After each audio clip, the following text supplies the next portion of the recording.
Shall the retrospecting be on time? I wonder. Gloomy 605 says. Signs point to, depending on your definition of on time. 1 minute late is always the goal, guys, because then we get the engagement of you guys being like, they're late. What the hell?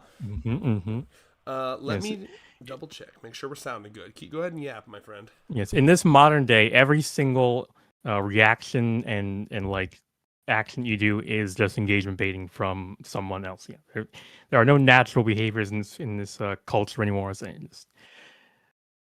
Indeed. And so we will instead of changing that, we will now retrospect about a mythical time before this all, when everything wasn't commoditized. Yeah. A mythical time where it really does always surprise me how pornographic this series really was before it went to the place it is now. I brought up so many times that I'm starting to like be like, am I harping on it too much? Like, no, I mean, I feel like that's true. Until we get to volume 10 retrospective, I feel like the majority will be like, man, it used to be Goon Central over here. Yeah. Right about when Kyo shows up, That was I feel like Nakamura was like, I've really gotten away with everything I could possibly get away with here. It was a Faustian deal with the devil in this case. Was it Shonen, was it Jump Plus, whatever? They're like, we'll let you do the 12-year-old incest, but you can't lewd them at all, okay? Like, all right, big cheese, like Naruto or whatever. It's fucking square. 13-year-olds, all about looting them. 12, that's where I draw the line. Nakamura and Nozawa are totally down with that. I mean, I from what we saw in that 200 saga where they were like, we can finally loot 18-year-old Chiyo. They're being held back. That side sketch in the volume was fucking crazy, where they were like, we've been waiting to loot you our whole lives. Finally. Yeah, it took them that long to realize they had the out. Oh, I gotta go tell Discord we're live. I just remembered. Oh man, I probably shouldn't have fucking nutted right before we got on stream. I'm feeling all relaxed and sleepy. That is what happened. Post nut clarity. Yeah, I was like, you know what? Well, because I was quickly speeding through volume 2 just to remind myself of everything. Refresh my notes. That caused you to nut. Well, no, it was more just I saw things that made me want to nut. I was like, like. I know exactly what you're talking about. In order, right? We have not in order. I lie. Just in order of how much I wanted to nut from them. Okay. In no particular order. Indeed. Hikari's ass popping out of Rentero's sweatpants when they're kissing. The Shizuka long kiss where she's on top of him. Nano's casual wear bag where the strap goes right in between her boobies. Yes. I love when that happens. That's in my notes. I'm like here, hold on. Let me actually find that. Yeah. It's all caps. Let me find that real quick. We're going to jump right there. I have, where is it? When the strap go in between the boobs. All caps with the emoji 3 times in a row. Yeah, just the nut sound effect needs to... The nut emoji, yeah. Anyway, let everyone know we're fucking live, you know what I'm saying? We are live. We are live. Is that Beauty and the Beast? More of it. Be our guest. Yeah, that's what it is. Yeah. BR chat. Oh, I wish I was quick at coming up with rhymes. This is why I can never do improv on stage, because I'd be like, and then shit myself. Yeah. Just rhyme with that noise you just made. Okay. So yeah, what is chat actually saying? I was just about to look at chat once I fucking sent the link to this fuck ass stream. But yeah, feel free to get in there. Your perfect being 3976 He's is being been fucking chatting up a storm in there. He's saying, "Oh no, it's the guy with 375 XP," as if he's not sitting here pretty with 350 XP. Dude, I don't know if you saw, there was a whole ass conversation. Yes, I did. Yeah, they were literally doing a Matsuri, making your own festival all on their own. And that's beautiful, and I appreciate that. 5 hours before I shall be the guy with the most XP. I think he's probably asleep right now too. Oh no, he is in. Fuck yeah! They're both What's up, here, Ludovic? Oh my god. They literally cheated. They're over here with 350 XP and 450 XP respectively. No one else is gonna catch up with them. And there's literally some late stage capitalism type shit. Yeah, that's just the amount of dedication I expect you to have if you want to be number one in the live stream. Yeah, it's like being in the a line for like the new Xbox or some tickets. Like I camped out here for a whole day beforehand. Yeah, if you weren't doing that, are you even really an Xbox fan? Let's see here. I was camping out at the assembly line. Yes, Tiller Nunez, how's it going?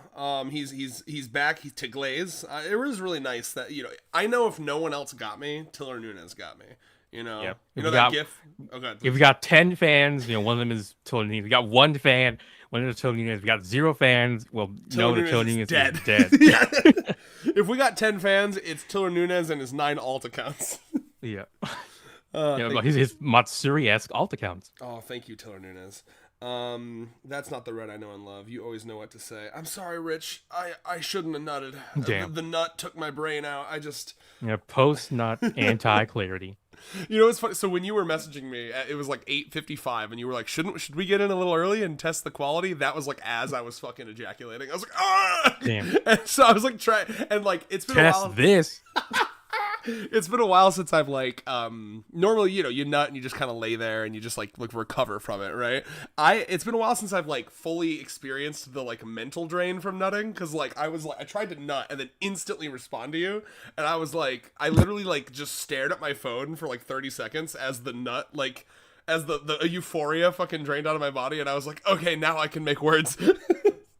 Damn, okay, well, it's less scatological and it's more semenological, I guess. Indeed. More ejaculatorial. Thank you, Rich. Thank you. 3 a.m. Wow. Thank you. Ludo is fucking in at 3 a.m. What a real one. Duro, is it Duro Friend or Duro Fiend? What do you prefer? Or Duo. Like Duo Friend, yeah. I don't know how. Duo Free Friend. Sometimes I just like Mathregan. Oh, yes. The Perfect Being, thank you for being here. Thank you for believing in us that we wouldn't be late. That's really real of you. Okay. Yes. Right on time, baby. We were technically 1 minute late, but what are you gonna do? All right, so we're fucking retroactiving ballers. I don't know. I was about to say balls. I don't know, man. Sometimes the brain just makes words before the brain knows what it wants to say. True. We did a poll. And it was like, what fucking stream do you want? And this was the one. It won overwhelmingly, and including I think Rayos wanted this one as well. I mean, this has been the bane of my existence for a long. Every single moment I'm in the Discord, there's always someone that's like, what happened with that, huh? And here it is. You greedy. We're like, it's like the most. We gave him a great nut one time, and then we left him hanging for like a year. It is important for me because I'm stupid and I need this memory refresher. So it's less that I'm stupid. That's bad. That's bad self-talk. Let me back up on that. Yeah. Bad Red. You shouldn't talk about it. Like I started saying bad bad other talk to you to make you stop bad self-talking. Sometimes that's what's required. Classic thing. I guess. No, not really.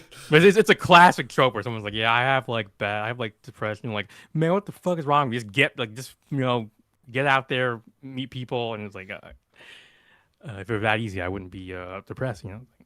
Indeed. Real quick, I will say too, I have not read the new chapter yet. So let's keep. I read it in about 20 minutes. Okay. So perhaps, maybe we will be able to do it afterwards. Or it depends on how. Late. We'll see how we're feeling. We'll see if my neurons restart. Oh my God, Christopher Bacon in with the $20. Christopher Mayor Bacon. But I will say before I read that real quick, just keep discussion of the new chapter out of the comments here. Treat it like our Discord, right? The spoiler zone is not up yet. Our review will be up tomorrow at some point, be it early or late. It will be up tomorrow at some point. But I have not read it yet, so please spare me. Let's see here. Listening while picking up dinner. Always nice to see how the series has evolved. Definitely. Yes. That's okay, Marlon. I actually didn't see any spoilers. I knew it was an Ira chapter already, so other than that, I have not been spoiled. But thank you. Okay, so did you want to start off right on chapter 1, AI-san? Yes. Okay. And well, wait. Let's set the stage. Oh, In please, terms of what was going on in the world at this time. Ooh, Spring yes. 2020. What's the And exact day this chapter came out? I know you have it. You must have it. okay, well, I don't know. I don't, the See, exact date that this chapter came out. Okay, well, I do have I'm gonna the find it date right now. that the uh Shamimi's box put it out, which is let me see. I'm fine. I'm It was- double checking. It was the 20. It was February of Shoutouts 2020. to right before COVID, huh? Yes. 6 years ago. Let me go to the actual. Yep, February 14th, 2020. Wow. Yep. So yeah, I mean, Wow. some stuff was going on. TikTok had just surpassed 2 million or 2 billion, global mobile downloads. Chainsaw Man was starting to come on people's radar. And, That's what I was Feature doing. Devil smiles. But I'm currently scrolling through my photo albums on my phone to find photos from that week to see what I was up to. Ooh, yeah. Also, around this time, the rising star known as Hololive Productions, put out an announcement for auditions for VTubers for their English branch. Oh my! That wouldn't bear fruition for another couple months. But yeah, and of course, it was the first months of the pandemic. That would shut down the whole damn world for the next 3 or so years. It started during the last. It started the last chapter, right? And but I don't think we went, or rather, we spoke about it during the last volume, but that was like a year ago, so I don't remember too much. Who knows what we talked about there? But I do remember, but I can talk a little bit more about what I was going through during that time. And I found a picture of myself from February 1st of that month, so a week or two before this chapter came out. And it's what's interesting about where I was at this point in my life was that everyone who's watched me knows that I had an arc of being an ugly child to being hot to then middling out to looking average, which is where I am now. Where I was, so this is actually so long ago that it's actually, it's before I met Allie, because I met Allie in September of 2020. But B, it's also, this is, at this point, I am halfway to my journey of becoming hot, right? So I'm getting out of ugly, but I'm not yet hot. That's what's really interesting. And I also don't know how to style my hair. It's kind of nasty. So here's a picture of a week before this chapter came out. Me and my roommate Justin were knocking doors for the Bernie Sanders campaign. Because the world was still open at the time. Yep. And I put it in my favorites, but I do have a lot of favorites. Sorry, you can talk for a second while I find it. Oh no, I found it. I lied. I found never mind. Okay, so let me. Yeah, a literal second. So you can see this nasty ass swoop I have with my hair is too much. It's too much.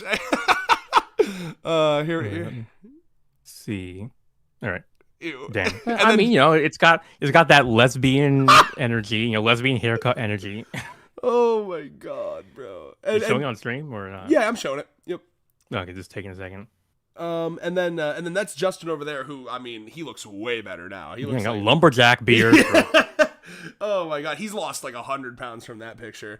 But it's just crazy to think about because I consider Hot Red a long time ago, and for those who haven't seen Hot Red, didn't we go over Hot Red recently? Yes, I think in the last review, right? Yeah, it's got it. So I sent it to you, surely, right? Or was it in recording studio? Do you remember? Oh well, it was. We tried to find it, but then you're like, I couldn't find it. I already seen it, and we knew what we were talking about. We were like, oh well, we'll just leave anyway, it. Y'all have seen Hot people Red. who know, they know. so this, Hot Red is 6 months after this. So it's crazy how long ago this really was because I think of Hot Red as the ancient times, and this is prehistoric. Yes, the way the Romans thought of the ancient Egyptians as ancient, even in their time. Indeed, I must see the comments and what people think of how I look there. And Ludovic P5W, who's second place right now. He's like, I will style your hair for you. Thank you. Now I just have it so short that styling is unnecessary. It's time for Shizuka's classic man strap. It's time for Shizuka's non-official soulmate. It's official. Yeah. They zung in an alternate world. The simpler times we had less anime drama. I don't know. 2020, I No feel like there was way. plenty of anime drama back then. I mean, I don't know, maybe like I think because like at least in the wake of the end of the big three, it was like there was like this weird kind of like between between World War One and World War Two People kind burning of all their peace. volumes when Naruto and Bleach ended. You remember that? Oh yeah, no, I don't remember that. Oh yeah, that was like a trend for a while.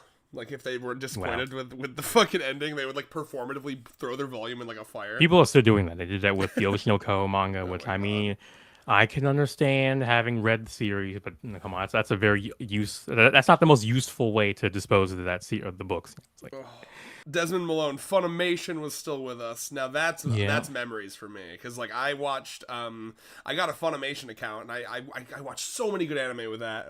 That was how I found Assassination Classroom, and like my god, that anime changed my life. Yeah, I was still in college during this time, like stubbornly living on campus instead of learning how to fucking drive. Good lord, kind of my kind of my own business is the things. Wait, what the hell? Oh, minding my own business. I didn't write properly my little notes. But yeah, I was minding my own business in college. You know, just doing shit, working out, doing school stuff. And little did you know, the series that would define your life had just started. Yeah, I was doing stuff. But yeah. While that was happening, you know, the world was gradually shutting down like 1 week at a time. You know, first it was not going to classes, but we were still allowed to go to the cafe, provided we had our masks on or something. I don't remember exactly what it was, but then even the cafe shut down, the gym shut down. You know, like damn, 99% of the reason I'm even can't do on anything campus, out here. yeah, 99% of the reason I'm even on campus to begin with is gone now, and then. You know, I was just living in my dorm for like a week or two before it's finally like, okay, everyone, just go, go home. It's the crazy part about on campus COVID anymore. is that people thought that it would just last like a month and then we'd be back to normal. Like, because a lot of pandemics have been like that. You know, like the SARS virus and the chicken flu, whatever it was called. A lot of them had been like that. We literally have not had a pandemic like that. Since the last like the 1920s, right? Every 100 years. Yeah. Ludovic, I think what he meant to type here is Rayos working out is amazing to imagine, but just Rayos working is amazing to imagine is what he typed. I mean, I'm currently doing that second, what he actually typed. But I mean, there's a gym at my current workplace, so I could be back to working. I need to see yoga. Working out. Like, I was only like 20 pounds more heavier than I am now. Like I went from 150 pounds, and then because I stopped eating because I was at home, and I went down to like about 130. I went to about 140 about a year or two into it, because that was when I went to my like last physical, and then by now I'm pretty sure I'm like around 130. Kind of annoying, you know. My pants don't fit as well anymore. You know, I don't fill out my shirts well. Mela says they called my guy a hobo. And then Marlon, when this chapter was first released, I was active in the Brony fandom, being hell yeah, brother. Listen, I had a brief Brony stint as well. It was very, very brief, but I was same here. That's how I learned about Flaming Shark, who I still watch reactions. I still watch to this day. I just like cartoons, man. I'll watch any of them. But yeah, should we get into the chapter? A great intro from you. Thank you, Mr. Reyes. Okay, let me get my notes. We can start with our first zing. I'm pretty sure this is our first zing. I don't think it happened. Maybe. What are you talking about? That's just wrong. Every single girlfriend zinged. What are you on about? Oh, sorry. I meant to say when they. Okay. I was. Everyone, cancel Rayos. He can't be 100 girlfriend reviewers. I'm getting too retified where I say shit without thinking about it. This is our first hung, as we can or however you read that, however you pronounce that thing, as we can see clearly that they're hunging. Jaimini's box is not as thorough as TZ. They don't translate all of the little sound effects. So I didn't get we can dig it. So originally the idea was that I would be reading the official volumes, but what I didn't realize is that I have a bit of a gap in the beginning of my collection, so I'm actually missing 2, like 6 and 8. But that has been rectified. I've Amazon ordered all of the gaps, so I will now have We're gonna have to wait then until the book comes in. Just pause the stream. It's delivering tomorrow. But yeah, so I read it on J-Mimi's as well. And I remember, I mean, shout out to J-Mimi's. Rest in peace, I believe, right? I mean, J-Mimi's used to do... There's a little more rest in piss, but yeah, because they were like a little bit, they're a little fucked, but they, you know, they brought this story into the world, so they did at least one thing right. Yes, Ludo, don't rush now. This is what our content is. Let's get into the chapter now. I mean, to be fair, motherfucker has been chatting in the chat for like 5 hours, so maybe it makes a little sense. He's a little impatient. The first ever attack. My first constipation. Oh my god. I can't believe my 100 girlfriend cannot... I need you to understand the perfect being. I was very, very committed to getting as much of these as possible, not through Amazon, not giving Jeff Bezos more money. I have been to like 4 different Barnes and Nobles and a fucking anime convention where they had like a whole section of just manga. I filled a lot of holes there. They had like 4 and like 6 and like 3. Zoran Mondani, you were filling them holes, huh? Oh hell yeah, dude! With his fat cock, fat socialist cock. All right, anyway. But yes. Point being, I've got to the point where these last like 3 that I don't have, I just can't find anywhere physically. So I'm giving in before the internet collapses into a hole of no return. I will get them physically. So yes. But anyway, Richmond, God so impatient. You should know how read a answer by now. True. Thank you, Richmond. Yep. Appreciate the glaze. You're our champion in the chat. Him and Tiller. But yeah, so we gotta let me get back to my notes here. I put the humble early days of only 3 girlfriends, where they could walk around in the hall, Lord. or they could walk around in the hall unencumbered. Mm-hmm. No one will think this is. They'll think this is a friend group, you know. Just happens to be 3 girls and 1 guy. Like, how progressive of them. Yeah. Genuinely though, like when was the last time we saw the entire group? I'm thinking, I know we had a chapter where like a lot of them were walking on the sidewalk and it kept like changing perspectives, and we discussed that. That was with Gi and Saki. Remember that one? Mm-hmm. And like, but like that's like the only way they can do it now. Like I'm trying to think of the procession or whatever they gotta do. It's like a fucking multi-stage parade. Like when they cross the street, they have like one group has to wait because they're probably just so many of them they can't even. They can't do it in cross one go before the light stops. Yeah. And then of course Kimari is very strict about like following those to a T. You know, he's the last one there, and he's like Kimari, come over here. There's no one's driving. He's like, no, I can't break the rule. God. Someone grabs her hand. She's getting off of this. Oh yeah, someone grabs her hand and they like run across, and like she's like squirting the whole way, like leaving a little snail trail. Sorry. Yes. You can't leave me like that. Oh, okay, good. Right. What? I thought. Sorry, it was so quiet. I didn't hear it. So impatient. I've become what I hate. So quick. Yeah, you either live long enough to become the villain or die the hero type shit. So what did you say about the snail trail? Oh, I don't know. Just a ruly snail. I don't remember. I've become a true blue streamer. I don't remember anything I said 1 sentence ago. What have we become? It always interests me to see how different the art is, because actually I know people say like it's so good now. I think it's pretty good here too. Yeah, I would say the main thing that happened is that, you know, Nozawa refined her style, and then also kind of, you know, went all in on the kind of all ages aesthetic, whereas, you know, here, I mentioned it several times. Again, you know, like we get to see like, you know, we get to see like the shinies on their skin. We get to see like the contours of their lips and their, you know, this flesh and the things that really kind of get across the physicality of when, you know, what it would feel like it's like squish the thigh, the Hikari thigh or whatever. It's like, I hope that Nozawa going forward finds times and ways to at least like for a page or two give us this again. You know what I mean? Like at least let Momoha and Hikari and them sorts be, you know, horny, hot women. You know, with like.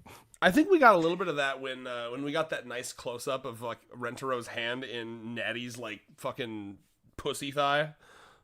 Remember that? Yeah. That was pretty good. I felt the squish there. How long ago was that?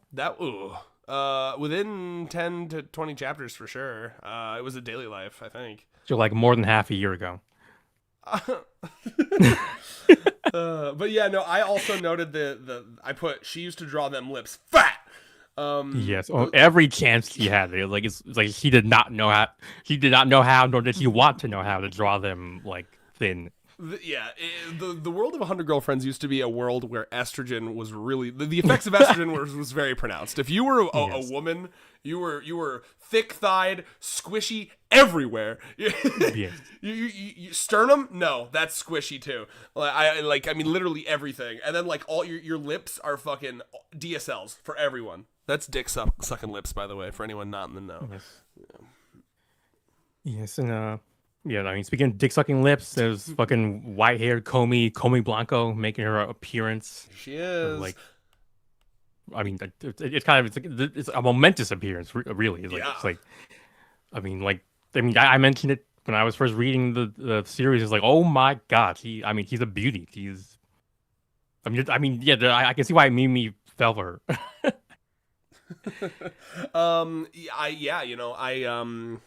One of the things that I noted about this volume in particular was that this, to me, having read through the whole volume like today, basically, because I last second everything, that's what I do. This was the volume where this series flirted with jumping the shark, I think. Yeah. And before they went all in on with Kutheri's and yes, yeah. Oh, that's true. Yeah. You're right. This is kind of the era where it is interesting because like this series really could have fizzled out if they didn't course correct, and I'm so happy they did. Because I guess like because post the mother, which I suppose would have been we're building, and then the mother thing happens and it's super shocking, and then from there we go to Kurumi, who's kind of like a step down to like more normal, right? So I suppose maybe that's the moment where they're like, okay, we need to do a classic bit of de-escalating in order to be able to escalate once again. Everything can't be a freaking, if it's going up all the damn time, that becomes boring. Yeah, we wouldn't want to ride a roller coaster like that.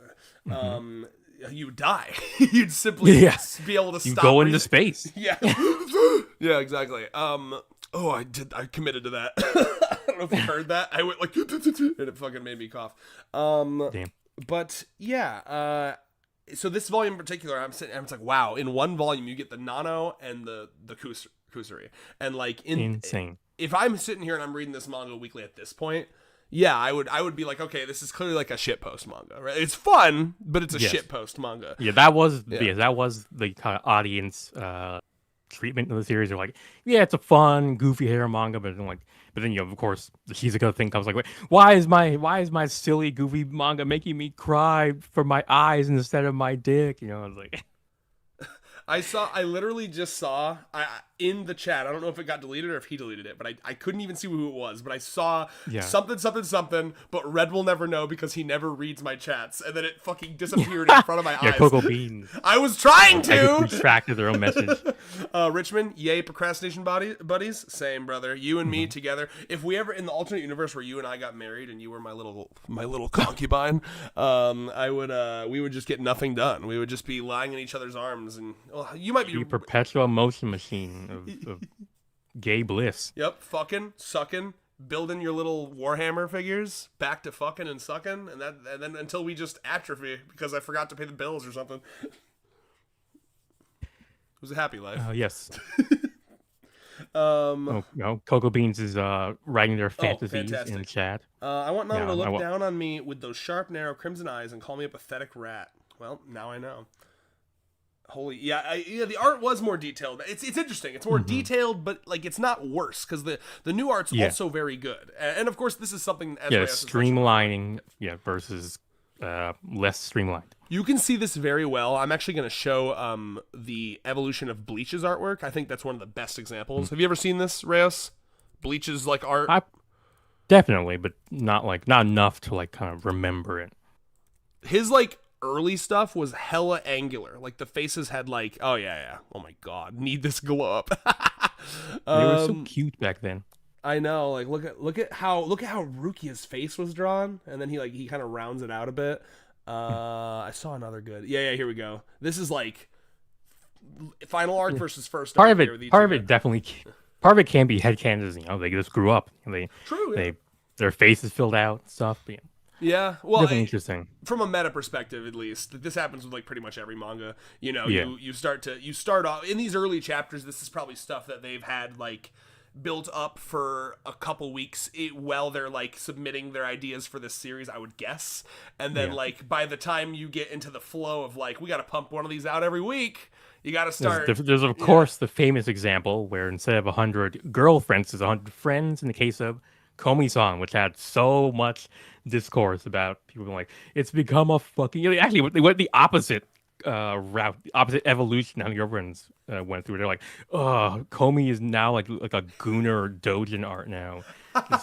To be fair, some of the panels I saw did kind of look very Goonerish, but I mean, you know, which is crazy. Damn, yeah. People can't blush. People can't, you know, drool a little when they're with their partners. You know, when they're kissing and making out and cuddling and straddling them. You That's know? so real, dude. Yeah. What? You're above drooling when you're with your partner, the love of your life. You're not gonna drool a little. Fucking live a little. My God. Yeah, I'm sorry. I didn't realize it was a crime to like goon or whatever. I didn't realize I'm surrounded by fucking prudes. Yeah. Anyway, so yeah, let's see here. I have So in terms of the art, though, it's interesting, right? Because like, part of me looks at this and does appreciate how detailed it is, but I also really like. I don't know. I don't like one or the other more or less. Do you have any opinions on that? I mean, well, okay, we can split out the stylistic things they're doing. Yeah. Like, you know, like putting on the highlights on like the lips and everything. That's something that could be done Every fucking panel. in either style. Yes. I mean, no, I do think, like, for example, the newer style is not just more refined, but tends to have, you know, more kind of like iconic sort of like, you know, line art. Very similar to what happened with, you know, again, Komi, where it's like when you look at the early art, I mean, you know, it doesn't look bad, but then you start to see that, like, I don't know the author's name, but he starts to like figure out this very clean economy of line where he like, you know, makes Komi's hairstyle be like, you know, kind of like a box almost, whereas before it was just kind of round, you know, the way normal real life people's hair is, but you know, instead of just slavishly following reality, you know, it's usually a sign of, you know, you're of an artist, you know, kind of coming into their own when they start making these sorts of like these sort of stylistic choices. yeah that's how it evolved. Yep. Richmond says I'm at a genuine loss for words, but in like a good way or a bad way. You gotta tell me if it's bad. Neutral. I'll stop. Listen, bro, the parasocial, how do I put this? Young Red dreamed of days like this where his favorite YouTuber would look into the screen and be like, I'll fuck you. I'm kidding, it's bad. Yeah, Hexobite. Lukewarm take. Komi's art had reverse direction. Hyakano's. Yeah, I already beat you to it. Said it like 3 minutes ago. But yeah, I agree. Yeah, he did. I agree. Wait, let me make sure that our shit isn't delayed, is it? How much of a delay is I'm gonna it? check. No, it's not at all. He's just fucking. He must just be delayed because it's at the part where you're laughing at me talking about fucking Richmond or whatever. Also, if fuck. Oh no, he doesn't know what concubine means, and yet you know how to spell it. So how did you spell it so well? Okay, I think he knows what he's more saying. The fuck you mean concubine, not. I see. Yeah, I just couldn't imagine him not wanting to be my concubine. Okay, damn. So there's a did you remember there was like a fucking, I think it was like a retired FBI agent or a retired CIA agent? I think about like John Kiriakou or whatever. Nope, not that guy. Not famous that guy. reason. Different guy. Yeah. No, I don't know him.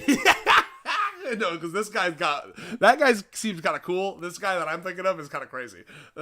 He was a retired Fed of some kind, and there was like some fucking like uwu cat boy, uber lefty, gay, you know, all of the stereotypes, who was like tweeting like fuck you at this guy for doing Fed shit, and then he fucking crashed out and he was like, in a world that made sense, I would own you and you would be my little concubine. Oh wait, I know what you're talking about now. I've seen the tweet. I didn't realize that's a retired FBI agent. It was something along those lines. He worked for the government for sure. He was either that or a cop. I can't remember. Yeah. But so that was what I was referencing. Wild shit to be saying. Press the live button. We've just been predicting what you'll say 3 minutes in advance. Here's a thought I was having for a while. What if this series is made by Ghibli? Ridiculous. I mean, Ghibli don't make manga. It'd be really funny. I guess I'd be interested in seeing the art style. But I mean, I think he was saying, what if Ghibli animated it? Which is like, I love the idea of one of the most prestigious studios of all time. Where this is what we are now. All hand drawn animation. I mean, for this, Hun the Girlfriend deserves it. I agree. Yeah, fuck it. I'm saying it. They deserve like 5-star Michelin star animation. Yeah. If I'm Miyazaki, that's his name, right? The guy who's like, I fucking hate my son. You know about that, right? Anime was a mistake. If I'm Miyazaki, if I could switch into drinks Miyazaki's... alcohol, drinks cigar, smokes alcohol. Exactly. If I could switch into his body for a day, I'd be like, my dying message. Animate 100 girlfriends. Sorry, Studio Bibbery. It's gonna be goddamn majestic. All right, for the love of women. Okay, back to notes. Wait, Marlon is asking.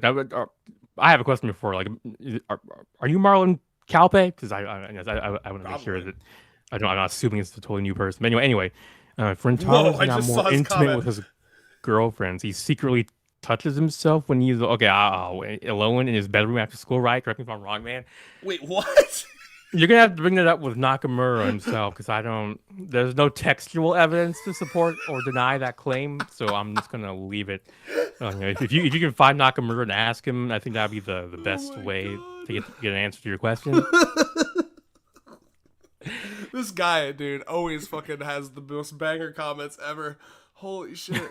It's funny so I'm currently in the house of my buddy Andrew. We're cat sitting his cat because he is in Japan right now.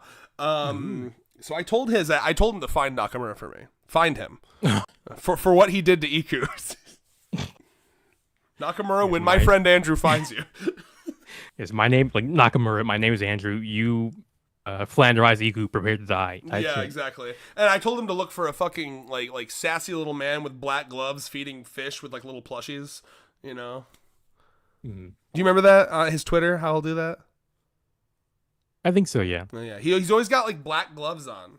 Anyway. Man, it's classic Japanese anonymity but behavior. Classy as fuck. I don't know who is more unhinged. This chat, Red and Rayos. I don't know why you're lumping Rayos in. It's just me. Yeah. I mean, I can be unhinged, but just in a very hinged manner. Speaking of being unhinged, you said in our last review, I think, that you would start to lean more into unhinged Rin I'm definitely trying. Headcanons. Rin headcanon. No, don't be unhinged just to be unhinged. Okay, our balance is what makes this channel work. Never just be yourself. Don't try to be me. When I say unhinged, I don't mean like, ooh, goofy. I'm random now. No, I'm talking about more like having more degrees of freedom. Whimsy. Yeah, basically. Indeed. Good. Okay. Am I good to move on to my next note, my friend? Let's see. Let's hear the note, and I will give the verdict. So let's. If it's bad, you'll be like, no. Yes. I always like this part because it's not often that we get like canonical evidence of their like school grade/intelligence, right? So people always come back to this. Yeah. Go ahead. Like as far as we know nowadays, there's no fucking school. They just live on that rooftop. You have to assume. I have lines in various fics that I've written where I basically have a lot of the girls realize, like, we really don't need to go to school, do we? Like I mean, that is low-key, it's kind of hot that, like, their relationship is so powerful now. Like, there's got to come a point where it's like, we don't really need to graduate. We could just leave.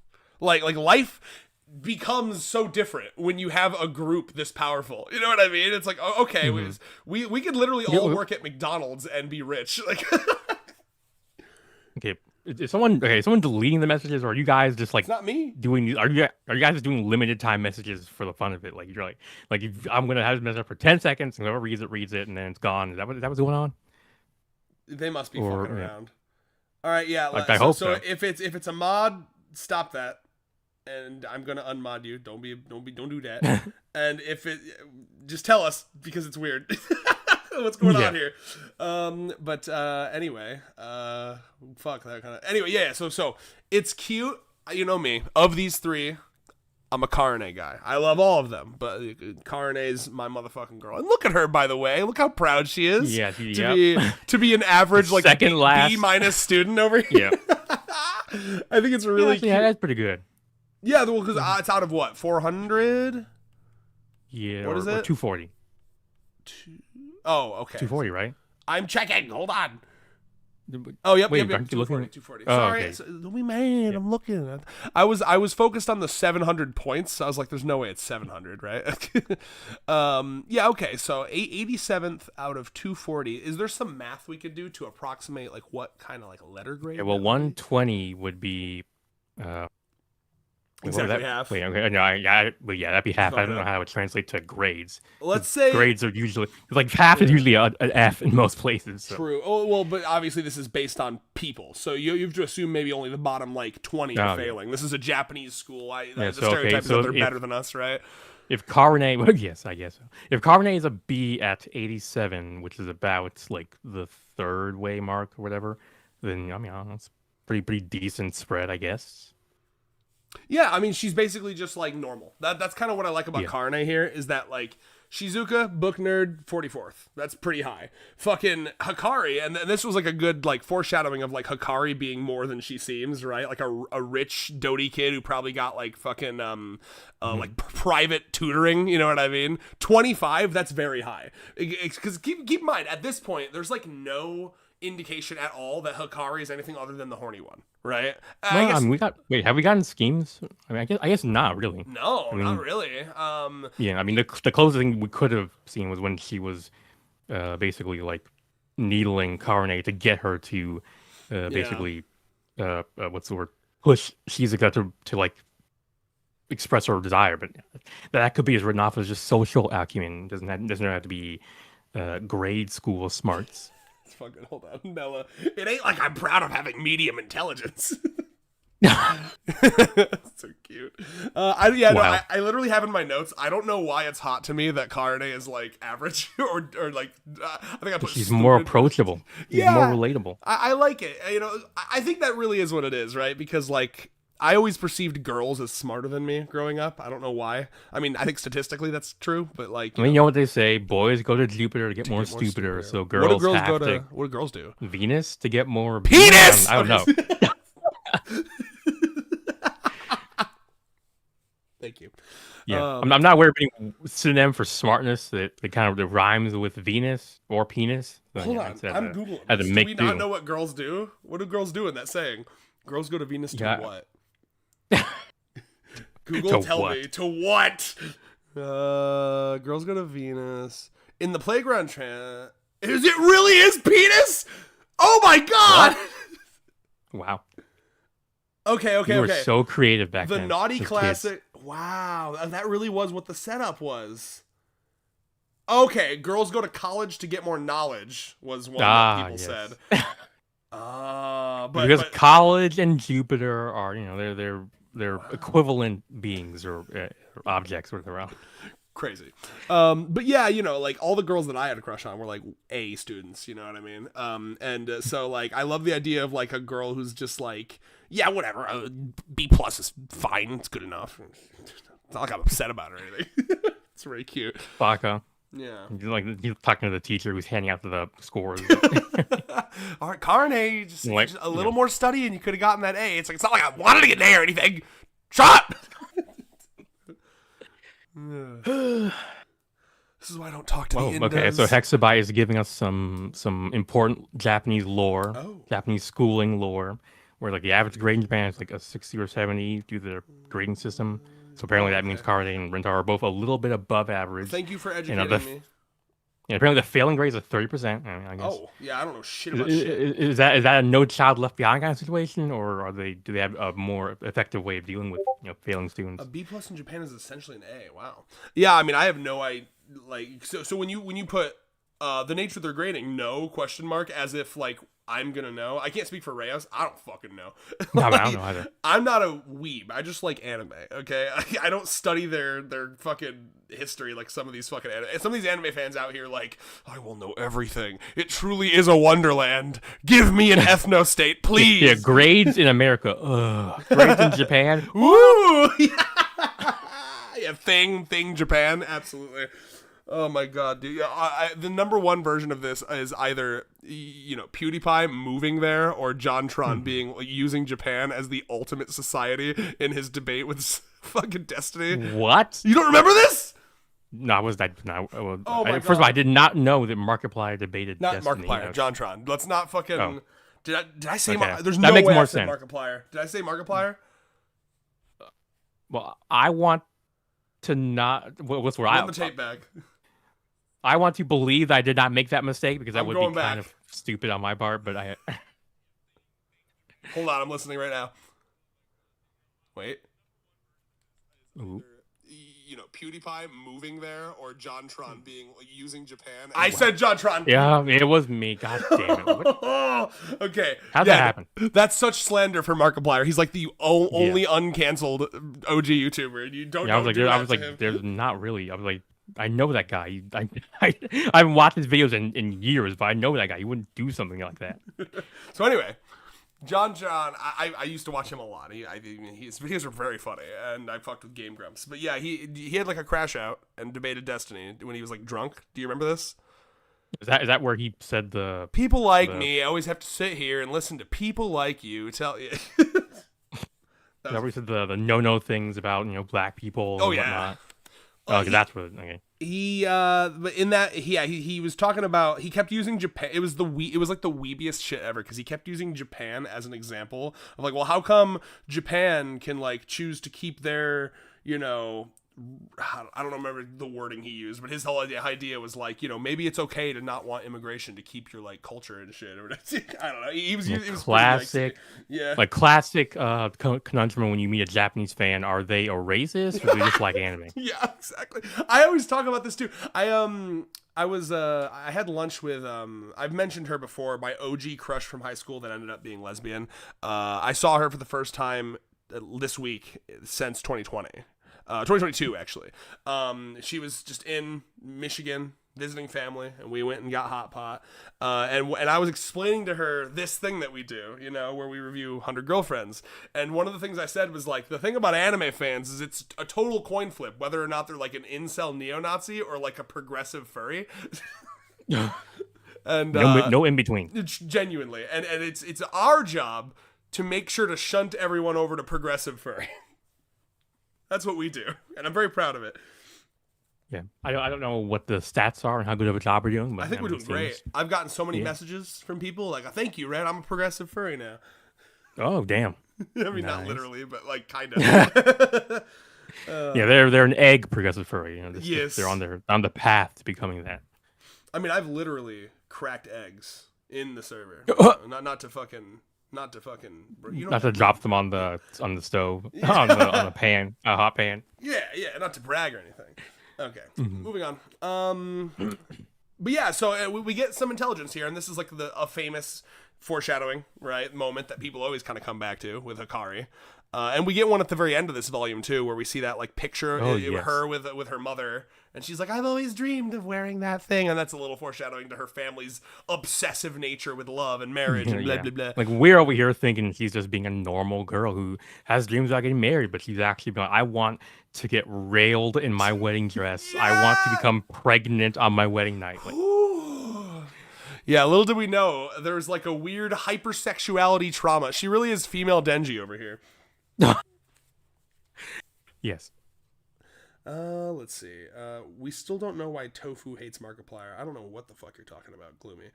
I don't know who Tofu is, unfortunately. Sometimes some of the craziest things... That's a funny way of describing. We still don't know why. Like it's a mystery, one of the great mysteries. Lore drop clip that. Damn, I was a furry ever since I saw Lola Bunny in Space Jam for the first time. Based. Wow. High five. You said JonTron. Japanese schools prepare students for corporate slavery, just like ours. I don't know. Do ours? I mean, they do. They're not doing a good job. That's true. No, our It really schools is. prepare students for like the 9 to 5 factory shift. We haven't updated it since then. Yeah. It's like those species that came from like a million, the living fossils that evolved in like a time where some sort of like plant or animal was also with them, but it's now long since gone extinct. So these are kind of like the living fossils are kind of living now without like for example, I think ginkgo trees. They have like these huge seeds that giant sloths used to eat, but now giant sloths are extinct, and now the tree still exists, and now they have these giant seeds that they can't get carried properly anymore because there's nothing that can eat them. That's really Yeah. interesting. Anyway, No, that's that's what a cool American fact. schooling is like. Yeah. And that's what you come here for that kind of weird aside. Yes. All right. Back to Aside from that, yeah, go ahead. okay, wait. Rentaro calls it. This is before they call it a zing, right? Because he calls it like a soulmate like shock or something. That like, would be because we're in Jaimimi zone and not Well, yeah. Tuesday zone, right? but just like damn, like Where bro, does he like say things that? were Let me rocky find back then. Like it should be The on page 5. soulmate Like, shock. Yeah. yeah, I'm like, what on God's green earth? Like, Yeah, it's also back when that was like Yeah, it was this still a needs to new be thing, studied genuinely, like because there's like in the beginning of this series it was like still kind of like when it happened, and Yeah. now it's like so routine. It's still exciting obviously because of the new girl, but in the early there was like a point where every time he introduced a new girl to them, I was like, this is the time where they're going to be mad about it. And finally, I mean, you can kind of see it in the intro to the family chapter for Nano, where it almost feels like this is the moment where they're like, because like 2 is weird, 3 is like, okay, really, and 4 it's like, okay, it's a pattern, right? Now it's a pattern. So with Nano, literally, I think Karane is just like, oh yeah, we get it, okay, like we know this is what's gonna happen. As if I'm gonna be surprised anymore, I think when it happened with Karane and Hikari, I think maybe at first they both thought, okay, this is going to be like a weird throuple thing. And then Shizuka gets brought in, and they're like, and in that moment... I mean, she's cute enough that we'll make an exception for her. Not only is it that, like, okay, fine, Shizuka's like super easy to love immediately, right? And she's so like almost pathetic in her intro to the family chapter where they feel kind of bad for her. But I also wonder if there was a point where it's like, okay, maybe this is just like... a freak thing, one more, okay, fine, and then but then it's like it just becomes a pattern at a certain point. It's like, okay, you're that kind of guy, but you're clearly like your heart's in it, so it's a weird situation, but we'll roll with it. No, it would be funny if there was still a girlfriend. He's like, wait a minute, I thought we were capping it at 40. Like girl, what? I really want a chapter. I still think this would be such a cool kind of like cool down chapter. I want a chapter where it's just the girls. It's kind of it would be similar to that one, the famous one where it ends with his massive page of dialogue, right? Where a chapter where they're just sitting down and talking about what it's like to date Rentaro. And I want to hear the girls. I guess we kind of did have that with the Usa-chan introduction chapter. I want more. Yeah, I do. I want. That was like 3 years ago. I want to come. Wow, my God! Stop! No way. Oh, probably more, to be honest. Jesus Christ! I want a chapter where they're kind of like talking about, in the same way that I want a chapter where the adults are sitting around like, how did we get to this point in our lives? But I also want a chapter where all of the girls are just like, so what did you think when he first told you that there was 25 other girlfriends? What was that like for you? What did you first think when you said there's like 9 other girlfriends? I was like, I'm gonna be number 10. That's all I cared about. I would literally like eyes like, wait, my dear sister May is in there. Wow. Well, actually, we know what she thought. She was like, fuck no, I'm not gonna be dating this man. I've said this before, but like one of the elements that I kind of miss from early 100 Girlfriends is when there was kind of like an element of like he had to convince them to be okay with that. You know what I mean? Now it seems like they all pretty instantly are like, okay, like I wish there was a bit more like, okay, they're weirded out as a normal woman would be, but then they see how just Riztacular Rentaro is, and it's like, okay, all right. Because I think some of the last times that really happened with Eira and Meru, who both had like a fucking close up shot in the face, like what on earth is going on type moment. I don't remember any of the girls having Eru came in and actions. was like, I don't like it, but I like him, so I'll deal with it. I don't like it, but he likes you guys. Pisses me off, but all right. Yeah. All right, let's see. Yes, let's Go ahead. Oh yeah, I was just looking at other notes. I put. Do you want me to? May I read on? Oh yeah. All right, cool. I put absolutely inspired choice to make Nano so efficient that she's not just smart, but also would cheat if given the opportunity. I think this is a really interesting. I still, even just rereading this, I was just like re-shocked all over again that it's not, because like I'm assuming everyone had the same experience with Nano, where like when she's introduced, you're thinking, okay, she's gonna be like hyper smart to the point where she's like barely human. That's her thing. It's like, no, it really is just efficiency, right? Like to me, this moment where she chooses to just trace the textbook, change it like veers off course of the path I expected her character to be so much that I was like, genuinely, it's so creative, like very. Yeah, I mean, for me, it was kind of a. I kind of think it was a bad thing. I remember. I reminded my initial misgivings on Nano's characterization as someone who has and still has a very similar personality here. But I mean, looking back, and I think it was just that I hadn't really understood the kind of the specific brand of goofy exaggeration that the story was going for. Which is essentially just a bunch of girl failures. Like I was perhaps a little high off the supply that is Shizuka's character. And I was kind of expecting similar highs for Nano, so I was kind of disappointed. I think you could like, also headcanon for Nano that like at this point she's basically so smart that school is like a almost just like a, what's it called? She's going through the motions, right? It's a routine, chore to get through. Clearly I don't think she's cheating at everything. I think in her mind it's like, it's inefficient for me to continue to do this homework because I already have it memorized. Something like that, right? So she's still smart. She's just like, okay, like clearly you guys should just give me my graduation cap already. This is a waste of time. Yeah, inefficient use of time. Yeah, because is she the same grade as them? Yes. Yeah, so she's in the same class, of course. So like, honestly, it'd be really funny if she's like, I've been a freshman for a week. I think I'm ready to graduate. I've seen it all. Yes, okay. And then wait. Okay, and then on page 7, I say something to the effect of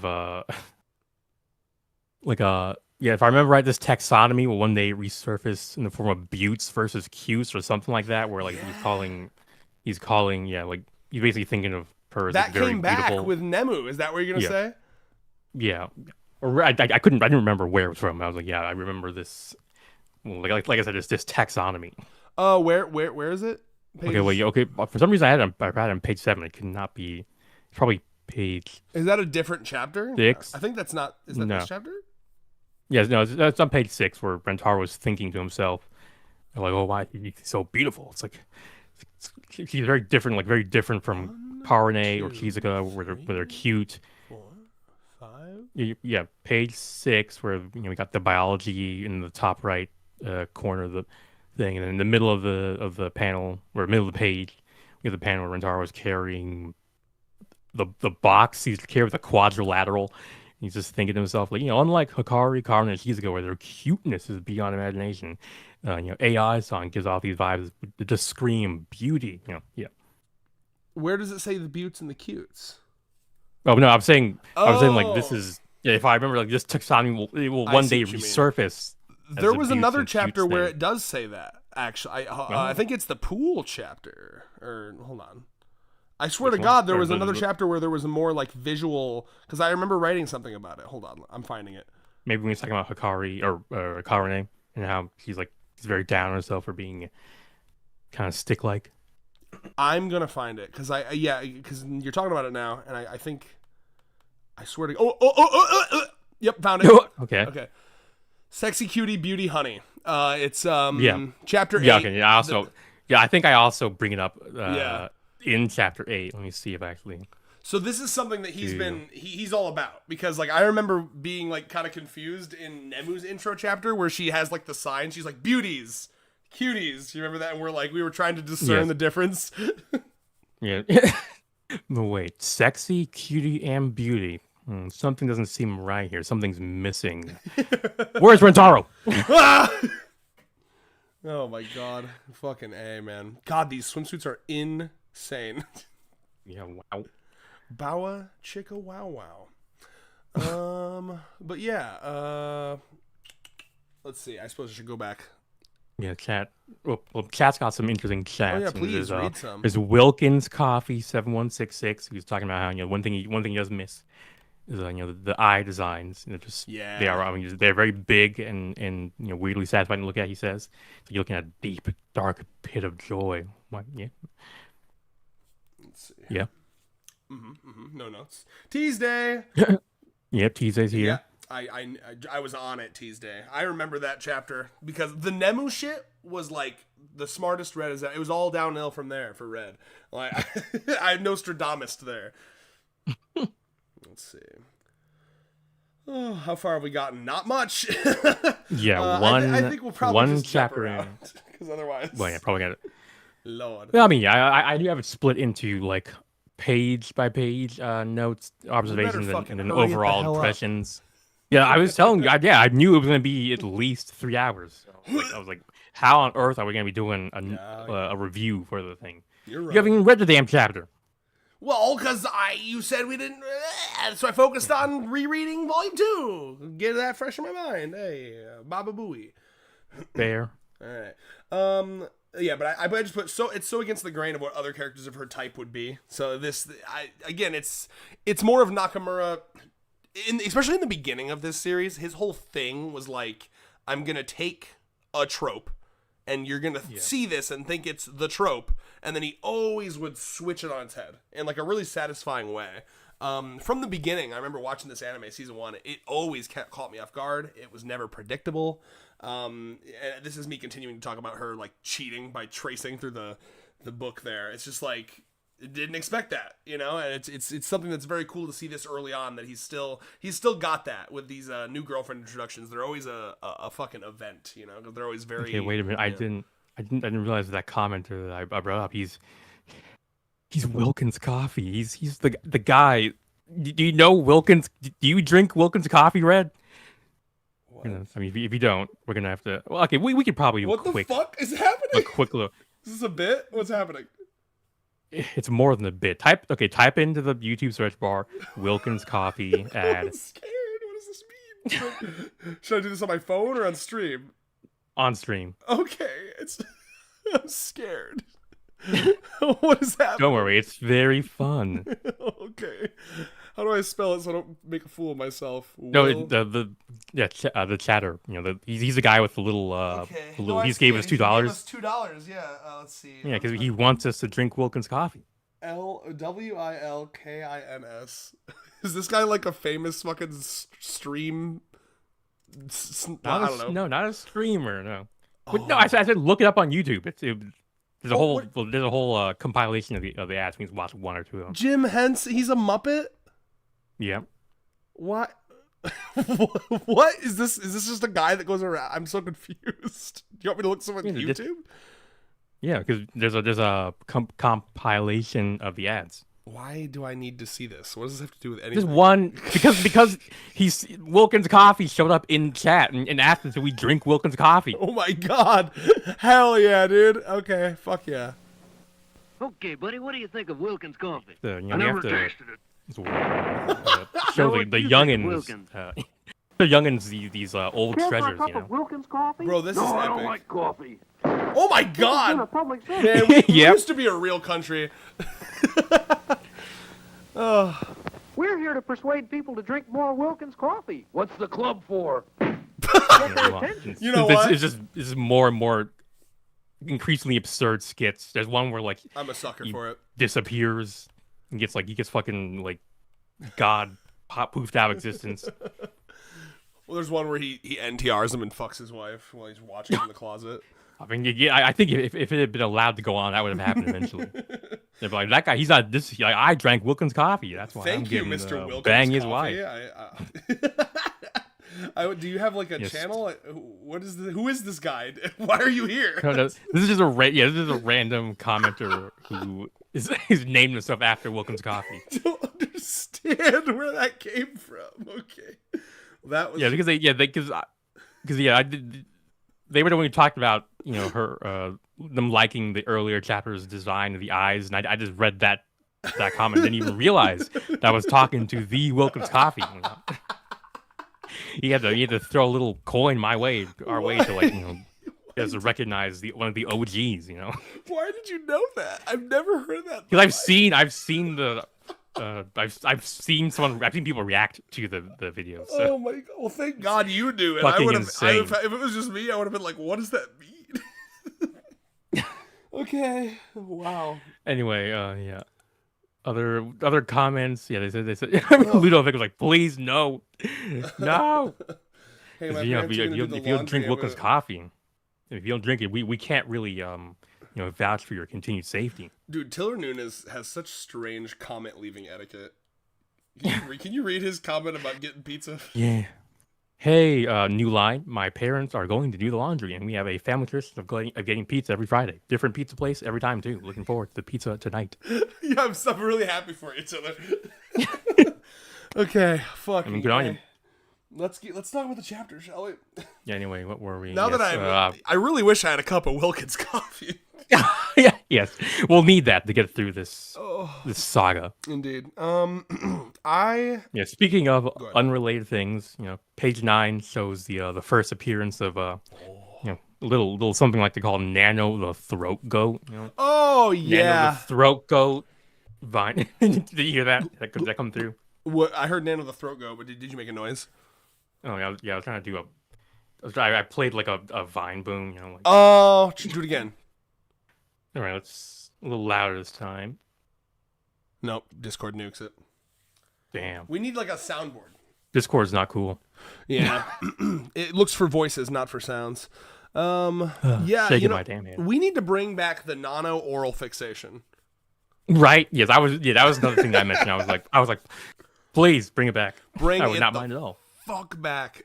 No, that'd be Right. I described it as they need to bring this Nano is a scientific freak gag back pronto. Like he has the most asinine justification. Like, yeah, actually, it's it releases endorphins, so that's why we need to fuck right now, kind of shit. Yeah. Well, pussy juice is acidic, and there's got to be some version of time where that would be useful, right? I mean, semen is basic, so we need to make it neutral. Neutralize the pH value of my vagina. Retro, my vagina is far too acidic, and I know you can. I could go to the store and get some kind of ointment, but you're right here, Vaginal ointment. I'm sure that exists. It does. I stock it for the inside. Oh well, no, yeah, true. Yeah. I mean, I know these for the outside. Oh yeah, you're not supposed to put shit on the inside of the vagina. It's self-cleaning, and if you do, it can fuck with it. But people want their pussies to smell like cotton candy and flowers. There's all these fucking creams and this is pH balance. It won't fuck up with your shit. I promise. Indeed. The fine print says, "Will indeed fuck up your shit." Exactly. This isn't so. Again, with this, I mentioned earlier that my takeaway from rereading this volume was it reminded me how much it was shark jumpy, right? Because when I first watched this in the anime, the thought that I had was because again, Karne, Hikari, Shizuka, all lovely, wonderful girlfriends. I loved them all instantly.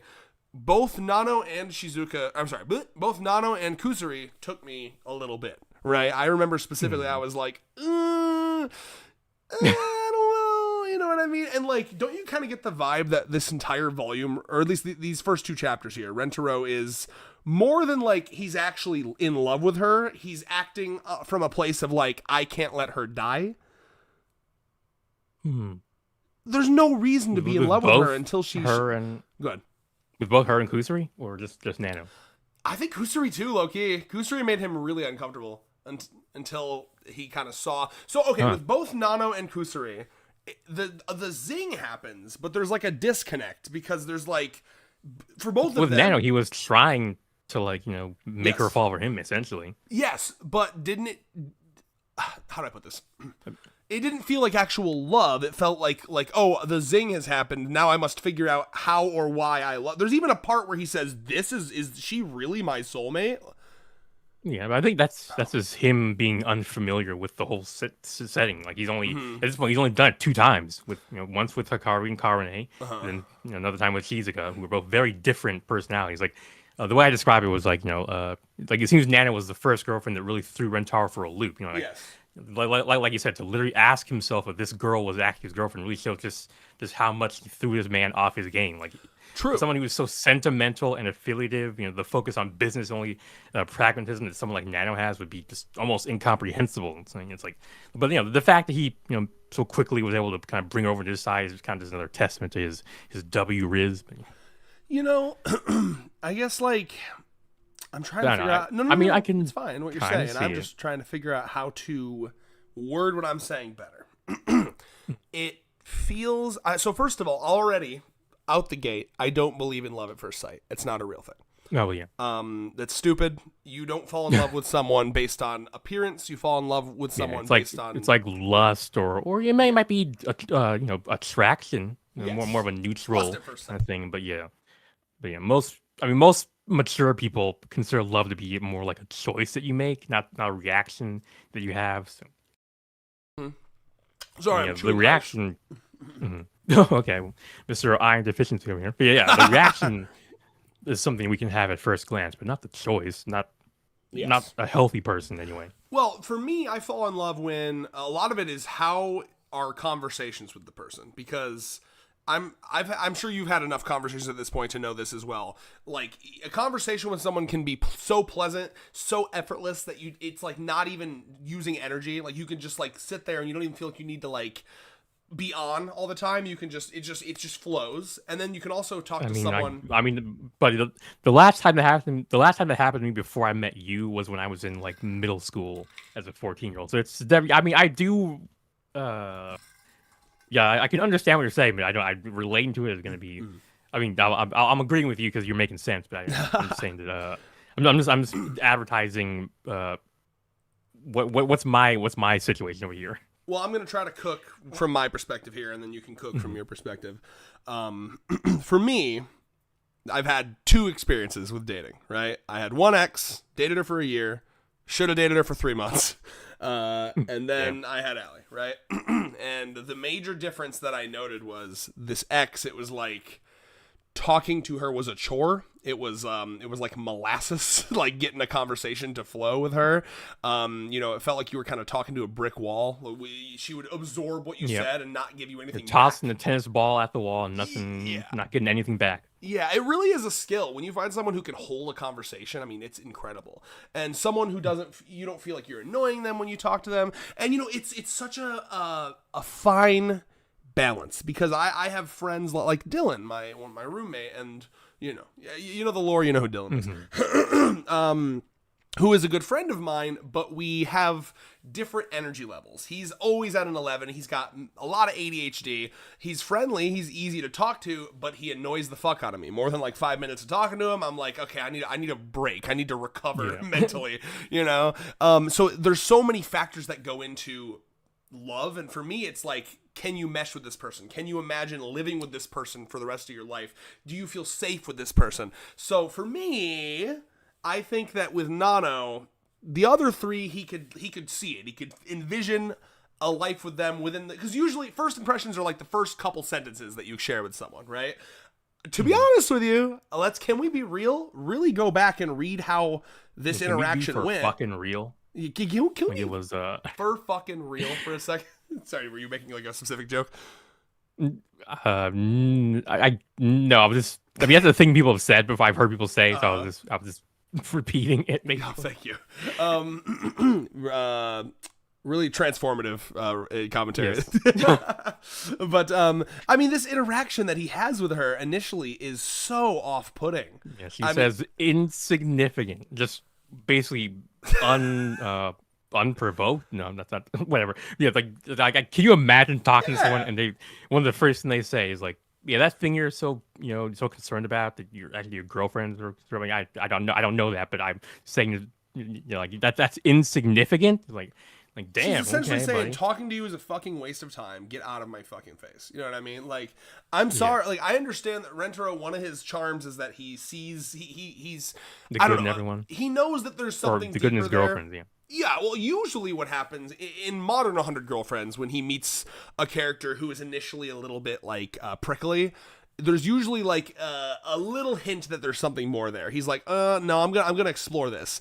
With this, all I'm saying is with this and with Kusari, it felt like in the early series, whenever there was a girl like this, it wasn't that he was actually like, oh, I think I do love something about her, I just need to dig deep to find it. It feels more in this moment that it's like, if she doesn't date me, she'll die, and I'm trying to prevent that. That vibe shift from early series to now. Do you see that, or am I crazy? I mean, I can see it. I mean, my read was essentially just that he had kind of gotten used to being very easy with, Hikari and Kara and Shizuka, and then suddenly this girl is like, nah, romance is insignificant, and he's like, whoa, shit, I don't know how to deal with this. Kind of, like, I mean, well, may I ask a I mean, question? both could be, true. For example, so I'm trying to integrate what you said into my perception of the situation. So here's a question then, right? If not for the zing, imagine you're just Rentaro, because I mean, this is a guy who was confessed to 100 different people before this. Like that's a thing that comes up in the end of this chapter. He's like, I've been rejected 100 times by presumably by every single type of girlfriend he's going to meet. I've been in love with every archetype of woman. I said, clearly the tomboys aren't liking me. Let me try the pretty girls. Nope. If someone walked up and said, "You love women," all right, name every one of them. Rentaro could. Yes. Every subsect of woman. Go. All right. Yeah. Well. All I'm trying to say, and we'll move on, is that it feels, these two specifically feel very. I mean, I remember watching the anime, and I almost kind of got to a point with this series. This was like the shaky part. Genuinely, that's what I'm trying to say for this retrospective. Is like during the anime, this was the shaky part for me, because I liked the first three a lot, and then I was worried. This was the moment where I was like, is this series going to continue to do this like shark jumpy, escalate, wackier? And I'm so happy that the series actually took the path it did, because that basically cemented its longevity forever. But during this moment, I really did think like, oh geez, are we just gonna get like wackier and wackier girlfriends until I can't believe the love at all? You know what I mean? And this is fixed. We'll get to it. This is fixed by the time we see Nano's human side, the fear of heights, the burning the photo, that fixes a lot of it. But at this point here with Nano, I'm like, why are you even pursuing her, other than the fact that you'd feel guilty if she died, right? I mean, there's nothing until then. I see zero hints of anything redeemable or like anything that would make me want to date someone like this, other than girl pretty. I mean, we do need to keep in mind that the zing thing, that is just how people in this world, find like, well, their soulmates. And like anybody who's in a happy relationship got into it by zigging with the person they're in a relationship with. So that's, I mean, that's kind of like metagaming it. I don't know how valid that is from, like, it's a what's the word? A diegetic explanation for why it would make sense for Rentaro to be like, well, I mean, I zinged with her, so obviously we're like a good match. But from a non-diegetic perspective, it's like, okay, yeah, like Nakamura, why did you make him fall for someone like this? Now, I mean, to be fair, there's plenty of people who would be like head over heels for a girl like Nano, even as she is right now. But it's more like, like you said, would Rentaro himself, this particular person, would he be into a girl like Nano? Well, probably not. That I can't agree with. Like I said, they're very extremely different personalities, which normally would not mix together at all. I mean, we could describe it as being like, it's an external circumstances forcing these two people who normally wouldn't get together to be. I mean, that's kind of like the core of a lot of comedy or romantic comedies and this romance in general. Where it's like you and I are polar opposites. That was a popular anime last season. Yes. Where Our they Discord had loved a it. lot of yes, but they had a lot of polar opposites. I think it'd be interesting to see a story like in a in a story where it was just Nano and Rentaro, I think it would be kind of interesting to see like the kind of big man on campus, popular guy going with the girl who's like, I don't have time for romance or friendship or instant things like that. That'd be kind of an interesting story. Well, you'd have to kind of like make me believe it, right? That's something that these type of manga normally do, right? Like I watched a couple episodes of that Polar Opposites, and it was stuff like, oh, I really appreciate how like he says what he means, and like because I seem to remember that like she was very like the type to like lie to try to be popular. She was not as like open as she wished she was. She was very. Sometimes she noted herself being like faker than she wanted to be, and she really appreciated his like bluntness. That's kind of the thing I would need from Rentaro with Nano, which we've gotten now. But like in these first couple chapters, it's just again, even in the second, even like when he's like date me, it doesn't feel like he's like, this isn't like a date because I like you and I want to spend time with you. This is a date to try to convince you to appreciate love. I mean, it really is. It feels like he's doing charity work. You know what I mean? Like I need to fucking, it's like a Smiling Friends mission. You know what I mean? Yeah, kind of. Yeah. And now, one could headcanon that we were talking about the Zing, right? And like to me, you could headcanon that the Zing is, or like them being soulmates, Rentaro being soulmates with all these girls is basically because he's destined to make their lives incredible, right? Like, I mean, it is Rentaro single-handedly fixing the 100 most neurodivergent women in Japan. Yes. In the world. Yeah. So that there's something kind of cute about that, right? Like this soulmate situation, if one wonders, well, how is this a soulmate of Rentaro's? So it's because he's destined to be a helper, a fixer, almost a savior in their lives, if you think about it. Yes. No, really... Another angle of headcanon is that Rentaro is just a person who really believes in love, and I mean I think it's not what's the word, like it's there's an argument to be made for in this a moment on page 12 where they basically have their dueling ideologies moment. Maybe that's where Rentaro kind of was like, he kind of locked in. I mean, maybe not from a love perspective, but from like I want to I want to convince this person that love is real and valuable kind of thing. And I don't know, it becomes more like a shonen battle relationship where it's like an enemy is a lover or rival is a lover kind of thing. Now you're cooking. Yeah, no, for sure. This was and I know it was very much a dueling ideologies kind of thing. Now Nano wasn't trying too hard because she essentially lost the night of. Well, I also was like, it's a way, like every time you're speaking to me, it's wasting my time. So I'm simply just continuing to speak to you because I happen to be walking this direction. Yeah. I mean, I think it would have been a little cooler if he hadn't, just immediately succumbed to him, the moment you left him or something, so he could fight back a little more. Not just be like I guess then we wouldn't have had the kind of cute showcase of all our quirks and little autistic deviations in the next chapter. It's true, and it's crazy to say that, Will, and I agree with you, but it's also crazy to say that when we're actually in the zone of the story where these intro chapters are way like double the length. Yes. Oh my god! Do you mind if I cut you off briefly because we have 2 donations to talk about? Yes, I was also like, Wilkins Coffee came. I hope they add a Muppet girlfriend in the future. It would be nice to add more representation for us Muppets. I think it would lead to funny interactions, and then we have really good comments beneath that. Luke, make sure Luke is not in this chat because Muppet means something different in Britain than it does in everywhere else. You bloody Muppet. Where's the part? Hold on, it gets crazy over here. I too, someone says they agree with him, and then Wilkins Coffee says, I too agree with my own point, and then Ludo says, I agree with your agreeing, and then Wilkins Coffee says, I agree with your agreeing with my agreeing, and then The Perfect Being says, I also agree with myself agreeing with you, and then Ludo says, I agree you're agreeing of me agreeing you're agreeing, and then Gloomy605 says, I agree with this agreement in hopes of furthering future agreement. It keeps going. I'm glad to see that we're such a agreeable community. Oh, and then oh Lord have mercy, I'm trying to say this. Izuru Kamakura 5858. Why we know our references in here. Like he'll be watching the VOD, love the streams, big comfort. Well, that's not very Izuru Kamakura of you. Izuru Kamakura would very easily just watch the whole stream. That's so true. And not have any issues at all. I really it's from Danganronpa. Oh, you know what? Rayos will be walking me through Danganronpa one day. Oh, wait. I might have read that wrong. It's Izuru Kamarura, not You Kamakura. fucking wrong. I mean, maybe they're wrong, but granted, the icon, the It's the icon they have in world their that's channel. wrong. yeah, Luffy would have it. It wasn't me who was wrong. It was the world.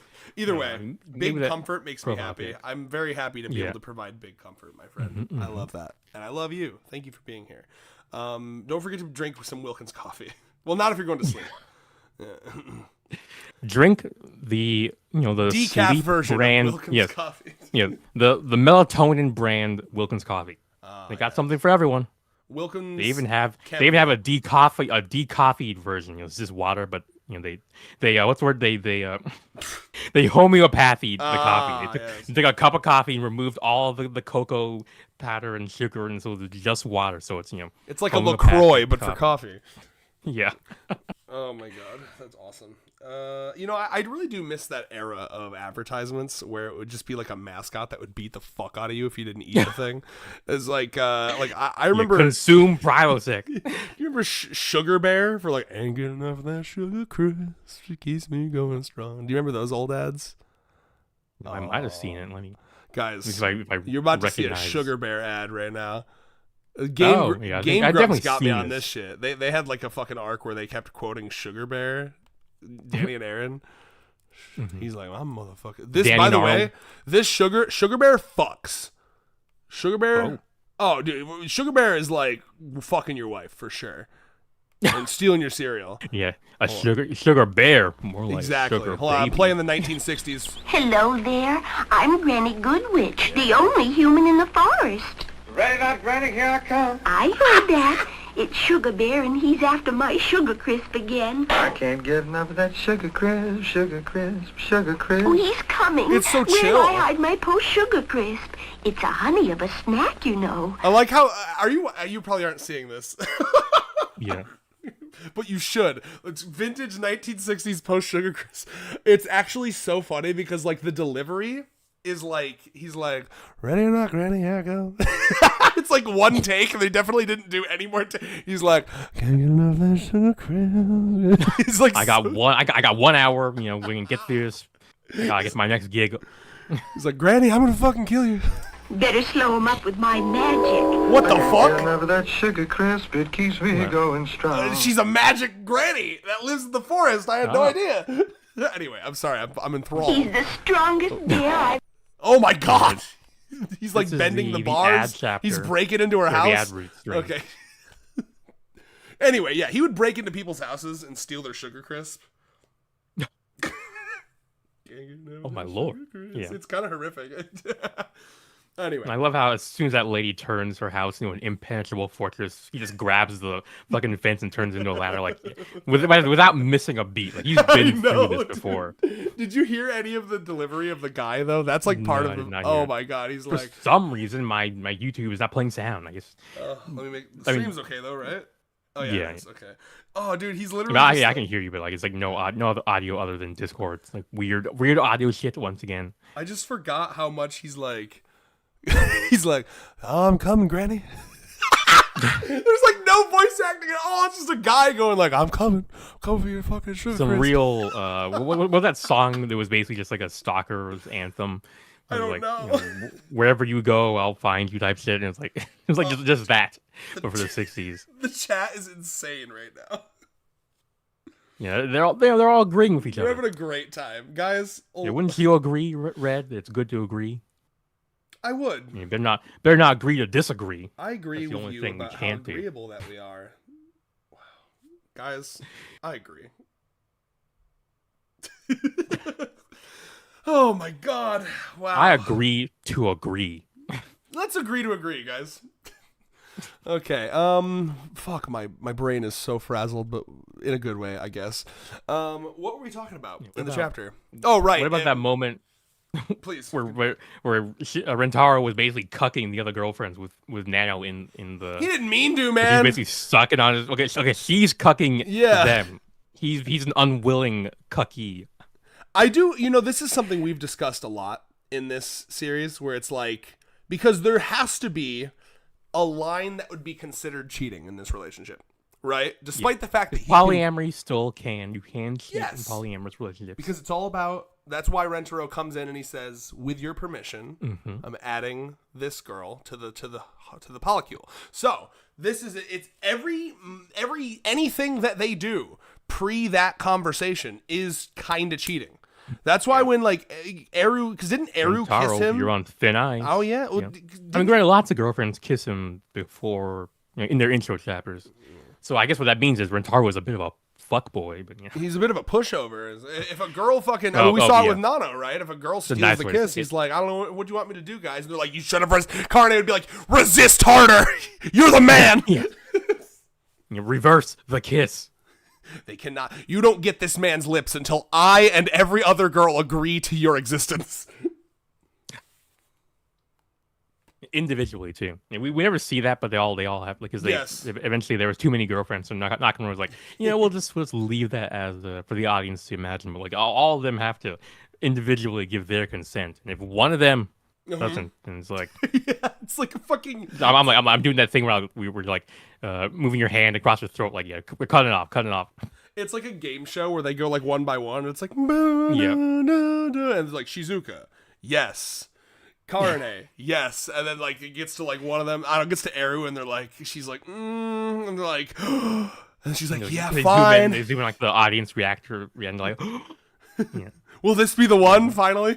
Yeah, it really does suck for the all the older or later girlfriends. Yeah, it gets harder every time. Chance. Yeah. Oh my god! Wow, that's incredible stuff. Again, Nakamura, this is some fucking Chekhov's gun shit, okay? Like, you have set up a system where he has to ask them every time, with your permission, can I add another? Surely there must be one chapter, one girlfriend that is so contentious that at first they're like, you know what, Rentaro? No. I want to see that so bad. That would be interesting because that's kind of what would have happened if Mimi had gotten into the polycule before Nano based. He would have been like, fuck no, let the bitch die. Oh my god. Yeah, man, because Mimi was like, it's me or Nano. One of us shall die. Yeah, she didn't know, but she was basically putting her life on the line. Oh, it's crazy to think about. And she probably would have been the one to die, let's be real. Like, they're not gonna, like, Nano is like, he's our friend. Like, we're not gonna... Yeah, Nano's been here longer than you, Mimi. I'm sorry. I think, if we have to choose, you're kind of like the new one here, Although Rentaro would never do that. Kind of a bitch. I mean, Rentaro made it pretty clear that he doesn't believe in seniority in the relationship. Yeah, that's literally what happened during the first pool arc. Indeed. Let's see. I'm trying to think what else I have but before that, we got the little date chapter. Do you have some yapping that you can do this. so I can go refill my water? Oh, yes. So either do some yapping about the chapter or read the chat, whatever you need to do. But I am fucking talking about thirsty some Wilkins coffee. You could. You gonna get some Wilkins coffee, Red? I'm gonna go fill my cup up with some Wilkins. Yeah. What's that? Where's that ominous shadow in the background with the weapon? Just like when one hand the weapon and the other hand Wilkins coffee. Yeah. And then in my third very hand, subtle. A cup of sugar crisp. You know what, dude? If I was about to get fucking bopped by the Muppet from Wilkins Coffee, I would simply pour a bowl of sugar crisp, and then the bear and the Muppet could fight while I escape. Damn. Yes.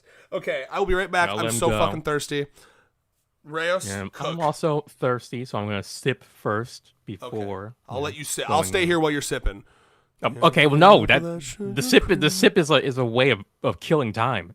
Oh. Yeah. Okay. Fine.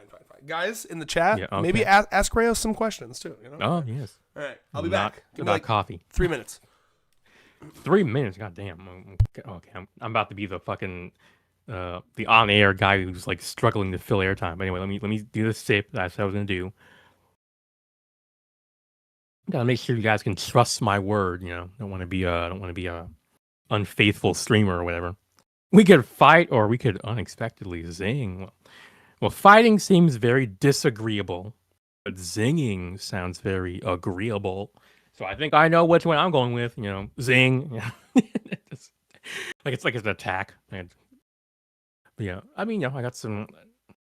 Okay, the only other things I really could talk about are things I already kind of said in so many words. Like I'm talking about how, the current, the original art style, and kind of really focus on the corporality of the characters' bodies. You know, like that classic Twitter meme about how can you tell if someone is an adult artist, and they show like they show like a shot of like the little blushy mark with the highlight on it on like the knees or the shoulders of the character. Like that's classic tell. I do the same thing when I'm making my lewd adult art, But oh my, well, yeah. Speaking of that, Mikolos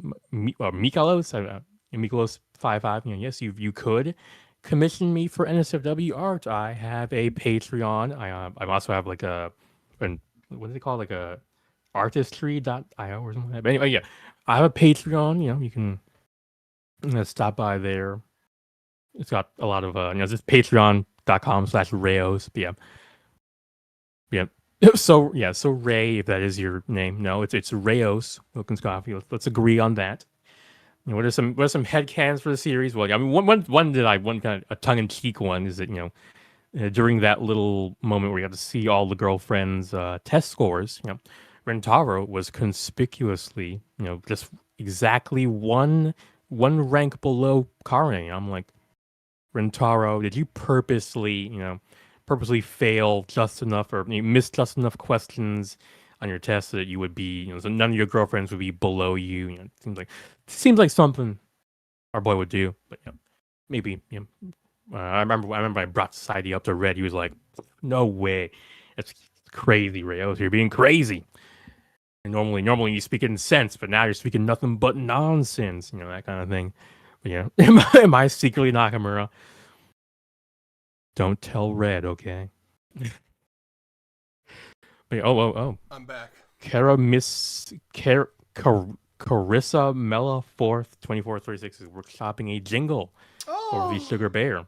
Thank you. Be sure to share that. Yeah, be sure to share that on Discord.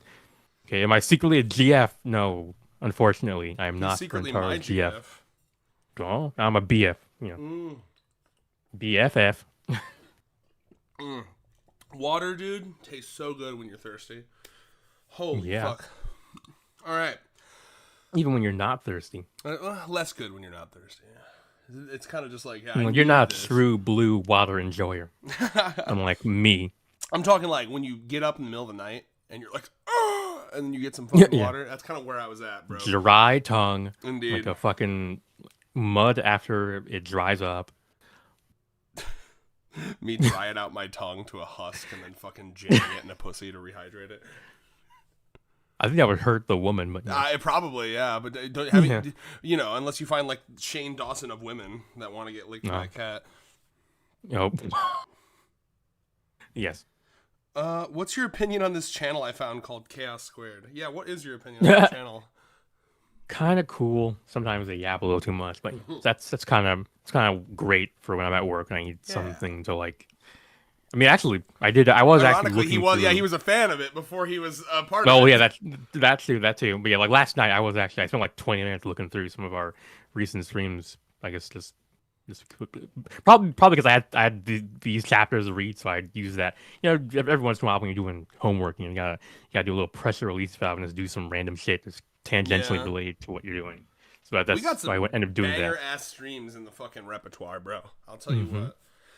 All right. I tell you what. Guys, are we still agreeing in the chat? Just making sure. R100 Kanojo. What do you y'all think of 100 R Kanojo? This also goes to you, chat. The Reddit? Cool. I don't know. I mean, I stop by every once in a while, like a couple times a month. There's that okay buddy 100 Kanojo, my God, yes. where they're like problematic and like talking about wanting to fuck Moonlight. Well, that's not problematic. Well, that's not problematic. That's the reason I went there originally, and then I scrolled for like 3 seconds, and it was like, I want to fuck. It's like okay, buddy. Yeah. Well, yeah. Thankfully, the name kind of hopefully prepares you if you know what. I didn't know what the fuck that meant. Yeah, me neither. Yeah. Yes. Tease it. So what you're saying, Rams, is that you used to be a fan until Chaos Square got that new host. Yeah, it was. It was kind of like like with Game Grumps, where they used to have Aaron and Johnson, but then that Danny guy showed up, and Yeah. I haven't been able to get on. Kind of It's felt been like a 10, diversity hire to 15 me. Years. I mean, he's Jewish. No, I was making that joke with you. Yeah, both work. Yes, 'Cause, indeed. Danny is Jewish, Rayos is black. I should have known Same Chaos thing. Squared was woke. I had no idea. I had no idea. They really slipped that one under me. All right. But to be fair, go from a trans co-host to a black co-host. What's the wokeness that's true, coefficient yeah. on that?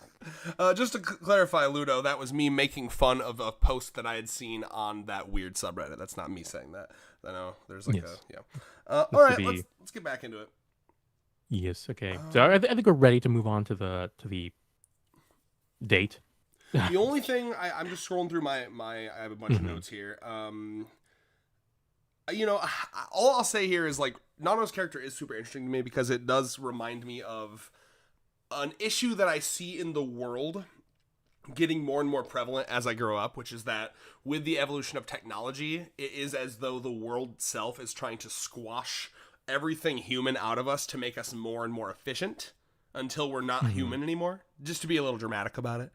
I mean, that would have been interesting to add to her character. I'm like, because one of the things I took such umbrage with in the beginning was like, compared to Shizuka, where we get some very clear, kind of like the emotional logic of why she is the way that she is with her past and whatnot. We don't really get that with Nano, even to this day. We have no idea. Shit. Yeah. She was basically.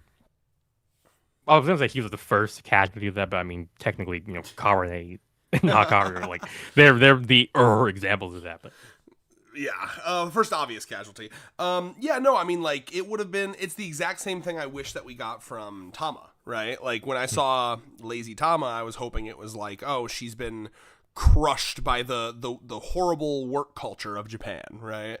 But no, it's like though even there, they gave us enough that you can very easily headcanon. I mean, we see her basically just suffering in a workplace environment. Yes. Yeah, we don't know. I mean, we don't really get. But we saw her the flashback deep as a kid, where she's psychological- like a little kid in school, and she's like, I don't want to do anything, So like, it kind of, as Moonlight pointed out to me, but I will still choose the headcanon. Yeah, I mean, like, listen, I was the same way. It's like I would kill to get something like that for Nano, where it was like something like that fanfic that I did. That was the good. Chapter idea that I did for the fanfic stream, where it's just like her dad is basically her, and then basically what's the word, like stamped himself onto his child and turned her into a little copy of himself, kind of thing. I would love that. Remind me, we have not seen any glimpse of Nano's parents, like at all? As far as we know, she is an actual factual robot. It was built in a lab and released one day. Like, I wonder if Nakamura is still deciding if he's going to do that or not. I have the opportunity to do the funniest thing. I'm gonna wait until it's at its peak funniness coefficient or whatever. Yeah, dude. Yeah, I mean, it would be pretty fucking funny if we're at like Girlfriend 95 and it's like, I don't know, like Nano trips and falls. The rumor and, like, a wire that she comes was the rumor that she was a robot was in fact true. That'd be nuts. That happened in Assassination Classroom, by the way. They have a fucking AI student. Do you remember this? Look, I never really watched it full through, so I don't. They have a student that's just like a fucking autonomous like government droid. Yeah, because they're desperate. Because the whole idea is that like, I can talk about Ass Class all day. It's such a fun concept. Ass Class. There's so many syllables. I know. So it's So TLDR. In Assassination Classroom, there's what you perceive to be at the time an alien who blew up the fucking moon, and he's like, what's up? Yeah, that's me. I'm the one who blew up the moon.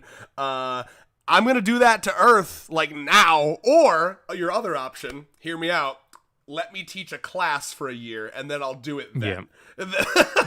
That's your options. And then they're like, weird but okay.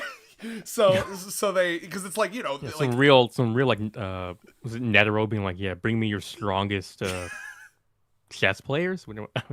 I think you're mixing up Netero and Meruem a little bit, I think. Yes, there we go. I was like, I'm sure that's not their name. That was some real. I love Zelda not from the ant's Zelda. name. I love Metroid from Metroid. Yeah. I love Rentaro from 100 Girlfriends. Oh my god, it's Twilight from Twilight. But anyway, I'm trying to. There used to be memes like that, like out the ass. But anyway, though. So like, yeah, it's a fun concept because it's like, okay, this alien thing. Our military literally tried to shoot him down. And, like, there's literally a montage where it's like we tried to shoot like missiles at him. He's like faster than our missiles, so he like outran. I think he like draws a little smiley face on them and then throws them like into the sky or something. You know, so like he's untouchable. There's nothing they can do. So they're like, yeah. So we of course agreed to his thing, but. And there's like rules, you know, if they piss him off too much, he'll be like, fuck you, I'm gonna destroy the planet. So they have this thing where it's like, okay, can we, you know, you want to teach this class, can we at least like try to train these kids to kill you? And they're like, I don't see why not. They're not gonna be able to do it. It's just teacher-student bonding. Exactly. So one of the things that they do is like, okay, so he wants to, because one of the rules, of course, is like, one of the things that they say, like, okay, don't do it, don't do this, is like, don't hurt the children, right? He's like, of course not, I want to be a teacher, I'm not gonna hurt the children. And so they make like a fucking like student, but it's actually just like a fucking like, it's like, if I remember correctly, it's like a fucking box that has a bunch of like weaponry in it, but it's got like a screen of like a VTuber screen basically, where it's like, yes, I'm just a student, I'm a girl and I'm a student, but it's actually just a box with weapons. Very convincing.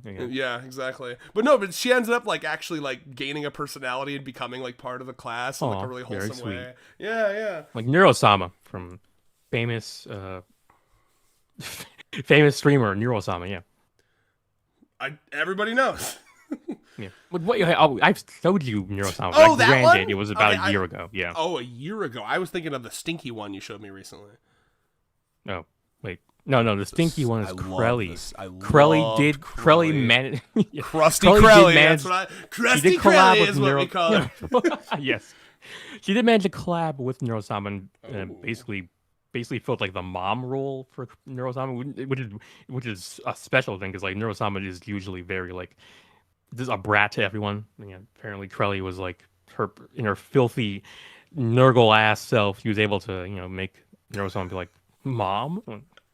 Wilkins Coffee, didn't she also marry the bully of the class or something? I don't fucking remember. If that happened, that must have been like, because I know there was some extra material. There was like a movie.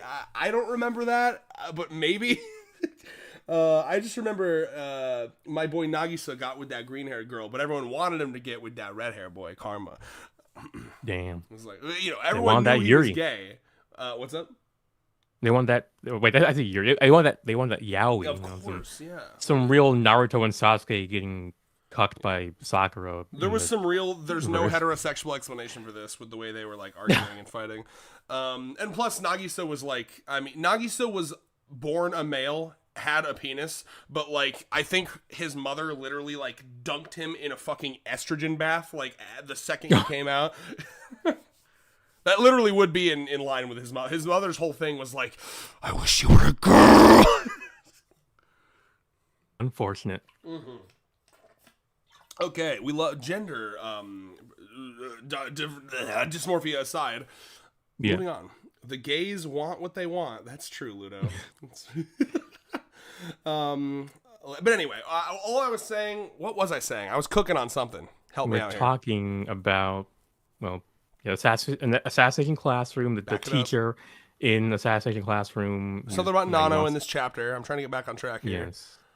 Let's see. We need to get backtracks over here to get us back on track. Oh, I guess anyway. I remember. We were talking about how Nano's character is very, to me, emblematic of like a real problem that's getting exacerbated more and more and more, which is this like, to me, to be human is to, cringe terminology, but like I've been thinking a lot about slow maxing recently, which is like, it seems silly, but like really, I mean, like this obsession with like efficiency and speed is not good for your brain. Like it's very important to be able to like take strolls with nothing playing in the background. You know what I mean? Like you don't need to rush to do everything, right? Mm-hmm. So like I from that perspective I fuck with Nano's character because it does feel like everyone.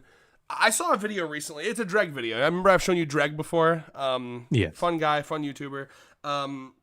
He had a video called "You Don't Have ADHD, You're Just Addicted to Drugs." And the whole thing, it's like from this perspective of he's like talking. It's like an intervention, and he's like, hey friend, I think maybe you're just addicted to that stimulant. Like and it's like half comedy, but like there's parts where it gets kind of serious.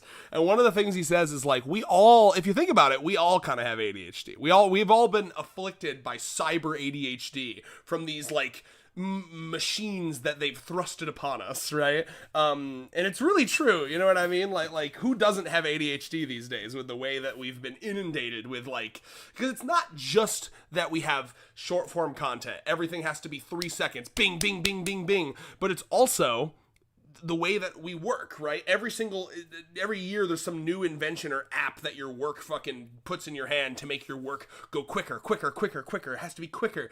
We're still like organic meat machines, but they desperately want to we are just one moment away, one generation away from like becoming cyborgs, where they're going to want to like start attaching shit to our fucking bodies to make us more efficient.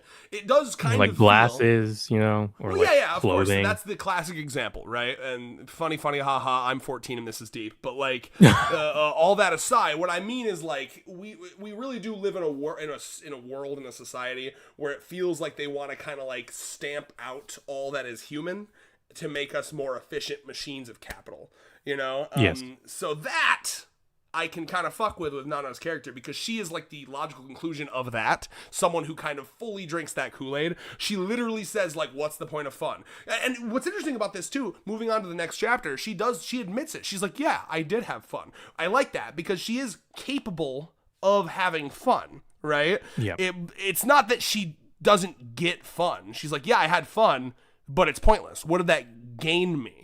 And in that way, relatable feeling, yeah. and by the way, that's only a relatable feeling because of the fucking poison that this world has put into you. You wouldn't be thinking that if perhaps. No, not perhaps. You wouldn't if you were living in a. Well, no, I'm a big proponent of the fact that all what's the word? All these things are natural. The issue is that we take one part of the human experience and try to magnify it to take all to make it all what's the word, like to universalize it. When you can't do that, you have to have both. You can't just have slow leisurely strolls like that. You can't live your life just doing that. The same way you can't just live your life efficiency maxing at every possible opportunity. Like neither one of those is like a sustainable way to live your whole damn life. You need variety. Definitely, for sure.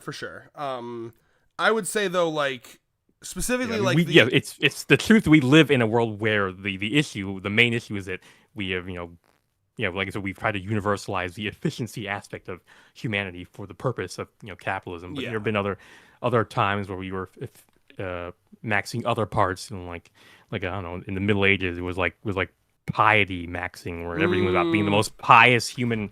You didn't it was literally people would literally starve themselves to death to show off just how pious and Christ-like they were. It's like, I mean, that's no better than killing yourself for work. Very human to be obsessed with things and not be able to find a good balance, right? Yeah. Yeah, it's the whole what's the word? The whole Buddhist middle way thing is like, don't go too much with too little, or too little with too much, or whatever. George Lucas was really cooking when he said only the Sith deal in absolutes. Yep. By the way, now that I'm on this page, I must bring up the part of my notes where I say, hold on, I gotta find it's in all caps. Hold on. Oh, I did already say it. Yeah, it's the booba with the strap through in the middle of the booba. That really happens, by the way. Yeah. I that's not anime, guys. I know some of you have never seen booba or girl ever. Damn. It's a joke. Yeah. Some of you weren't even breastfed as children, unfortunately. I know women are rare creatures, like a shiny Pokemon card, but like booba, bag strap, that shit really happens. Sometimes it engulfs within the booba. You can't even see the strap anymore, and you're like, damn girl, you live like this? You just live with these things on you? How the fuck? I love it. Makes me go, why must you be silent? We're getting well, Mr. Wilkins Coffee has given us some deep lore on how Muppet psychology works, where it's like, they normally only have 2 thoughts at a time, and sometimes they get lucky and have 4 thoughts. But Wilkins Coffee. we're getting we're getting so much money too. Oh. Yeah, that too. Guys, thank you so much. Every dollar you give me, it helps me escape from. We gave them time to fallow and grow more money if they give it to us. Well, every dollar if we've been streaming the whole time, then they wouldn't have the money to give us. So true. Every dollar you give me, it gives me. I'm less concerned about working at an absurd pace at my day job. I get to say, you know what, I'm going to work a little slower because if I get fired, I at least have that safety net of the $15 I got from stream. Yes. No, I really do appreciate it. Yeah, that will add like, a Genuinely. quantifiable amount of time to how long you can go It's true. Unemployed. I could, if I was smart, I could get 5 ramen minutes from that. Yeah, I could yep, exactly. That's like, I mean, if I just eat ramen, $10 worth of ramen, that's like a week of meals. If you use it to buy like some seeds, you could grow it in like a plant and eat the plant after like a year, perhaps. This is like that Homer Simpson joke where he's like, money, but I want a donut. And he's like, money can be exchanged for goods and services. Oh, that's good. And then you won't have money anymore. That's bad. And then you can work and get more money. That's good. But that means you have to work so much you can't eat your donuts. That's bad. It really is how it be.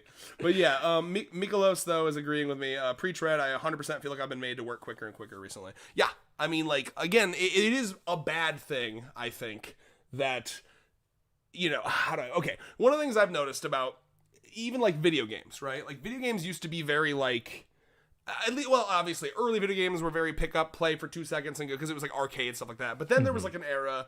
PS1, PS2, N64, where video games were very like it was a commitment. You had to sit down for a couple hours, right? Like you like think like Ocarina of Time. That's not like you could pick that up and play it for 5 minutes. In order to find a save point, you had to play for at least a fucking 30 minutes. And so what I've noticed is that like video games have become a lot more like pick up and play. You can play it for fucking 5 minutes, put it down. Especially mobile games. Yeah. Yes, and that dynamic comes from the fact that companies recognize the fact that no one feels like they have free time anymore, right? Yeah, like, which is the truth. Yeah, and what has changed? It's this idea that everything. I see it in commercial. Oh, great example. I work at a grocery store. Everything. I mean, it's becoming so big that they're actually saying it's probably going to overtake normal grocery shopping. The shit where you like order it on your phone and then someone in the store gets it for you and then brings it out to your car. Mm-hmm. That's kind of gross to me. This is probably some boomer shit. Like, it's one thing, that used to be like, oh, I'm disabled and I can't go into the grocery store myself. Now people use it because the idea is like, you're really busy. Wouldn't you rather just swing by and get your groceries? And it's like, okay, man, it's just like, we can't even fucking enjoy a trip to the grocery store anymore. Even that's got to be like... I do not want to enjoy a trip to the grocery store, though, to be fair. It could have been enjoyed if it wasn't a nightmare. It could have been your local mom and pop shop where you said hi to fucking Bill, your neighbor, and, he gave you a loaf of bread in the house because he likes you so much. Where's the community? Where's the love? Where's the agreement? Mm-hmm. Yeah, but I mean, I guess my only 2 cents would be, it's like, it's a systematic issue. It's like it's not, it is true that we literally have less energy and less time to do things. So we're kind of, what's the word? Like we don't want to waste our limited time and energy on stuff. But then what ends up happening is that we end up spending on like short form, very easy to consume content. Which I mean, it's fine every once in a while, but.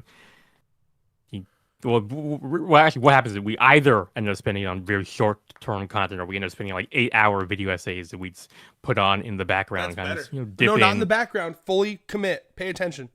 I mean, no, that's not how most people are using it. Most people are using it to get through a shitty work shift, or like to get through the weekend or whatever, because they don't have time to be with their friends, so they have to have some sort of like some sort of just background noise, which is really that's how people use TV, for example, for forever. And they just have the TV on, this is background noise, and then every if something interesting comes on, you might take a step away from whatever you're doing and actually lock in. But it's people like having background noise, and if you can't get it from what? Okay, no. Okay, what I'm saying, the reason people like background noise is my supposition. Is because when we were living in the fucking I see. Before civilization, there was always background noise. Trees with their branches and leaves, rattling. Birds singing, people talking, doing stuff around you. Like it was abnormal. We're simulating touching silent. Grass, is what you're saying. Yeah. No, I see what you're saying. Yeah, all I'm saying is Nano is emblematic of this like system. It'd be definitely nice if Nakamura kind of leaned in on that, perhaps. I think it'd be pretty epic. With some more pathos for a character. Well, you know, there's very... literally like a line from Rentaro here. I'm not sure where it is, but he says something like the importance of having fun, the importance of just like having, because like what the fuck is genuinely that. do you mind if I finish my thought real quick? Oh yeah. Genuinely, what is the point of living like? I had this thought when I was a kid, like when they were like, "Oh yeah," and then you're gonna go to work and shit. And I was like, you know, because obviously now I've realized, okay, you can balance your day. You have 8 hours. If you're unlucky, of course, you need to do, the people with 2 jobs. I have nothing but sympathy for them. That shit sucks ass. But at least for me, right? I can have my 8-hour job, and then I come home and I have my free time at least every night. I can do something for fun, right? But like, can you imagine, like, what is that? That's really is the question that one must ask Nano. It's like, what are you doing all of this in pursuit of? All of this perfection to get a good career? What's the point? I mean, if now not to be fair, a job well done. That's kind of its own reward. You know, it's like doing a perfect speed run where you don't make any mistakes at all. I mean, that's kind of satisfying in its own right. You know, except now it's life. It's not the speed run. Life is the speed run, not a video game kind of That's thing. actually interesting, because then you get into, there's some deep questions there, right? Where it's like, okay, are you because I could get into some weird sick circular logic where it's like, okay, like, is that just, are you really happy, or are you just like dopamine dripping yourself off of something that is meaningless? That's true for, that's the question you ask for anything anyone can do for anything. Exactly. That's why I said circular logic, right? I was preempting what you were gonna say there.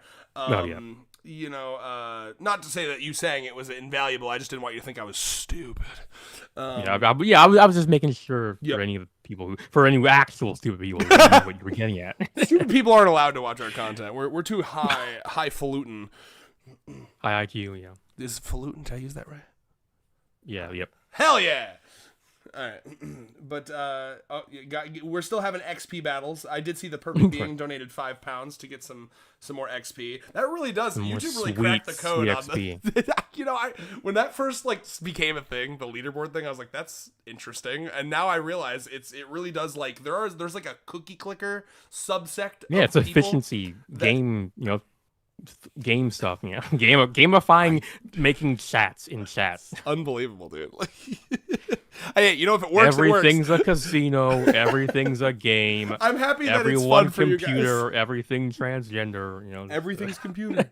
It's all computer. But all that to say about Nano, I'm starting to realize why we never get anywhere. Right? It's like I've been trying to like wrap up the first chapter, but we keep fucking side tangenting. But not your fault, by the way. It's the nuclear. It's Nakamura's fault for giving us so much good fertile ground for discussion and good fertile women. He gives us a lot of. But that's Nozawa did that. I mean, Nakamura's just puppeting their beautiful bodies. Their actions. Yes.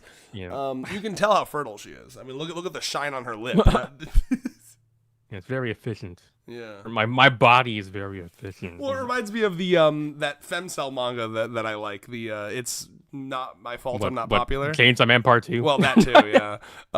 It's not my fault I'm not popular. There's like a whole chapter where she's like Tomoko or something. She masturbates all night and then she wakes up and she's like super beautiful and she's like, oh my god, that's the secret to beauty. My estrogen has exploded. And then she goes around looking at every beautiful woman like, you're masturbating. Yeah. I know what you are. I know what you did last night. Let me smell your fingers. But fantastic. That girl would do that. No, she would. She's incredible. What a great character. I'm still waiting for a GF like that. Yeah, yes, I was about to say that. My shit is lagging. I can only chat every 1 minute. That is not... Okay. I don't have slow mode on. So that's on your end, my brother. Yeah. Flow states are great, but sometimes you get shock emails with new requests out of nowhere or no mistakes or mistakes you made ages ago coming back to haunt you. You're talking about work, I presume. Yeah, that being sucks. stupid is okay, Red. Thank you. I was being fun. I hope that was an obvious sarcasm where I was like, stupid people aren't allowed to watch us. Like, that's a joke, obviously. I'm good at some things and bad at other things. Is this a batter... a Bader Meinhof phenomenon. It's that thing where you learn about an X sort of thing, and then you start seeing it everywhere, kind of thing. Where it's like, Probably. I don't know, like how I told you about the Wilkins coffee, and then all of a sudden you start seeing Wilkins coffee all over the place. Maybe. But yeah, that's probably enough for the first chapter. I know you wanted to. Yeah. By the way, just given that it's already 10, I do think we should probably, rather than strictly go chapter by chapter, we should probably just jump around and talk about the volume as a whole. So we're not here for literally 9 hours. I mean, I could just talk about my overall impressions and kind of not really. We don't need to skip on to hardcore. comments. I'm just saying, don't be like committed to going Okay. page by page. Is that fair? Yeah. You sound so disappointed. Unless I have but do something you really really want to be here funny. Till like 3 a.m. Yeah. That's it's what's the word? There are two wolves inside of me. Type thing. One wolf wants to stream until the heat death of the universe, and one wolf wants to live his life. Good news. We'll do both. We'll do it. Yes, just we'll chunk it up. Yeah. like the food I'm gonna feed to that wolf because he's domesticated and his teeth are going bad. He's old. Yes. All right, shoot. Your turn. Go. Okay. I mean, I love the chapter title. The AI girl's insignificant day. I don't know. Yes, I do too. Nano chapter titles just tend to have like a certain evocativeness to them. Yeah, there's an artsiness to it.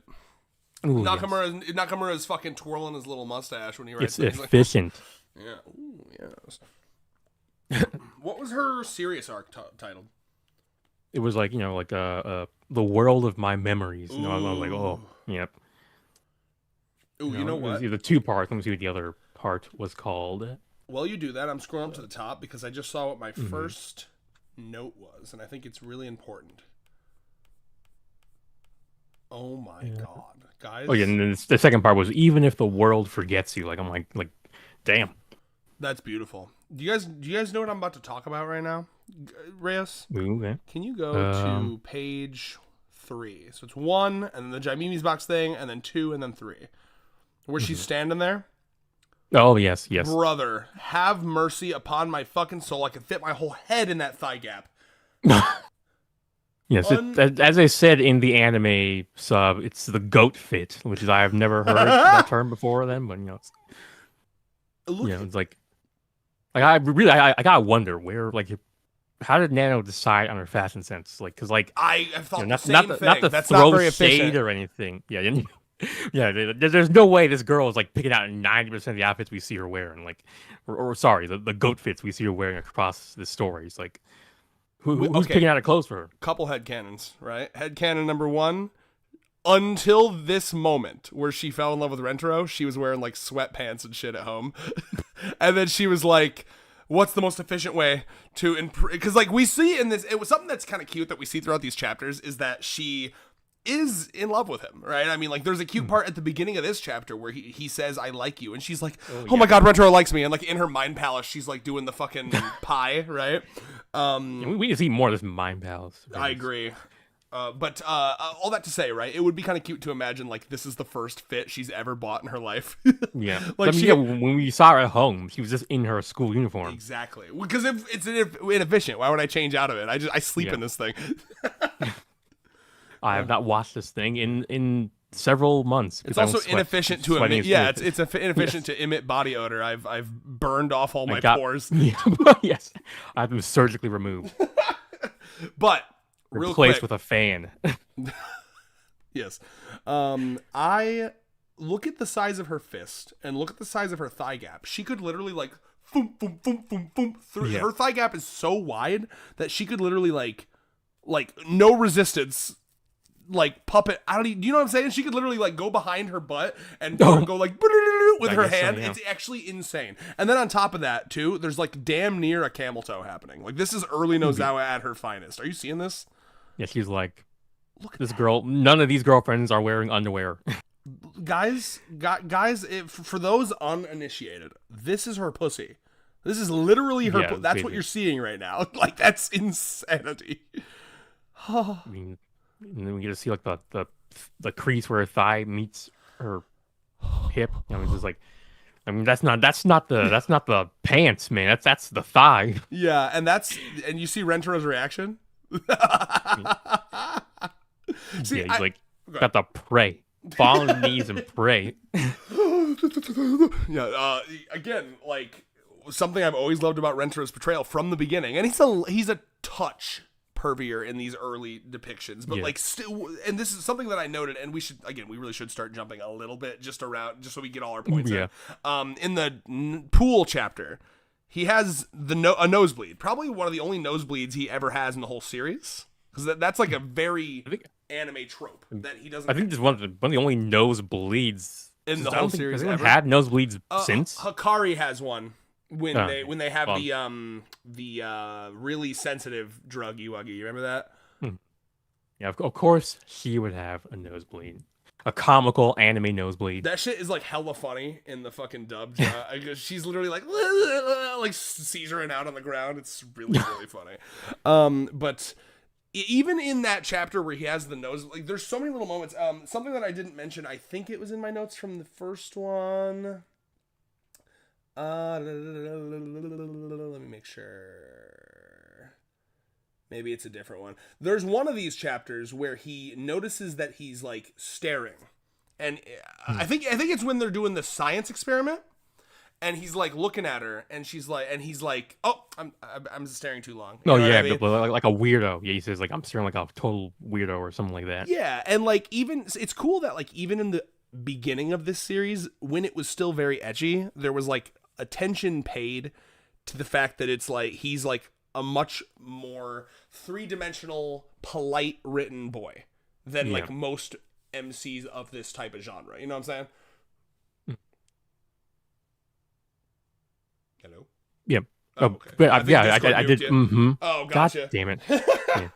This is why I tried to do that. I tried to get rid of that noise canceling setting on Discord, and we ended up having to deal with the crackling thing. Yeah. Crackling oat bran. Yeah. Sorry, that's in my head because Film Cow references it in one of his videos. Let's see. But so the thigh gap, let me go back to the beginning. Yeah, other things on page 5 is like Nano's non-plus faces, very cute. You're going to see a lot of those across this volume. Is that so? Because these are all manga chapters that I had only seen in the anime before. I had, you know what I mean? I hadn't gone back and read them yet. Nano is like way cute in the manga. Yes. Like actually like kind of cuter than they depicted her in the anime. I think she's like, there's a lot of faces where she is like, I'm kind of falling for her, like low key, like way more than I did in the anime. Yeah, like I guess here we're getting to see like, I don't know, like on page when they're on the little fair, the merry-go-round, on the merry-go-round, she's like almost like sullen, kind of like she's almost pouting here. Do you see her pouting? Yeah. It's really cute. She's like, what is the point of this? It's like a real frustration. She doesn't get it. She's like, I just don't. Why? Yeah, I've been there. I don't know if you've ever been there before. I don't know if you've ever been there before, where like everyone in a group is having fun, but you're not, and you're like, is there something wrong with me? Like. No, when I was that age, it was like something wrong with these people. I think. I was very much like, I am the measure of man. I am normal. Everyone else is weird. That's so interesting. I feel like I grew up super unconfident, and then I gained my confidence later in life. And did you have like an opposite? I guess sort of, yeah. Interesting. Let's see. Also, she's riding the bunny rabbit, which is foreshadowing to her later being attracted to Shizuka. Ooh, yeah. Because she wants to ride that bunny rabbit. You know what I'm saying? And they didn't even they didn't even Nakamura and Zawa probably didn't even realize that they were putting in subtle Yuri sapphic foreshadowing. Yeah, that's why her pussy's that. That's why there's no underwear, so that the pussy is that much closer to the rabbit. Yeah, I mean that, or she was like, it's more efficient to not wear underwear. Underwear is just a social convention that prevents the pussy from breathing properly. That's so true. Actually, I also like. There's something about using the term pussy in like a really like scientific I was like, that's probably not what she would say. And speaking of things that Nana would not say, prevents the pussy from breathing properly. Like on page 7, where she's like, she says something like she says like the straight up. She says the word straight up. Like I try to find the where? Panel where it says. Wait. Is it when they're in the spinny cups? Yeah. Wait, where is it? Oh, not only that, people straight up believe that. Yeah, I was like it was still funny. Like I wrote my reaction to it was like, whoa, Nana would not say that shit. And I went to write it down in the notes, and I already written it like a year ago. Like I had the exact same reaction. That's so funny. I love that. I love finding that you're more consistent than you even believed you were. Yeah, that would be. I see Tuesday. You're in the chat. If you want to check for me, what more like directly she would have said there, or was that just like an Englishism? Not to be fair, Japanese is a much more. I mean, there's less like word choice stylization. Okay. You can do it more like kind of like they got like verbal tics a lot. And the fucking nanoda that Kusuri does is like an example of a kind of I don't know, like vocal variety they got there. Like you can't do that shit in English. Like you imagine someone who actually ended their every sentence with yep. Like what the fuck are you doing, dude? That's just normal in Japanese. Like that. Oh, dude, I miss like school where like I don't know if you remember like how easy it was when you were in school to just be like, for this week I'm gonna talk like a pirate. Like people just I did have phases. Yeah. I remember I had a whatever phase when I was in seventh grade and annoyed the hell out of everyone around me. Whatever. By the way, Tuesday did in terms of the nosebleed. Mai just had a nosebleed according to Tuesday. Yeah. I was thinking to myself, if anyone had a nosebleed recently, it would be fucking Mai. But I mean, like, the main point there was like Rentaro, right? Like, even in these early times where he's doing the like kind of the tropes, there's so much attention paid to the fact that he's like the goodest of boys. He is a cinnamon roll. Yeah, he is. That's what distinguishes him. Yeah, he's a woke king, dude. Especially back then. This is before he becomes the fucking love monster. Yeah, this is like early days. This is like when he's you just read a little. Go ahead. I'm sorry. He's a little love baby. You know, he hasn't grown into himself yet. Yeah, this is when like you go back and like watch like John Cena's like first match in WWE when he's like still like a thug rapper. Yeah. Did you know Genghis Khan's baby pictures kind of thing? Oh my god, yeah. People will tell. There will in the future someone like, okay, look at these background shots, like these other people in the cups. These guys will like in the future world that's like ruled by the Rentaro family with an iron loving fist. These people will be like, yeah, and I was in the cups next to him when he only had 4 girlfriends. Now he's dating half the planet. There's a couple pockets of resistance here and there, but they're falling. Crazy. Yeah, I mean, he's not even trying to steal everyone's wives. It just keeps happening. Like women can't resist him. Yes, especially, I mean, once 100 women have done that, like women who aren't even zinging with him would be like, well, I mean, they must know something we don't, right? There's clearly something going on over there. Let me get a taste. That's still something. Again, Nakamura, be brave. Fuck around with the formula. Have a girl confess to him that doesn't zing. I want to know what happens. Yeah, that'd be. I mean, the only thing that stops me is like, I mean, that would be like I mean, that what's the word like? Really forcing the man to like really work at that point, but yeah, I mean, if he's willing to do it, I would love to see it. Yeah, the 101 GFs really love you. Like then they change the name of the damn story from then on. Yeah, it's when you get oh my god, the perfect being resistance. It's all the tsunderes. I love that. Oh, that's so cute. Oh my god, bro, I love the idea of like I've read weird fanfics where like they become like gods of like sex and they've like collected like just millions of women and shit, and like I love the idea that he has like you'd have so many you could group them into like subsects. It's like that's the different factions. That's the fields of tsunderes, and over there is the droves of goth girls. the icy Arctic fields of the Kuderes. The wet marshy lands of the like fucking horny women. Yeah. There's so headed many by of the them likes of Hakari and Momoha. They're pussy moist. They're pussy. I almost said pussy muck, which sounds really gross. Yeah, we call that. That's normally call that menstruation. But yes, their dripping pussies have formed new lakes and rivers on our prairies. Yeah, I walk out on my balcony. I take a big sniff in, and all I smell is woman. I know what time of the month it is because how the air smells. Oh, that's so epic, dude. Oh, I love it. Every time I was like, yep, it's that time of the month again. They all sync up. You know, it's because they're all so in sync. because they all love the same man that all the periods happen at once, and they're like there's so much blood that it's like literally it's like a hazard. Like they have to like. Anyway, I'm gonna save that for the fanfics. Yes.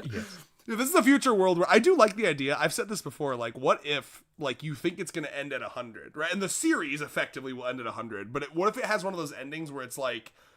Oh, like he's like, oh wow, I finally hit 100. I guess I can just settle down now. And then he zings again, and he's like, what? And Oh, then, like, yeah. The implication is that it's just gonna go forever. Yeah, he's like the god of luck. I was like, I mean, I only those were the 100 girlfriends that were like like promised to you, I guess. I specifically no one told ever you said. in high school you'd get 100 girlfriends. Yeah. Oh my god. Yeah, like I didn't tell you. I was the high school love god, not specifically the love god. Like, there's also the college love god, the marriage love god. And when I made my mistake, they were like, "Hey, you know what? Let's just see how big we can make this. This will be funny." Because the numbers are based on each other. So you make one mistake, it just cascades down. I think it'd be really epic if we just took this to its natural conclusion and had him date every. I mean, men would just die out. He would be the only man necessary. So it would just be Rentaro and like 3 billion women, and that's the whole planet. And they're all The most insane genetic bottleneck like there's ever been. Like you'll be like future geneticists. Well, I mean, I guess they'll all be descendants of Rentaro, so they won't really be wondering what the fuck happened. Oh yeah, it'll be like a religion. No, this will be like the Old Testament. All right. Well, we should move back on to the fucking retrospective. Yeah. Other quick quips. Page 10. We got the uncensored hand holding. Oh my god. Ooh. I did want to thank Richmond. He said I was cooking. I'm not sure in what moment, but thank you. I always appreciate it. You're always cooking. Oh, thank you. Where's this hand holding? Help me find it. Is it on the page 10? Oh, yep. So unfortunately, unlike with Jaimimi's. Oh, you know what? I lied. I found it. I was like, where is the page numbers? It's over on the left. Oh, yep. Yeah. Yes, definitely. Very, and not only is it uncensored, it's like the fucking focal point of the whole panel. Yes, I remember when I put the little censor I do thing remember on that. there and just put out. I'll admit that was when I was like, is this guy kind of? He got a full deck of cards. But Oh my god, Rentro's bag has a lover patch or sticker. Ooh, This is yeah. lover. Motherfucker knew what he wanted to be. Yep. That's crazy. Wow. I also like fairy tales really are common in this story, huh? Yeah. I mean, We it's a got, like, classic a reason. date Oh, yeah. location. Let's be real. So Yeah. Now, by the way, I also like because I always pay attention to how girls be sitting because I have a very rare kink. Okay, I find it very hot when girls manspread. I don't know if that's just me or not. No. I mean, Is that not rare? I'm not sure if that's rare, but yeah. I feel like it's hyper. I guess the rarity might be the intensity of it. I think most guys would see the appeal of a woman just kind of spreading it. Not well, okay, but it's different though. Obviously, yeah. Oh, yeah. I have this rare kink where I love it when a woman spreads her pussy for me. No, that's not what I'm saying. I'm saying like when they sit in a mannish way on like a train or a bus, or that's hot. Yeah, it's got. I mean, of course, it has the tomboy. It's in the genre of tomboy traits. Exactly. So I mean, I can see why it would appeal to you specifically. So it's interesting to see a girl who sits girlish, right? I mean, we're having a moment here where Nano's social conditioning, despite the fact that it's probably not it's actually objectively not the most efficient way to sit. I know this because us men manspread because it feels comfortable. So Also because we got balls. we do have balls. but part of it, yeah. Their pussies have to breathe, perhaps, as you said. Yeah, perhaps they have very big lips, and if you have them ginormous My lips, pussy maybe lips you also are have fucking to. ginormous, Retro. Yeah, they eclipse your minuscule testicles. Yeah, I mean, you see how thick my face lips are? Imagine that, but like double, and like triple the sheen. Yeah. Yeah, so do you know, Rentaro, the balls come from the same tissue that becomes the labia on women. So that's having bigger labia than you have testicles means I have larger balls. Yeah, that's He's like, true. what, Nano? Like, what? Crazy part is, she's right. Yeah. That's that smiling friends meme where it's like, I just looked that up. That's all true. That's It's 100% like true. there's like the square narrator box that says that. Like, I just looked up. This is all true. She's right, you know. Oh, that's epic, man. But yeah, no, that's fucking awesome. Let me go back to the fucking notes here. I put Rentaro likes photography. We have a rare, these days it's like we're kind of hard pressed to get Rentaro lore to the point where like when that chapter we had semi recently where he was being a gamer and like hyperfixate mansplaining the game to Akko, and then he was like, oops, I'm being cringe because I'm showing a personality instead of just loving you. It's actually kind of cool to like add that to the list where he's like, what does he say? He says like when he was 10 or something, or when he was like young, he had this camera. I'm trying to find it. Well, where is this? Help me find it. Oh, I got it. Yep. I've loved this sort of thing ever since I was young. So boom. I mean, that's Rentaro lore. I clocked that. It's like, okay. Nice. And yes, I mean, a lot of these pictures were very, very cute. Like, I mean, yes. I mean, you can see our boy is trying in these pictures, but Nano's giving him nothing. I know. I really but like... I mean, granted, it is. I mean, it is cute. He's looking at the little like cat toy. That too. He's like, what is this? How do I consume this? How do I consume this? Is this food? Without it looking like I'm filleting a dick. That's really the main concern. As a woman, this is something that I, Nano, care about. Like, have you ever seen Nano eat a banana? I imagine it would be. Yeah, she would care about that. She would just throat goat that shit. Oh my god, yeah. Actually, she'd be like, actually, I learned like cock sucking techniques just to eat bananas faster. Genuinely, that famous GIF of it's from Dragon Maid or Dragon Bride, the one with the lolly dragon that's problematic or whatever. Yes. That GIF where she's like about to catch a bug and then she just eats it off the tree. Yep. That's essentially like, look at this. I'm zoomed in on this picture with her looking at the ice cream. Does it not look like she's about to do exactly that? More efficient. Eat the whole thing along. He's like, doesn't that give you brain freeze? And she's like, no, I've shut that off. I've learned techniques from Zaro. Yeah. It's also more efficient to cook the ramen in your throat. I just eat the fucking brick and then dump boiling water down my throat. Yeah, I dumped those heat pads and just let the peristalsis of my stomach, set them off. That's a fuck. There's a word, I'm losing it. That's a activity that Nano and Kogoe can enjoy together, dumping boiling water down their throats.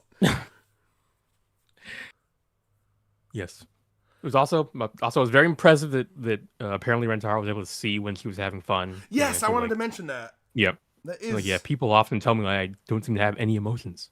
But I do, in fact. It makes me sad. It is interesting. I still think that's interesting that she actually was having fun in certain moments. Mm-hmm. And like this did, a lot of people compare Nano to, right, very Komi in looks, right? And that whole thing reminded me of Komi as well, because one of the things I like about Tadano from Komi is that he can speak Komi, right? Like that's, I mean, listen, yes, I'm Tadano and I speak for the Komis. Yeah. If I'm Komi, right? Like, I mean, like it's a no-brainer. The guy I'm gonna fall for. This guy, I don't even need to speak. This guy fucking, he anticipates my every need. That's pretty fucking epic. Actually, that makes it really an interesting thing where Shizuka and Nano are basically like Komi split in two. Split in twain. Yeah, because Nano is people's perceptions of Komi in early Komi, if you think about it. Yeah, Shizuka is just the reality of Komi. Yep. Whoa! Nakamura plagiarizing? Wait, when did? Komi was definitely already out. Komi's old as fuck. Yeah, okay. Well, okay, I'll fine. I'll search it, but yeah, I'm almost positive. Yeah, Nakamura, 100. God, I keep. Okay, now I'm actually mistakenly trying to call 100 friends. But anyway, yeah. Yeah, Nakamura. Komi started in Komi's May 2016. friends his lawyers are gonna come after you. Yeah, Komi started in May 2016. Damn. Yeah. When did it end? 2025. Yeah, so good, like 9 years strong.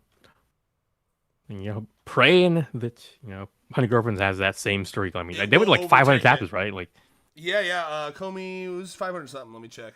But Nakamura will overtake it. 37 volumes. Let me scroll. How many chapters is? Oh Lord, have mercy. Wait, whoa. Wait, this might be. Oh, no, those are the references. Okay, I was confused for a second. Oh, it's 500 exactly. Yeah. I did recently go through a little lark where I looked through like the wiki for the story, for the manga. It's like, hey, interesting. Maybe one day I'll actually read the damn thing.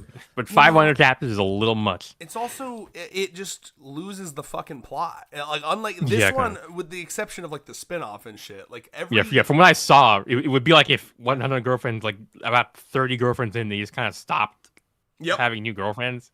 Yeah, it'd be like if they would just sort of show up every once in a while. It's like, oh yeah, that's girlfriend number 64, and like we didn't get to meet them. Like yeah, it was real crazy when I zinged with her. It was like a dragon and everything. It was like literally. Like, I want to see that. No, yeah, my memory of it is that like whereas the premise was I'm gonna make all these friends, but then like they started just doing like whole stints of chapters focusing on just the friends, and I was like, I don't care.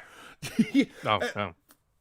Yeah. Well, they're bad. Yeah, that's 100 girlfriends could never, because the girlfriends were all so good that you would be like, I'm gonna watch a whole manga about them. Yeah, that really is what it is, right? Like, I mean, and maybe listen, it's been a while since I read it, but my memory of the Komi side characters is that they were very, very uninteresting for the most part. From what that was partially the author's fault. You could have made them more interesting. Thief is here. Yes. I was waiting for time to bring up because Binary Amp also showed up. He was like, please stream for like a bajillion hours so I can show up. And we're here. Thief also managed to come here after falling asleep for half day apparently. Australian, by the way. Yeah. Australian, used as a slur. I was kidding. Yeah. Like, oh yeah, you're Austrian. Okay, that's cool. No, not Austrian. Oh yeah, that's a joke. Okay. No, that's a joke. That's a joke. There, like, if you're from Australia or Austria, people are always like, oh yeah, the other thing. All right. Yeah. Let's get back on track for the sake of us. That's my notes for this chapter, so we can. I got a couple more. This is the classic appearance of manipulative Renero. Oh, that was the overall impression that I was going to mention. Where it's like, people have talking about how they were like, I don't know how I feel about Rentaro, kind of doing that. And, I mean, he's kind of cooking. I mean, they see it's kind of hella. Kind of manipulative and maybe even abusive. But it's like, I could for people who have been who've been hurt before, I can see them kind of jumping the gun. But I mean, it is a very uncharitable interpretation. Like, first of all, Rentaro is fucking like explicitly apologetic. He apologizes for doing it right after it. The big part of it for me is the fact that it shows him being like, I really am sorry to do this. I just I know what you need. This is him knowing what she needed, right? And by the way, the more I read it, the more it's like, oh shit, like he was kind of cooking with this explanation, right? It's like, okay, you say you're losing nothing. You say you gained nothing. So if I'm burning this, you're losing nothing, surely. That's actually really, really intelligent way to get it through to someone like her. Oh my god, I miss this Rentaro. Yeah. I mentioned later, it was like he's gotten yes, but I mean, like, he's gotten too used to using his heart instead of his brain. He's like he doesn't do a lot of these clever ploys anymore. Is that why you liked? Because I think we got this Rentaro in Kimari's intro pretty well. Ooh, yeah, kind of. We had debate Rentaro. That's kind of one of the things I put. Debate Taro. I put debate bro Rentaro in my notes because he's like I'm going to convince you must date me. Like you have no choice. Like QED. Facts and logic. Fact number 1: you will die if you don't date me. This is not me threatening you. This is just the cosmic fate of reality. Yeah. Oh my lord. Yes. But yeah, so it's genuinely like I would have been more upset with Rentaro if it wasn't such a fucking masterful gambit, sir. Tips top hat. Mm-hmm. Like it's genuinely it worked really, really well. It's like you're honest, sir. It actually worked. The manipulation actually helped her. Like, yeah, this is some fucking crazy therapy shit. This is like the type of shit they be doing at like conversion therapy, but for good. Yes. Throat goat Nano. This is also something funny from Rentaro that like it's nice that Rentaro, and he even still does this, where Rentaro will sometimes kind of like deliver a brutal fucking just a brutal fucking what's the word I'm looking for here? He'll be kind of brutal to his girls as like a joke, like are you gonna lick it, right? Like he definitely did this in. Well, I don't think he was being brutal in this particular instance. I think he was being kind of hopeful. Oh. He's the way he's looking, kind of demurely up at her, got the little sweat drop and the blush. He's going doki doki. He's like, Oh, that's a funny so way to look I at think that. yeah. I think there's a bit. Good. Yeah, there's a little bit of horniness going there. I like Surprisingly that. too. I interpreted that as like, you're not gonna lick it, are you? But like, yeah, I love interpreting it as like, oh my girl smell, girl spit. Especially what he looks like in his imagination. Oh yeah, he's imagining a blowjob, as every man would and does. Yes. Let's see. I have the corn maze. It's not even a corn maze; it's just a normal maze. The maze bit is really funny. Like, actually, just very visually funny for her to just fucking whoop up. Yep. And like that's genuinely a very funny bit where she's actually so annoyed. I remember this in the anime too. She's just like, all the dead. What's the point of these dead ends? Yep. And of course, the human house. Can't forget that. And very, very good. But yeah, I mean, this is again like really, really cool writing. I have some cooking here. I put this chapter really shows Nakamura's strength as a writer. It's almost as if he uses it as a challenge to introduce a very unlikable character and then make them likable all in one fell swoop. I mean, yeah, we've gone over that. That's one of his strategies where he tries to make them appealing, basically. I know we've gone over it, but I mean, like, but this is where we're seeing it. Yeah, this is where we're getting to see it before he had mentioned it in that interview. I think it was. Yeah. It's so good. I mean, it's a really, really effective writing style for me. I love the subversion. I love the fucking jerking me from left to right. There's so many moments. And Eru was a little bit longer for me, right? Like Eru, I didn't see the vision initially, but he's very good at it. Yes. Almost to a supernatural degree. Yeah, really, it's I want more of these. My only complaint is I want more of these two-part or girlfriend introductions where we get to meet them, get to know a little about them, and then the next chapter is their date, basically. That would be really cool.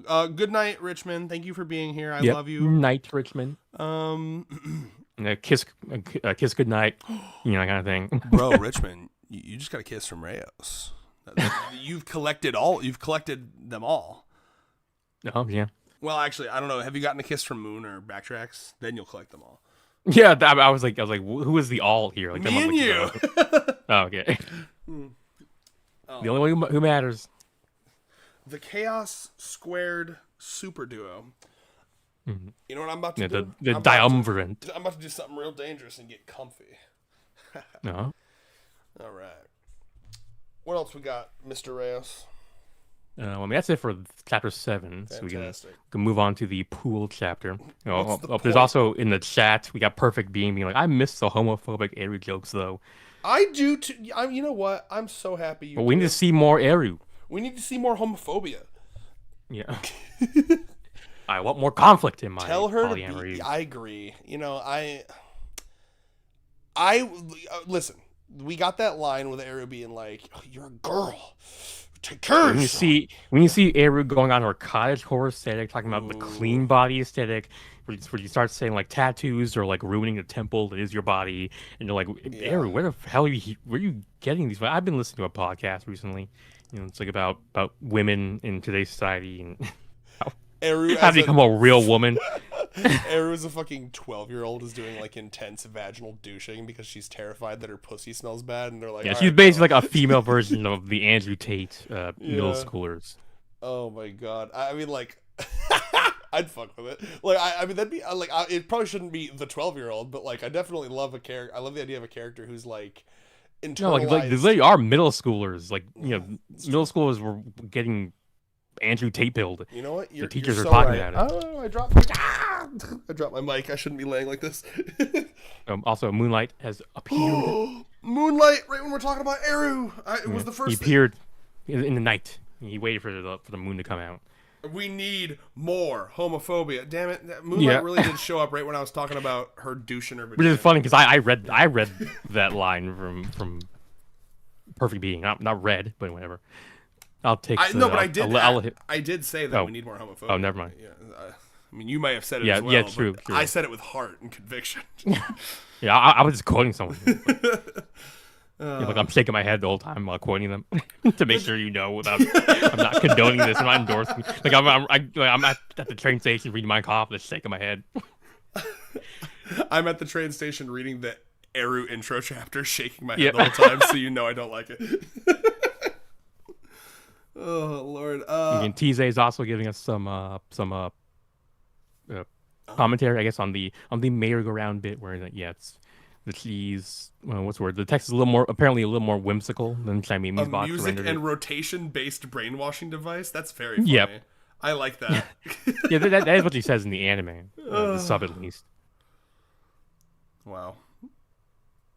Oh, sorry, I was just reading the chat. Everyone's like, Moonlight, as if he's not always in our Discord. Yeah. Good to see you. Yeah, no, dude, honestly, put me in there too, Binary. I fucking love Eru. I had the biggest turnaround on her in the world. She's probably like A tier for me now. Eru is an interesting little nugget. I love Nugget. I love using Nugget for her. When you paused for a second there, I was about to say like Gremlin, Goblin, and then you went Nugget, and I didn't. I was like, was like potato or because that was a flaming shark thing. Everything's a potato. Not anymore, Desmond. I like Eru. Sorry. It was a love-hate. It was an enemies of lovers. Yes, her intro chapter sucked. Everyone agreed with me, and if they didn't, they were wrong. Damn. Yeah. Me over here being the defense for Eru. Yeah, but even you said you were like her government. Public for public lawyer, public defense. You were number 2. Rayos That's why you don't get public defense. Oh, Rayos is the number. Apparent by Binary's data, you are the number 1 Eru defender. Probably because you were her lawyer. Yeah. Which is really not saying much, but it's a relative. These. Indeed. I was just making sure that we still sounded good because I dropped my mic and I got paranoid. All right. Well, used to. Indeed, Desmond. Okay. Do you got more to say about that? You said you want to move on to the next chapter? Yeah. Ready to move on to chapter 8. I guess last thing I'll say real quick is Nano stealing the kiss is hot as fuck and a really cool way to end this chapter. Oh my god, yes. It's a good way to get the audience to really, really be on board with her instantly because because they're building off of her quirk, but turning it in a way that most people would be down for. Yes, yeah. You're so right. Yeah, because up until this point, in my opinion, most of her quirk has been annoying and I don't know if I'd want to date someone like this. And then Nakamura is like, bet, how cool would it be though if your girl was super forward and fucking was like, I take what I want. He's like tonight, you, me, in bed fucking for precisely 84 seconds. No, that's probably I got progressively less enjoyable, I think, for most people. But wait, but low key though, that's kind of Nano, right? I've looked this up. It's like foreplay. Yeah, in a well performed session of coitus, all you need is 84 seconds to get the seed, and I will beat that by at least double. It's more efficient that way. We can have more coitus that way. It's true. That's what he turns around. You're like, oh, I'm not sure if I would. But he turns around and says, yeah, it means we're going to fuck multiple times tonight. And he's like, say no more, Nano. Yeah, we don't do foreplay here. I'm going to stick that shit in. And if you haven't come within a minute, I'm going to take it as a personal insult. Like, do you not love me? Damn. Do you not love me? This is not the kind of human emotion I want, Nano. I don't want the obsessed crazy girlfriend who's super efficient about it as well. There is an alternate universe where Nano could have been our yandere, if you think about it. Yeah. Most efficient way to get rid of my rivals. Oh gosh. For 8, I put the halcyon days of a new girlfriend being introduced, still being kind of weird to the girls. Yeah, like he's over here calling himself a late warrior. I'm like, who's in here? Is it Moon? Did Moon fucking Moon infiltrated? Hello. Yeah. Terrifying. I heard the shit talking about Comey, so I had to jump in. It's mid, brother. Come on. No, I came in to join in on it. We got brother in arms here. Cook, Moonlight, go. Oh no, I dropped the series oh geez, probably in the 200s somewhere because everything fell off. It was just so uninteresting. Unfortunate. I'm trying to figure out a way to put it into words. Like, and it's been years since I stopped reading like right after, because I remember being into the like love triangle between him and the Gyaru girl and Komi. I don't remember where that was. was all great. Yeah, that was. I mean, all it good. sucked. Yeah. I mean, it sucked because it suffered from, well, you're not the girl on the main cover. Yes, true. But a problem that 100 Girlfriends does not have to worry about. Because they fill. I mean, they all get the cover. You should. Yeah, the guy. Like, I need to name this author because I can't keep calling him the guy who did Komi's. Let me find it. He should have done that. Make the friends be the cover. It's like I looked at all the covers of the series and like, I mean, they're good, but like, damn, it's like. The last thing I remember was like some trip to like a snow cottage or something. Like they went on a skiing trip. I remember wasn't that. Was that the famous like arc where it was like just a whole like a mystery sort of thing where it was like, I don't like, even remember. And then there was just happening? like, and then I think I read some like current chapters up to, because like word was getting out, it was ending. So I'm like, okay, maybe I'll just try getting caught up and read a couple more chapters. And I just remember, it was just a bunch of side stuff. I'm like, what is this? Yeah. So I got to a point for a while. I tried so hard to stay into it. I would do this thing where like I would let like 20 chapters build up, and I would just I started to just skip the ones that bored me. I would literally, and I hated doing that, but I was just like click click click click click click click until like Komi showed up basically. Because like it sucks too, because it's like I would love a series that does like a Komi where, because so many series, the main couple gets together and then it's over. But Komi had the exact opposite problem. They got together and then it went on and it did absolutely nothing with it. Yeah, no, I mean their first kiss was like in the 400s, wasn't it? Oh, I don't even know that. Damn. I believe remember it. hearing when their first kiss, because all of my friends were into Komi, and they all slowly fell off as well. But the ones that really stuck it out, I remember hearing like they finally kissed, and it was like fucking like within the last 50 chapters of the damn series, you know? Yeah, you and I, our polar opposites, could never. I mean, that was a story. That's they get together like the first episode. I love that. Like, they actually like build a relationship together, and then a bunch of the side characters get into their own relationships with their polar opposites, and it's like, I mean, wait, did you finish the manga? Wait, talking to Red. You talking about Komi or polar opposites? Yeah, polar opposites. I've not read the manga. I've just seen the anime. Okay, I won't say anything then. Ooh. Oh, yeah. Ooh. I was waiting for Mr. Freaking the freaking like a depressed boy to get together with the girl who styles herself after like a 30-year-old divorcee. It's like I got really into the anime in the first like couple episodes, so I just sped run the whole manga. Oh hell yeah! It's only like 60-something chapters, so it wasn't bad. But I won't say anything else.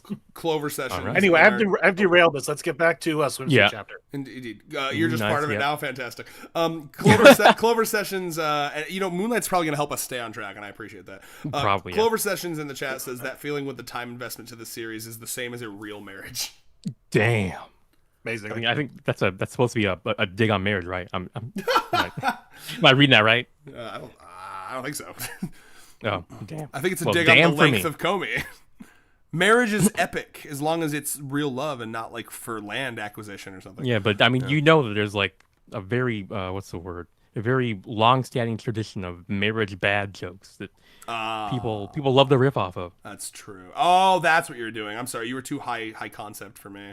By the way, I'm on the part where it says fan service chapter, which, by the way, as someone who only saw this in the anime, this is a new development to me that it was just so out in the open, like fan service chapter. This series, not even trying to hide what we're all about here. That's what I love about these guys. You know, I agree. They're so honest. I have to say it. We're getting some excellent fucking pity from Hikari. They're doing the lines. Do you see it? Yes, it's like pity cleavage. It is like pity cleavage. It reminds me of Moonlight. Do you know the Rayos lore? How we kind of met? Oh my god! I hope you know the Rayos lore. If not, I can't wait to tell you. I think I do, but I can't recall it. Okay, so I used to review Chainsaw Man. It was like we're two spouses. Two spouses talking about how we met. Rayos is my second spouse, yes. But yeah, we were reviewing Chainsaw Man, me and my previous YouTube partner, and we would just shit talk. We got about the same kind of views we get now, like 1K video, so we had a semi-base.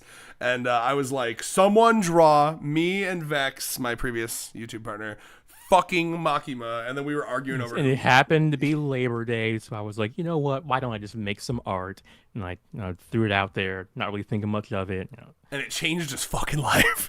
It's crazy to think about. But anyway, so that we kind of the same way of me making my first 100 girlfriends videos. Like I just did it, and I'm like, and then it changed everything. Usa, I must talk about her. Yeah. I love that. But yeah, so anyway though, beyond that though, we and it's lost media now tragically, but we went and we invited Rayos on a stream, and I almost said Red and I, Rayos and I, we read through. I can't remember the name of it. Someone reminded me. I don't last remember time. it either. It was an armpit fetish manga. Yes. And we read through it, and I was like low key getting into it. I think I was discovering something about myself. And but like I just remember noticing like, wow, this Rayos guy has like a lot of really intelligent opinions on fetishes and sex. Like you were by then. Yeah, go ahead. The armpit as vulva meta had already become a thing in the art community, like for at least 2 or 3 years. The VTubers were like all over that shit. So.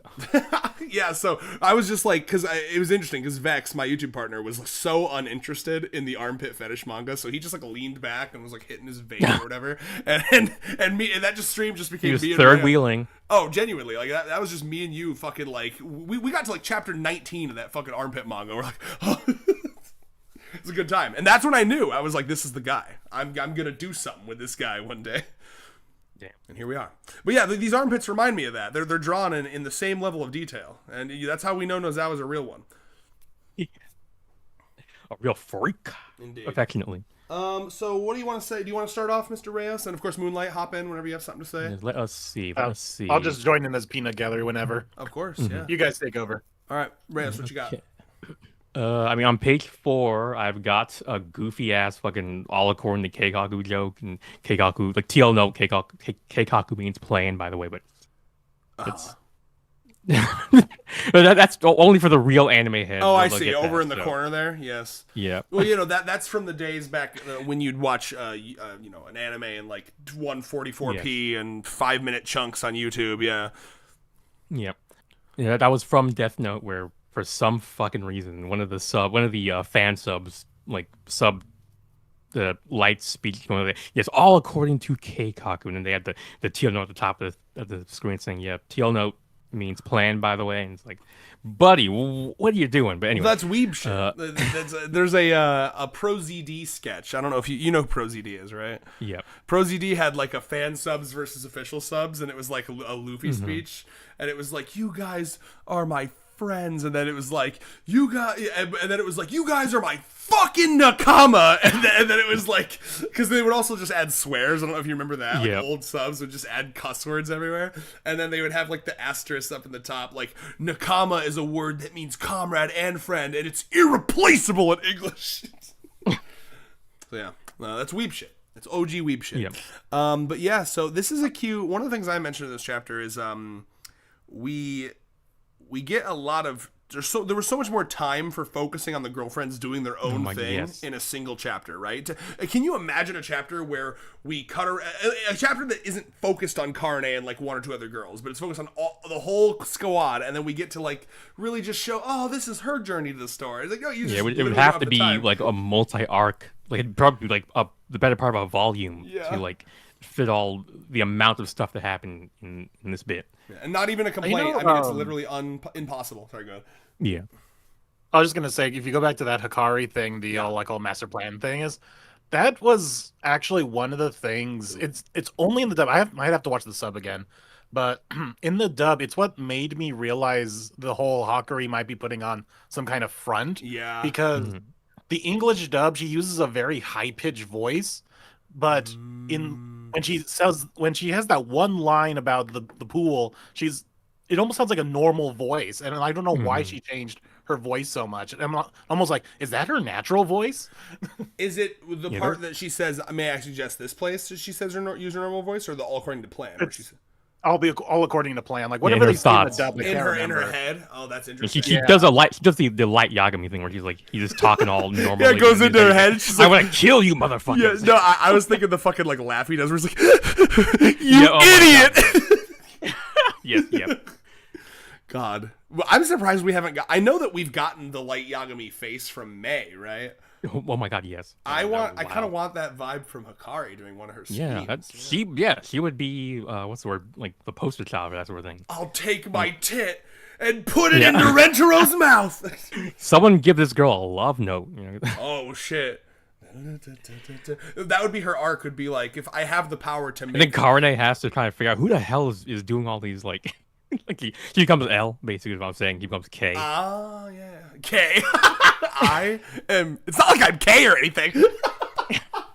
Like, yeah, it would end very quickly. Yeah. Oh, okay. That's her secret identity. Fantastic. No, I mean, and also to what you were saying earlier, if Hikari did have like a secret magical thing that could just make Rentaro horny for her, her arc would have to be like, sex doesn't hit the same if I've essentially just roofied him into fucking me. Yeah. She learned from Kusari that Rentaro wants to be real. So he has to figure out a way to like use the love note. It's like not.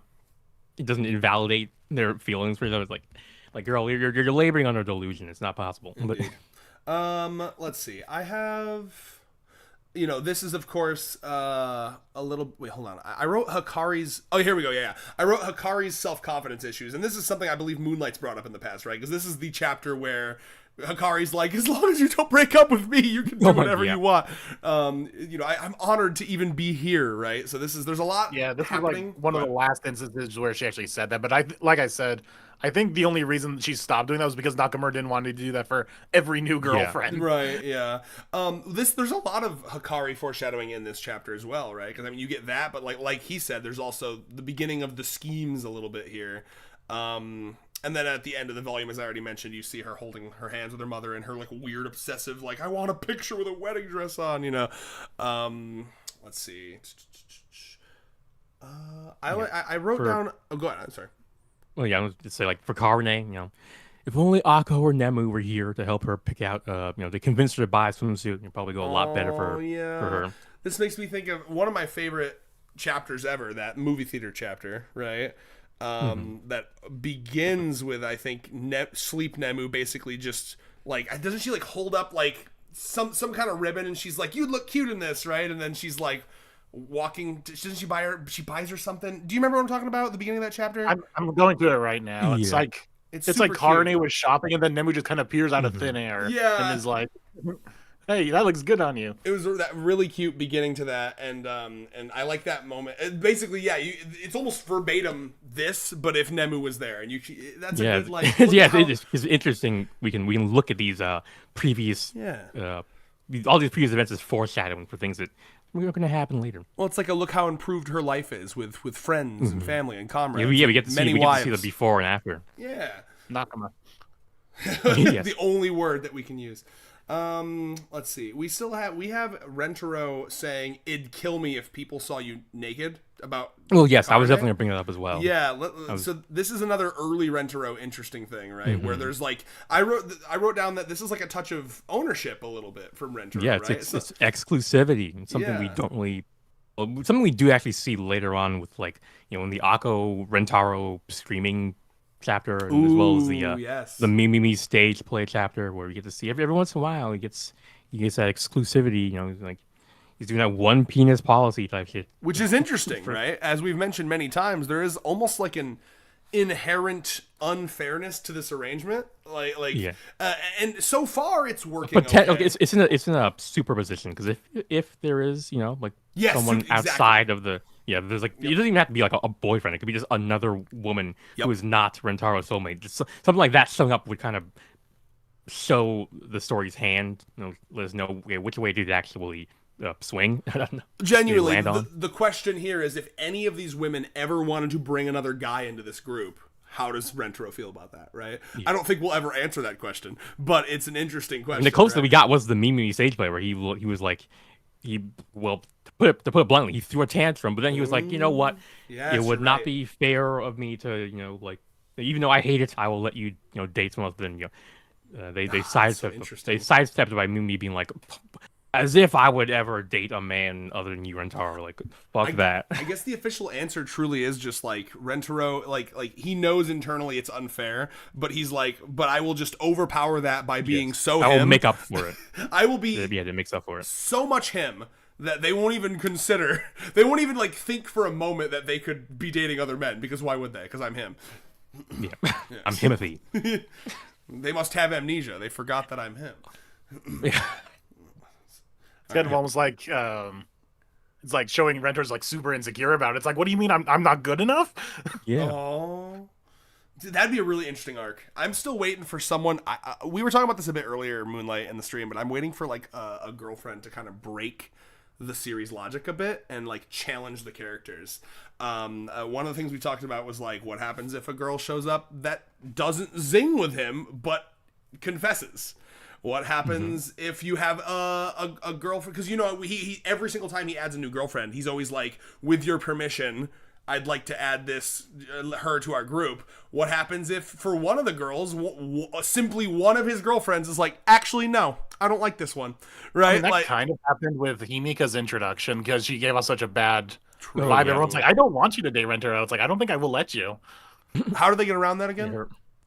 I think Rentaro just kind of once again, Rentaro forcing himself through, be like, for the better of everyone, saying, you know what, let's at least get through the introduction, and of course the introductions led to Himika accepting everyone, and they're like, okay, I guess we'll accept you. Yeah, she passed the vibe check. For like Chekhov's gun almost, right? We've set up a situation where like every single time he asks their permission, which I love, by the way, because it shows that Nakamura attention to detail of making every single element of this relationship feel very consensual and wholesome and happy and positive.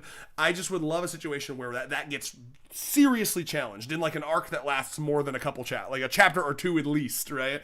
I don't know. I hope we see that one day. I'll like just like what do they do? What Like happens? if Nakamura doesn't want to go like super serious like that because he's like, no, this is a comedy series, Right. I think a fun thing would be to do is like Rentaro has to have like some adventure or just some whatever chapter where he interacts with a girl and he's like, oh wow, I didn't sing with her. Yes, that's what I'm saying. That'd be He's like so befuddled, like every girl I meet I sing with them, but That's such a great idea. Oh my god, can Retro? He's like trying to look in your eyes, like it's not working. He's Hey, I'm just checking. Can I just like I thought I saw something in your eye. Can you just look at me for a second? Wow, like, really? Are you looking for something? No, not really. That is a great question, right? Does Rentaro have the capacity to just be friends with a girl? He's so think about it, right? I want to see how this has affected him. One of the things, I've shown every friend that I have this show. Every single one of them, including my normie friends that barely watch any anime, right? That's really fun. If you get a chance to show a normie friend 100 girlfriends, it's a good time. But like one of my more normie friends was, one of the things he said was like, a guy like this would get like such a big head after a certain point. He'd start to like think he was like a god or like start really looking down on women. Now obviously Rentro's, he's built different, but like, every single woman go ahead. Yeah, the closest thing we ever got to that was the Matsuri thing, where she was like, "Bro, you're only here to fuck. You're a fuck boy. You're not about festivals like I am." Yes, because in that chapter too, it's like Rentro's kind of going through the motions. He's like, "Oh, new zing just dropped. Let me go. Let me fucking swiggity swoogity up there and fucking do my magic." And and he got a little challenge there. I liked that a lot. Yep. More of that, please. But yeah, I love the idea, like Moonlight just said, of like a girl that just maybe wants to be friends with him, and like he has to like contend with like, oh, this is a strange feeling. I forgot how to do this. I got always like the narrator would be like, wait, he's not gonna sing with her? Like, yeah. You have a girlfriend. You'd be like, wait, is he like? When are you gonna introduce us to her, Rentaro? I was like, yeah, believe it or not, friend, she's not actually just a friend. Like we don't hold hands, we don't kiss. She just wants to chill. She's a girl. But she's like not even a friend, but just they have to do some like misadventure, like they're shopping at the mall or whatever, and then it turns out this is actually the girlfriend of some other character. Like, I bring back Ike Mintaro. And then, yep. For a while I've wanted Friend A to come back. Everyone has wanted Friend A to come back. I think Friend A would be a fun time, like chapter, I don't know, you're at GF 50 or whatever, and like Friend A reaches back out. I could even see it, right? Because the last time Friend A interacted with Rentaro, it was like, oh, he was so pathetic and sad. I should reach out and make sure he hasn't like killed himself or something. And so he's like, oh, and then Rentro's like, oh yeah, believe it or not, I've actually been dating. It's like, oh, I'm so proud of you. Want to do like a double date? He's like, yeah, a double date, sure. Yeah. and like, so Friend A shows up with their significant other, and then Rentaro shows up with 50 girls. I need that as a chapter. That's just gonna be the series finale. Ooh, yep. Oh, that would actually be such a good, beginning and end, and round it back out. Like, fuck you, friend, eh? You doubted Yeah, I me. got these girlfriends just to spite you. Yeah, exactly. Well, anyway. Going back to the whole like him being freaked out by the zing, I can't remember where it was, but I remember him saying something along the lines of, like, "Who no zing" or something like that to somebody. Yeah. He said Wasn't it, like- I think it was Kusari's mom. Yep. There's a Maybe similar I thing think it was happening like with I think Shizuka's it was definitely mom. someone's mom. I think Yaku scarred him in a way. Yeah. It's like, You know what? Yeah, like if maybe I it was my Yaku's own mom. girlfriend's grandmother, it's like it could be literally Shizuka's anyone. mom. Yeah, I think it was Shizuka's Yeah. mom, actually, yeah. Yeah, I know they said that. Yeah, Shizuka's mom had like the whole no zing joke from the narrator, or whatever. But I think there was actually a line from someone. Now it's gonna bug me that I can't think of it. That is a good point. I've thought about this for a while, right? Like, there's got to be, like, a bit of trauma, a bit of fear to look a woman in the eyes. You know, it's like a big... I imagine it's the same kind of feeling as, like, a static shock, you know? Like, I don't know if you guys have ever gone through a very dry day where you're getting shocked on everything you touch. Yeah. That is like my lame superpowers. I conduct a lot of static lectures. I shock myself on the daily. Perfect, right? So, like, I don't know if you... I have memories of, like, these metal chairs that I used to sit in middle school, and they would shock me every time. And I remember, like, being scared to sit down. Like, it was Pavlov shit was happening to me. I was like, so, like, I love the idea of Retro just, like, rounding the corner and, like, wincing. Like, Just preemptively looking Like, we should down see that, all the like, time. because we see them go on dates all the time of just like going for a walk or whatever, and we should see him like trying Yes. to hide his eyes from other girls. yeah, he's like, I don't like to zing with another girl when I'm with my current girlfriends. That's, like, weird. Yeah, I've been No, trying. that's, like, that's the I've done a lot of chapter effort I to not want. let that happen. I love that. Like the closest we ever got to that was at the end of Mimimi and Shizuka and Yep. Nano came Yep. by. Thinking the But same it's like thing. I want something like at the beginning, like he's off with some other girl, he zings with another one, he's like, oh shit, what do I do? No, this is so embarrassing. I normally try not to do that around you girls, but You guys talk for a second. I'm just plugging my phone. Tuesday's mentioned that and his mom are also constantly getting static shock. Yeah, I conducted so bad. Like my worst offender is for some reason whenever I push a shopping cart around, I conduct so much static electricity off those that I will touch like the metal shelves of stores and constantly zap myself. So I'm now in Damn. this habit of just grounding myself, touching something non-metal just to Yes. get rid of the static electricity. it's been a while since I've got stack shock. Like at least, I mean, I don't think it's happened this year. You've got Right. good humidity in your... Yeah, in your I home. guess so. Yeah. Well, I mean, I'm living in Minnesota, the land of 10,000 lakes, so I guess it makes sense. We got more water than you. Fuck off. Michigan supremacy. We got more like occurrences of water. You might have more volume or whatever. Well, I don't know. Do you have 10,000 lakes? I'll have to Google it, but not now, not on stream. You might have one big lake, but we got a bunch of little lakes. Our lake is great, and Moonlight gets drought or something. Yeah, I Next live in the Yoshi. goddamn desert. No.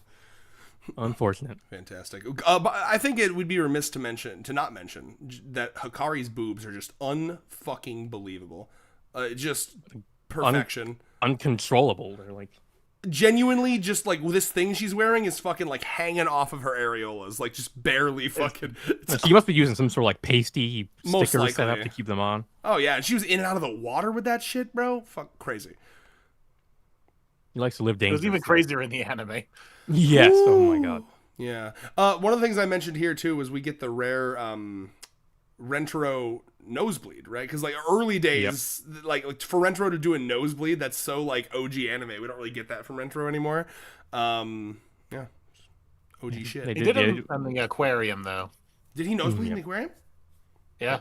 Oh, Well. remind me. It's at the very end when all the girls are like, "Thank you for saving us," and then he passes out from like nosebleed overdose. They're all squishing up against him. Okay, I guess it really is just when boobs touch him, and there's just so rare. It so rarely happens because he's so God, good look at at the avoiding it. definition on that image.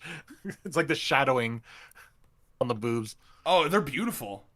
I mean, like Nozawa, you could tell there was a lot of effort in the squish. Like you want to Yep. feel that squish. I mean, that's something she's really good at. And we've talked about how like it's a little less in this good these days, but every once in a while, little? Oh, I mean, is it? Are you sure it's a little? Because I mean, when was the last time? mean, Rayos obviously feels it does very happen. strongly about this. Yeah, it's a noticeable and marked shift. I mean, it's not utterly absent, but it's like it went from where it was like basically every single panel of every single page that had the girls. There was usually some aspect of it, either their lips or like their shinies on any part of their bodies, to like it being basically non-existent. Now, I mean, yeah, but we've gone over it a bajillion times already. It's just the nature of things. It hurts Rayos. It hurts him physically. Yeah. I notice it. I notice it all the time. Moonlight, do you know off the top of your head what chapter Natty shoving Rentro's hand into her crotches? Oh god, I can find it real quick. Because Probably that's like the first last modern daily squish life that I think of. All the bygone days are really tripping me up. I almost wish the bygone days weren't in this list here. Minor bouncier, minor firmer.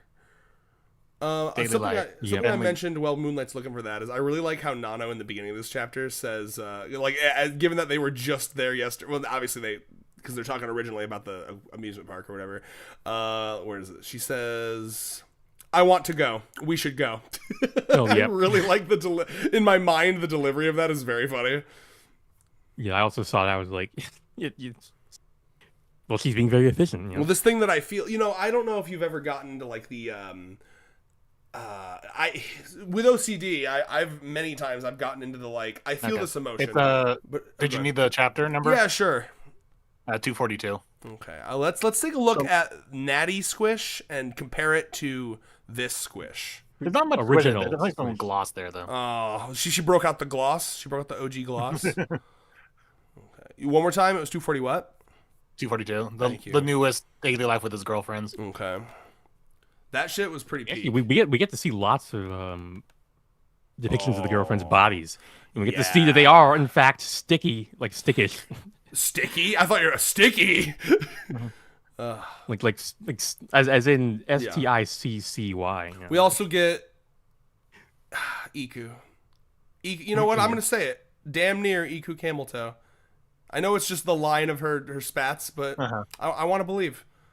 I want to believe. But anyway, I'm scrolling down to the Squish. Hold on. See Sue. This was like a good daily life. I loved it. Dude, Carne. Oh my god, that was beautiful. Other than the fucking snail eyes, I didn't like that. Oh my god. That's the best part. Yeah, horrifying. That's the best. Okay. Yeah. Okay. So I'm looking at it. You're right. Like, it feels a little bit like Nozawa's trying to capture that old because it's got the same gloss that Nano's lips have. Like just one more time. Yeah, for old time's sake. I had a lot of time joking about what his hand must have smelled like after this in the review. I remember. Thank you. Yeah. I'm glad. I mean, if you've ever touched a pussy that it wasn't like freshly clean, Yes. And Rayos knows now. Let's up top. All right. Well, I don't know if I touched one that was not freshly clean. Oh yeah, because I'm not asking that. So they're fucking. Well, I mean, like I'm talking like even guys, right? It's not even a pussy thing, right? If you like, if you like work a day and then you like put your hand like to the side of your balls and thighs, there's a smell. It's not a bad smell. It's just a smell. Anyway, I'm sorry. I'm getting into my smell fetish shit again. Moving on. All right, Hasua, calm down. Bro, Hasua actually awoke something within me. It was like one of those things where I didn't talk about it, and then when Hasua was introduced to the series, I was like, I can talk about it now. You can't complain. With 100 girlfriends out here allowing people to what's the word? Express all their their fetishes that they've been hiding from everyone. Very, very progressive about them. Very, very. It's true. Anyway. The 100 fetishes that are really, really, really clog my internet history. Yes. I was really, really closeted about, but now. All right. Anyway, back to it. Anything? What else you guys got for the fucking pool chapter? I mean, we got a little cute moment where on page 9, where Hikari is being nice to Karine because Karine is clearly going through it and is like it's for endless needling, Hikari's pretty considerate of Karine when it counts. He shows a deep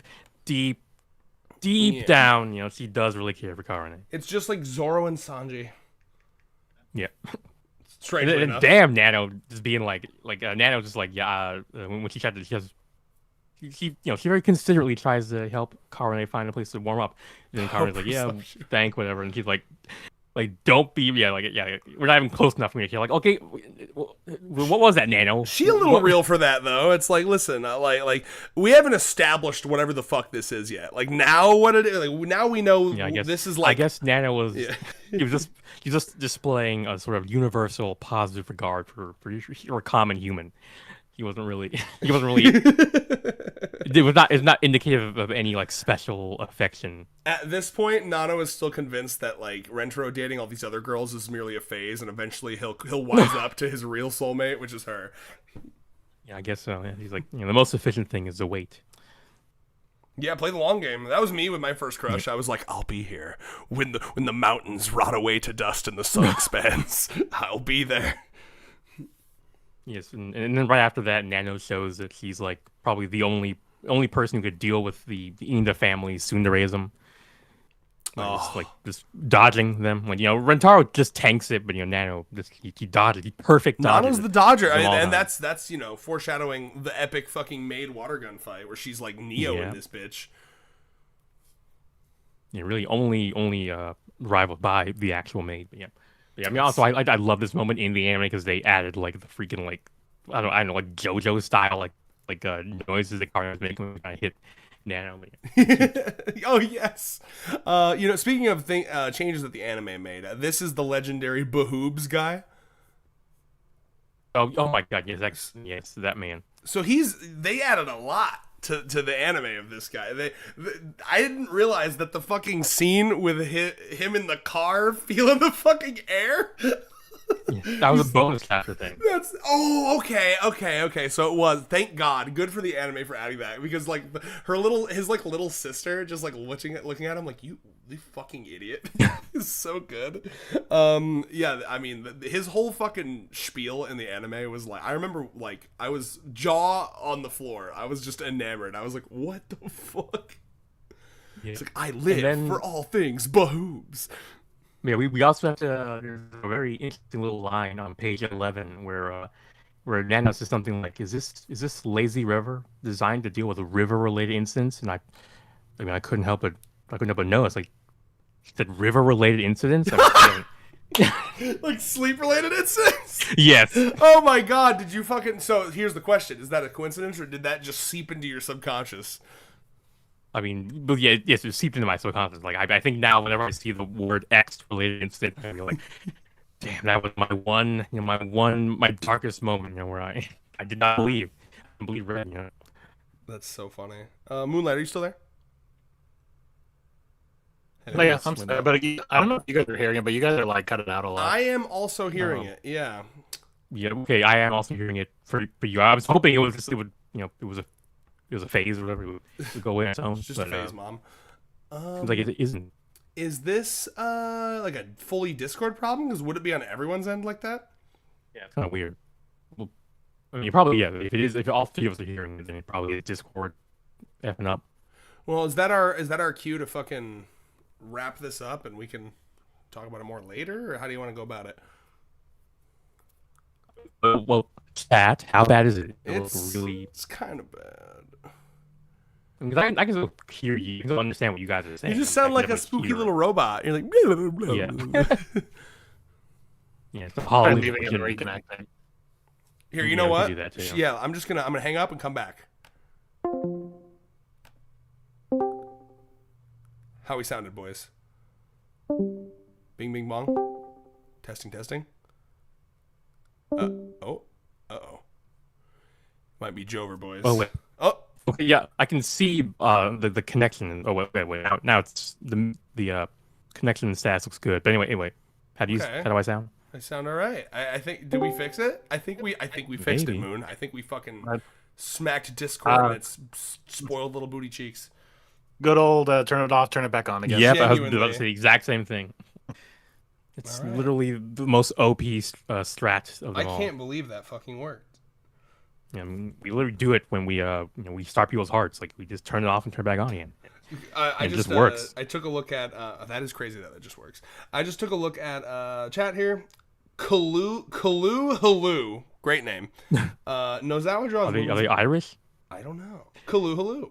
Nozawa draws women's bodies with such immaculate detail, except for the insides of their mouths. Girls are just not allowed to have uvula. Oh my god, yes. I didn't even consider rude. that.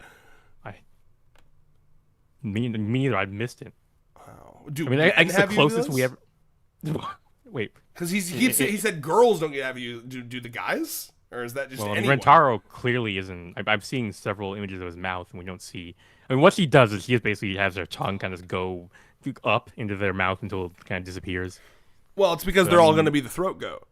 How are they meant to I guess so, yeah. please Rentaro with the uvula in the way? That's just that. Uvulas are inefficient. The only time that they might have shown their uvulas was during that this weird chapter where it was like I don't remember exactly what happened, but it ended with Rentaro in everyone's mouths, and they're all like singing some. I think like there was like about some kind of a food advertisement, maybe. I don't know. Oh man, it was one of the weird middle chapters where things were fun, but they were weird. Yeah, that's why this series is banned from r/out of context, right? Yes. God. Okay. Let's see. What else we got? Let me get back to my notes here. We got a little derailed there. We should probably try our best to get as Nano would want us to be, a little more efficient. I'm getting sleepy. Let's see here. Yeah, I put it's interesting that even back in the early days of the series when it was a bit more pervy, it was still much more progressively minded than most series like it. I put longer arcs, my beloved. It is crazy that this fucking pool chapter was 2 chapters. It's insane to think about. Okay. Rentaro being able to kiss all of them in front of those douchey fucks is the ultimate male fantasy. Even when I first watched this, them being like, "Oh yeah, they're both your girlfriends. Prove it. Kiss them both." And he's like, "I'm not doing that for you." And they're like, "Oh hell yeah." That's fucking the coolest thing ever. Again, the normies that I've shown this to, that's like something they always react to. They're like, "Yeah!" It's like I don't know. It's something fucking activates the testosterone within me. There's something real hot about that. Especially from like people who do watch anime. Like this kind of situation would never fly in anything else because something kind of flustered would fuck up. Yeah. It's like, both the girls are like, "I want to right now." It's so really refreshing because it's like honestly, like Moonlight says, there's so many anime where it's like, oh my god, we can't kiss until the fucking finale, and it's like this whole series proves that that's not true. You don't need to. Like I've gotten so used to 100 Girlfriends, I kind of forget just how subversive it is on that level. Agreed. Let's see. Anything else I got? I talked about how I think that this is the volume where it was a little shark jumpy and like kind of in flux on if the series would last, and I'm happy it did. Anything else you guys have for this chapter? We should probably start speedrunning a touch. Yeah, for this chapter, just some jokes about Shizuka being about to reenact the plot of the Castaway. Okay, something more substantive was getting to see some minor friction between Hikari and Nano, which is it was showcasing sort of early, the early part of the series, these sort of common harem anime style antics. They're nowadays just basically non-existent. But yeah, so just tracking the transition between when they're still trying to figure out how much harem anime bullshit do we want to import our story. How much do you want to say to hell with? Oh, did you cut off? No, I just finished what I was saying. Oh, it sounded like you said to hell with, and then it just nothing. Oh, gotcha. Oh no, with my thought. Yeah, indeed.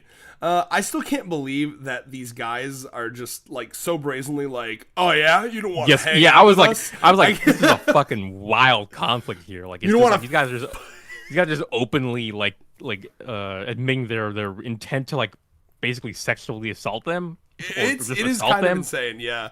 And I just like how brazen it is. He's like, if you're not gonna hang out with my boys, I'm gonna beat the fuck out of you. Yeah. What?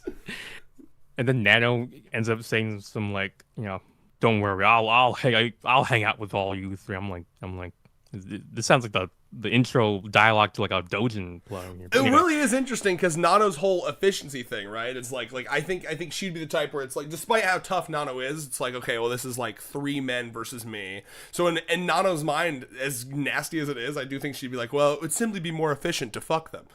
Yeah. It's like so like if she wasn't like saved, I could see a situation where she's like, that's fine, whatever, I'll just fuck them and then they'll leave. It's like, no, Nano, it's bad.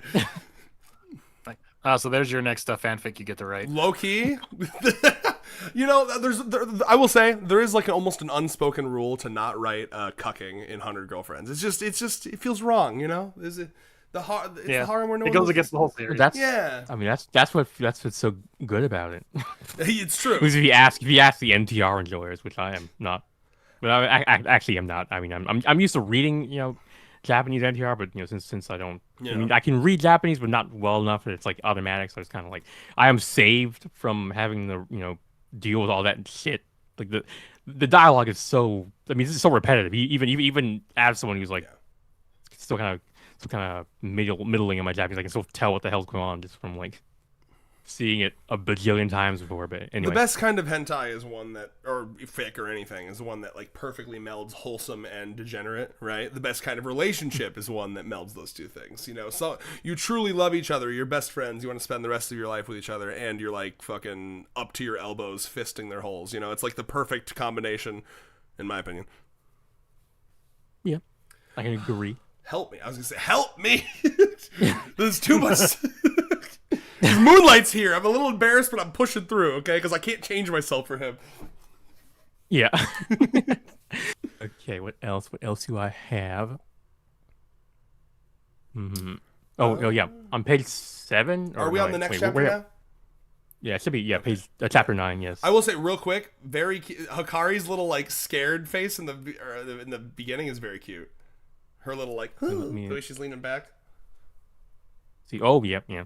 Like you guys are too close. We're like arms width apart, and you're still too close. Yeah, she's remembering why she was a lesbian until she met Rentaro. Was that established? It's established by me. I mean, I guess because I was gonna say like she's established to want to marry, but I guess it doesn't have to be a man. No, it wasn't established, but I mean, don't you kind of get that vibe with like all these girls? Well, I guess they're at least bi at least. Yeah. Page 9, you said? It was page 7. Where oh yeah, this is our first kiss montage. It's like again, which we haven't gotten to see a lot of them recently, but I mean, I'm not really faulting many of them. Yeah, how about if they did that nowadays? Where the whole chapter. It's just like, hey, Rentaro. This is a chapter where they just kiss. And that's it. This is the chapter where Nakamura wanted a break from writing, so he said, Nozawa, just have them all kiss, please. And he's like, say no more. I'd read it. And we'd still make a 2-hour review of it. Yeah, because they would. I mean, they better like show like all the different little nuances and intricacies of how each girl kisses. Like, I really like how Hikari's like cupping his ear. Isn't that nice? And then Nano's cupping his chin. He's being very, he's controlling. And presumably cupping his balls underneath Frank. Oh, yes. He's letting him know who's boss. Reminding him what is hers, Yeah, very efficiently. If you actually cup the testicles with your warm hand, it increases the production of semen. I think.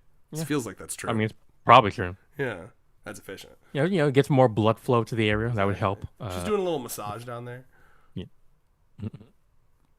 Trying to show Hikari how to do it. Satisfied, and then okay, here's the fic. Actually, yeah. Oh I've got the fic. Wait, I've got the fic. It's like she's like satisfied, and they're like basically cutting their losses, sunk cost fallacy. They're like, okay, well, if we can't fuck, at least we could like jerk off while they fuck. So they're like, no, actually, I'm still not convinced. Why don't you should jerk them off in front of us. You're like, yeah, he's like, actually, there's a deeper fake out. Like, there's no way, like, actually, they're just kissing to make us leave. So I'm gonna up the ante. So yeah. Why don't you bounce on it a little bit? If you're really dating them, you'd be bouncing on it, right? All right, fantastic. And then we got stick Nano and glossy Hikari. Like, I mean, like this girl slather herself in like oil, like like baby oil. Who was it that was found with like shiny 30 gallons of baby oil in their trunk? One of those celebrities, the VTuber. No, there was like a celebrity that had a lot of baby oil. Diddy, right? Yeah, Yep. Yep. Well, I mean, we know who her mother is. You know? Whoa. I forgot about these random girls that Yeah. Karane's looking at. Yeah, looking all jealously at some potential girlfriends. Oh my god, they're kind of cute. Titted up, and they also have slathered themselves in the baby oil. Yep. Well, I guess it could be sunscreen. But... Karane, that's what you're missing. Baby oil it up. But she does look very cute on like that first panel. She's kind of like just looking. I don't know. I like it when girl sit with their leg up and it's drawn in a way where it because some of these girl underwear / swimsuits be such a thin little strip of fabric over. It's like damn near looks like they're wearing nothing. It's very alluring. What's up? Wearing floss. Yes, literally. It's like alluring to me because I'm like, if I was a girl, I'd be like nervous to sit like that. I'd be nervous. Like one little like fabric slip and your fucking pussy lips are showing, right? Yeah, you get used to it. I'm sure you do, but hot. Oh yeah, and I forgot Karane saves him. Karane like literally like fucking Lassie. The kids fell down the well type shit. Yep. You know, like he's like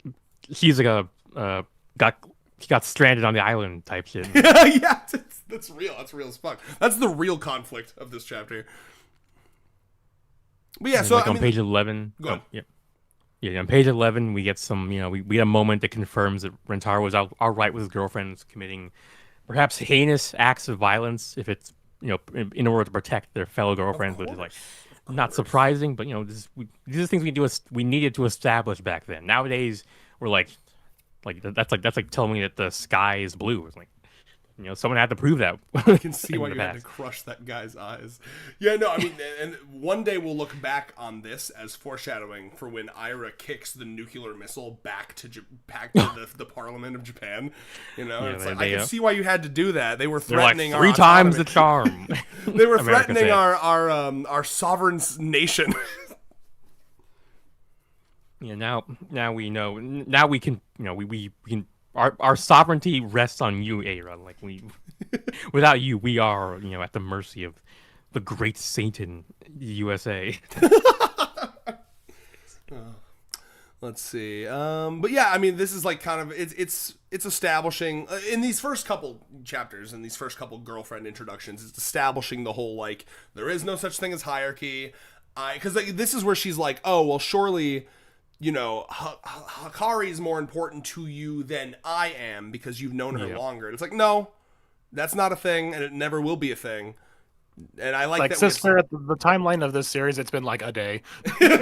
Yeah. Nano assumes it's like, well, yeah, wait, you've been dating her probably since like middle school, right? It's like, no, I've known her like 24 hours. We held hands once. Well, you know, it's relative. So you've known for 24 hours. I've known him for 24 minutes. So. Hey, you know, when you're a kid, a day feels like a long time. It does. That's real. I thought I just found it funny that like, I mean, they are young people, but yeah, they're kids. They're freshmen in high school. Yeah, I guess. Oh boy, wee woo. Am I right? Okay. All right. I'm kidding.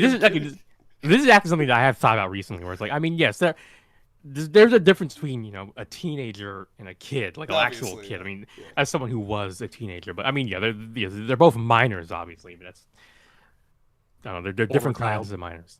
Yeah, more, yes, yeah. There's child, but have you heard of more child? But anyway, bigger child. Yeah.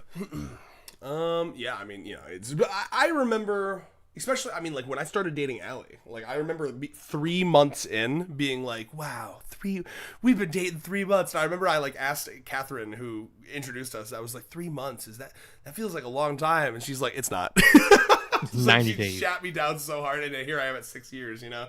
So I could see, like, Retro as Dweebus and, like, cute. Dweebus is a good thing. You know, he's like a so lovey-dovey love-pilled. I could see him being like, wow, it's our day anniversary. Oh, my God. You could see it. We should have seen that. Oh, my God. Yeah, you know, I would love to see that just because it would establish some kind of timeline. Yeah, I was thinking about it. Like, the only reason we haven't seen it is because of Nakamura's stubborn refusal to let the hands of time march on. I think he must be terrified at this point for because any implication he makes would break everything. Like, surely, right? Because like if he comes out and says, like, let's say like the next chapter, it's like, wow, it's our month anniversary, Hikari. It's like, so you've been meeting more than one girl a day. Like, there's like, no matter what you do, oh, it's been 6 months. Well, why aren't the seasons changing? I don't even know what you'd do. You'd have to say, I like the time bubble theory personally.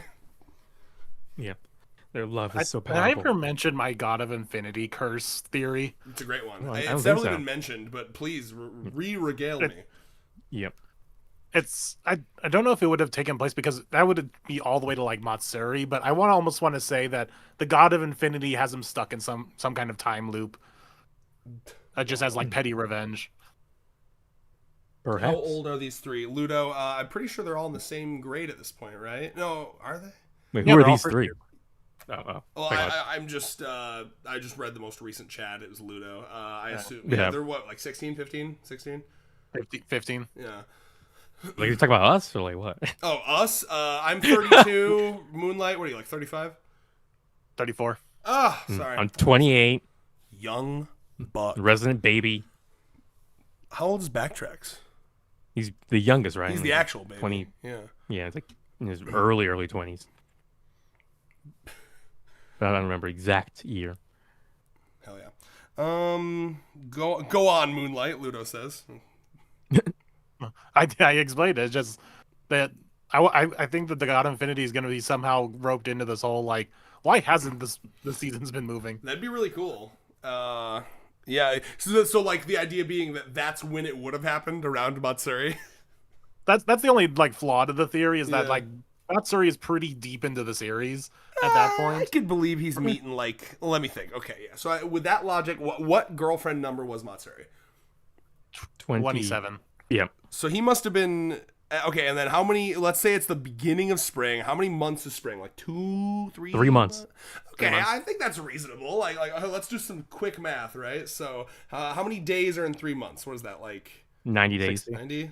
Oh, Or 3 wait. months, yeah. Yeah, Yeah, yeah. 90, yeah. So 90. Let me see. Wait, 90 divided by 27. Am I doing that right? Yeah, so it'd be about one girl every. One girl every 3-ish days? days. That's Yeah. doable. Yeah. Okay, I think that works. Or maybe the Infinity God put them in the time loop earlier, and he's kind of waiting for something to happen. But then Didn't he get defeated? nothing What happened to happened. the Infinity God? I can't remember.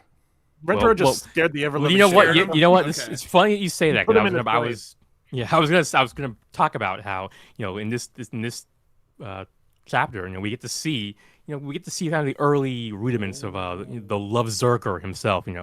Where he's like, where we get to see the dark side of the Love Zerker, the Love Monster for the first time. He protect, but he also attack.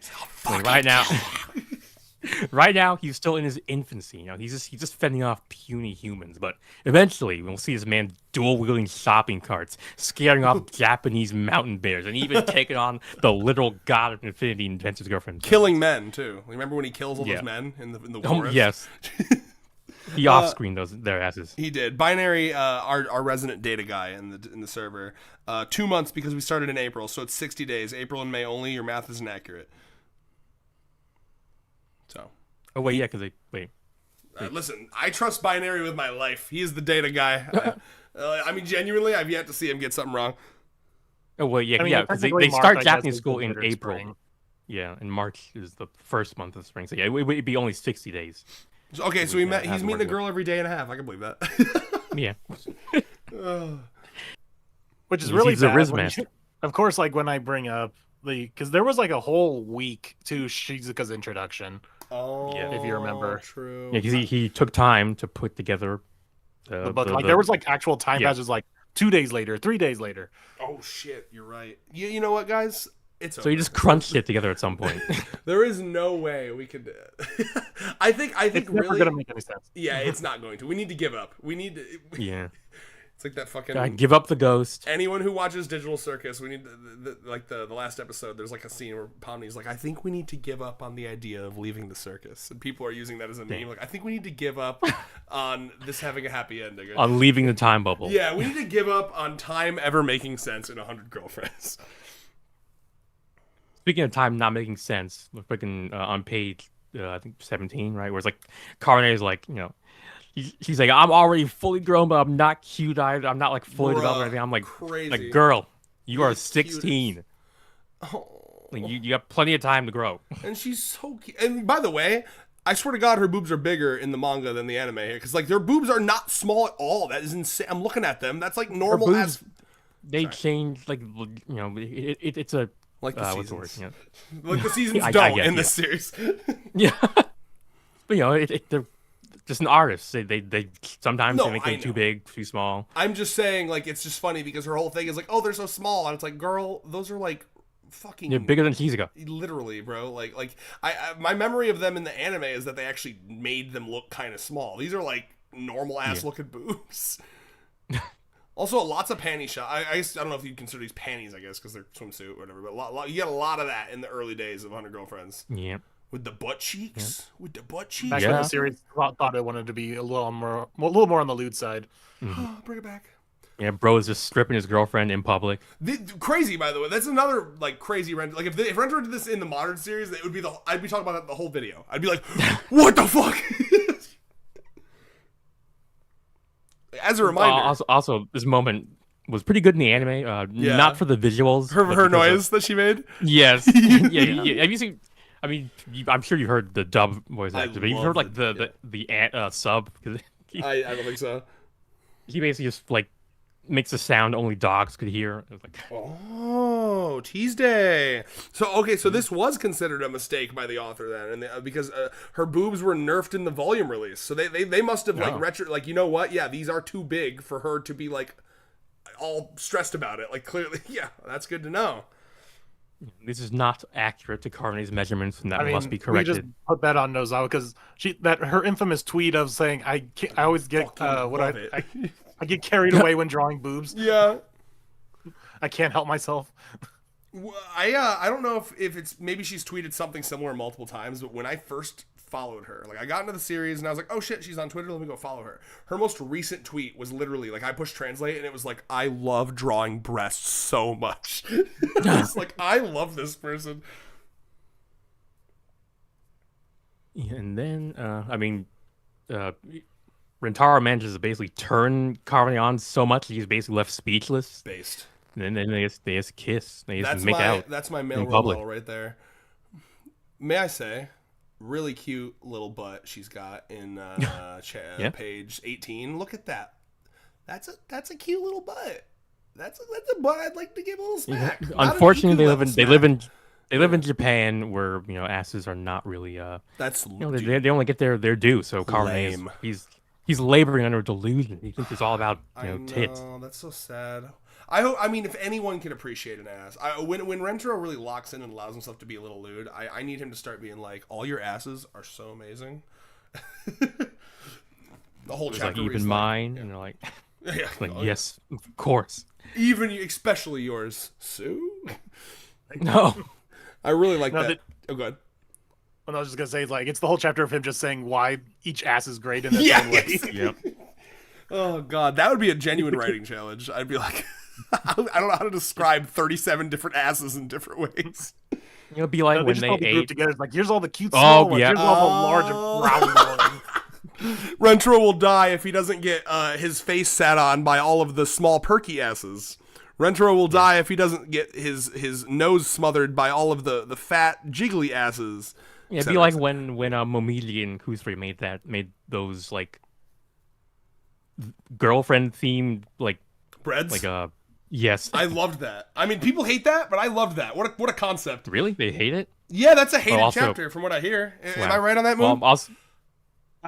I've heard some people don't like it, but I just like it for the creativity of the writing. Yeah, the chapter itself, the premise of the chapter isn't great, but I love the creative writing. Yeah, it's like, what's your flavor profile as a human being? I love that. Basically, apparently, Tuesday pinged me for something. Yeah, I was about to say that. He showed Karene's nerfed tits. Yeah, her breast reduction. Where did they? Was it in the family? Yep. Oh wow. I mean, it's very noticeable. See that's the Karene I know. I know and love. Perky. I love them. I was gonna keep going, but you know what? I'll stop. Oh wow, they really smalled that one too. Yeah, that's what I wanted to see. Thank you. Good. It's so funny. I don't know, despite the fact that like, because I know Moonlight watches our videos, but when he's like here, it's like, ugh, I can't be like too crazy. It's embarrassing. Yeah, I'll admit, I have been kind of toning it down too, because I had a line. I noticed on page because 18. Why am I the You're on dad best here? behavior. It's so weird. Okay, whatever. I'm going to, you're Thank a you. bro, Wait, Moonlight, before so I'm you gonna... hold on, shut the fuck up, Rayos. Before you fucking left me hanging so hard. There was like when I said something about like fisting them up to the elbow, and then you like crickets, and I was like, please help me. I'm gonna break the ice right now. Thank on God. Page 18, where where Tara was like, feel my heartbeat. I'm beating, it's beating crazy like you as well. I'm like, there's another alternate universe where Rentaro says something like, "You get it now? My cock's rock hard right now. Like, that's for you, Carne, because of you, Carne." I've said similar things to Ellie. When you're like in a relationship for a long time, like one of my favorite ways to prove to her how beautiful she is like, look at this shit, and then I'll like, I'm about to get TMI as fuck, but you know what? Whatever. Just I'm doing tear it. the pants down, like those tearaway pants. Y'all be preing? Y'all pre-cum sometimes? Yeah. Sometimes, yeah. A lot of times I'll be cuddling, and I don't know, she's like doing some negative self-talk, and I'm like, check it, and I fucking put my hands in my pants, and I'm like, see that shit? That's just a body response from being next to you. That sticky shit on my fingers, you did that to me. Shut the hell up. Proof positive. Yeah. Irrefutable evidence. This is like rest when my a girl case. gets wet, but with a guy, it's like the tip of our little penises are dribbling. It's not as exciting, but I think that's pretty cool. No, I mean, I think the ladies probably consider, exciting in his own way. Yeah. Well, because everyone talks about the hardness, but no one talks about the little dribble at pre. Yeah, I don't know. I think because most people somehow, hard dicks manage to slip their way into quote unquote polite society. But I think pre-in is probably it hasn't made that migration yet. You're right. We need to everyone start talking about their pre-ejaculate more now. Yeah, I'm gonna pre. I'm gonna fucking pre.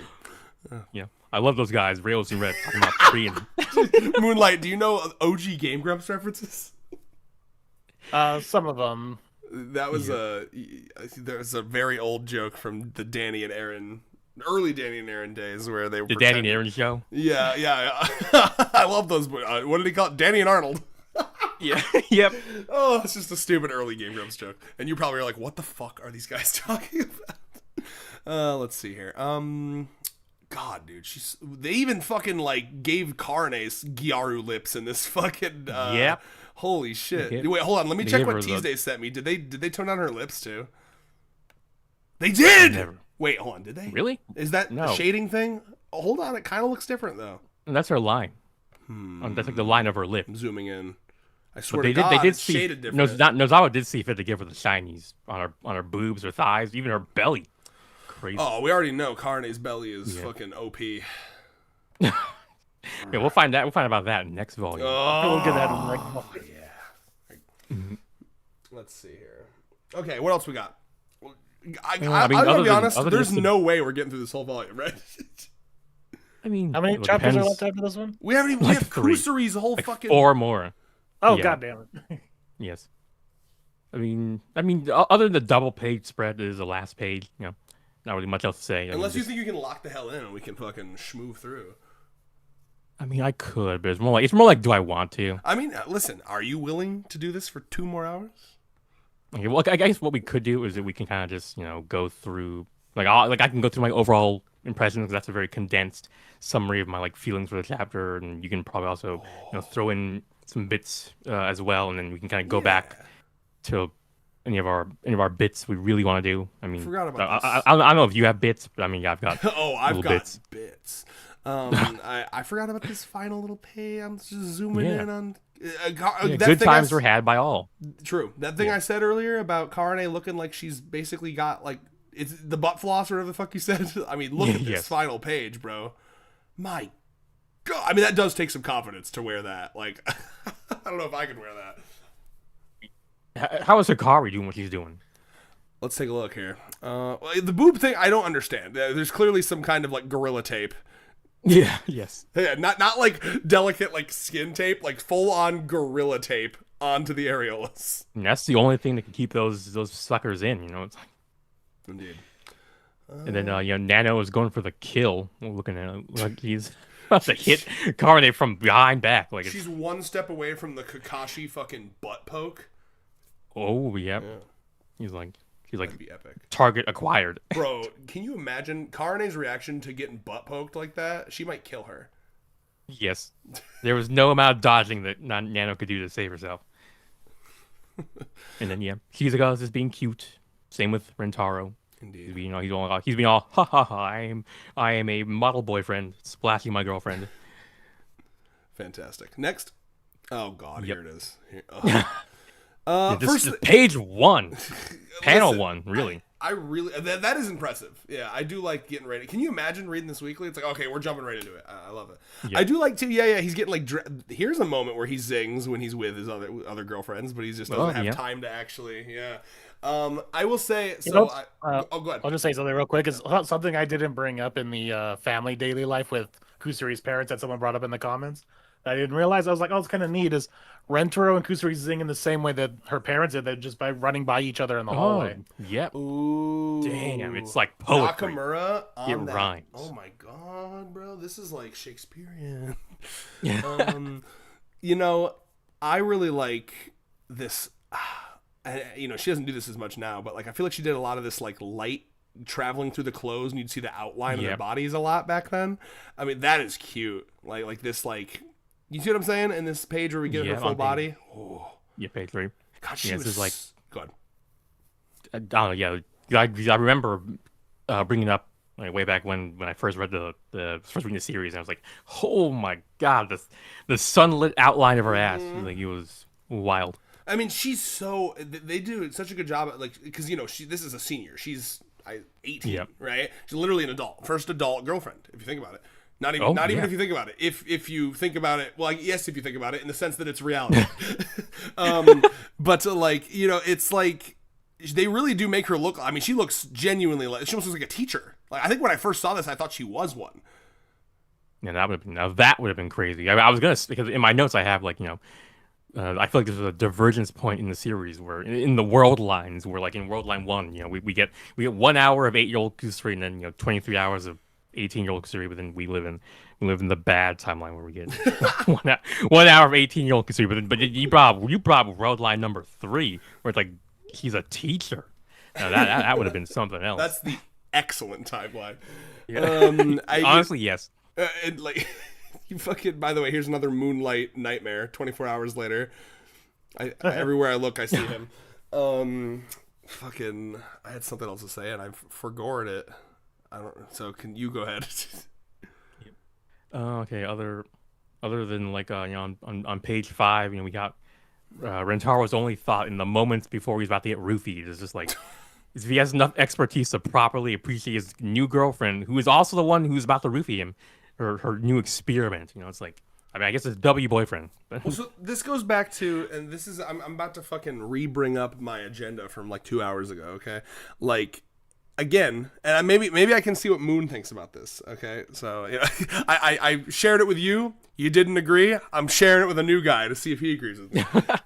So this is how you get replaced. Never. Yeah, shopping around for a more compliant co-host. Only when I'm confident that you could fucking run with the sexual joke punches on the same level as Rayos. Ooh, yeah. But until then, you're irreplaceable, Rayos. Let's see here. But anyway, so like I was talking about how like in this volume, both of the girlfriends, both Nano and Shizuka, I keep saying Shizuka, fuck, but Nano and Kusuri, they're very like, it doesn't feel like he actually loves them in the beginning. It feels more like he's like, well, shit, I can't let them die, so he's like desperately trying to make it work out. You know, do you feel that vibe? When you point it out like that, I think I agree.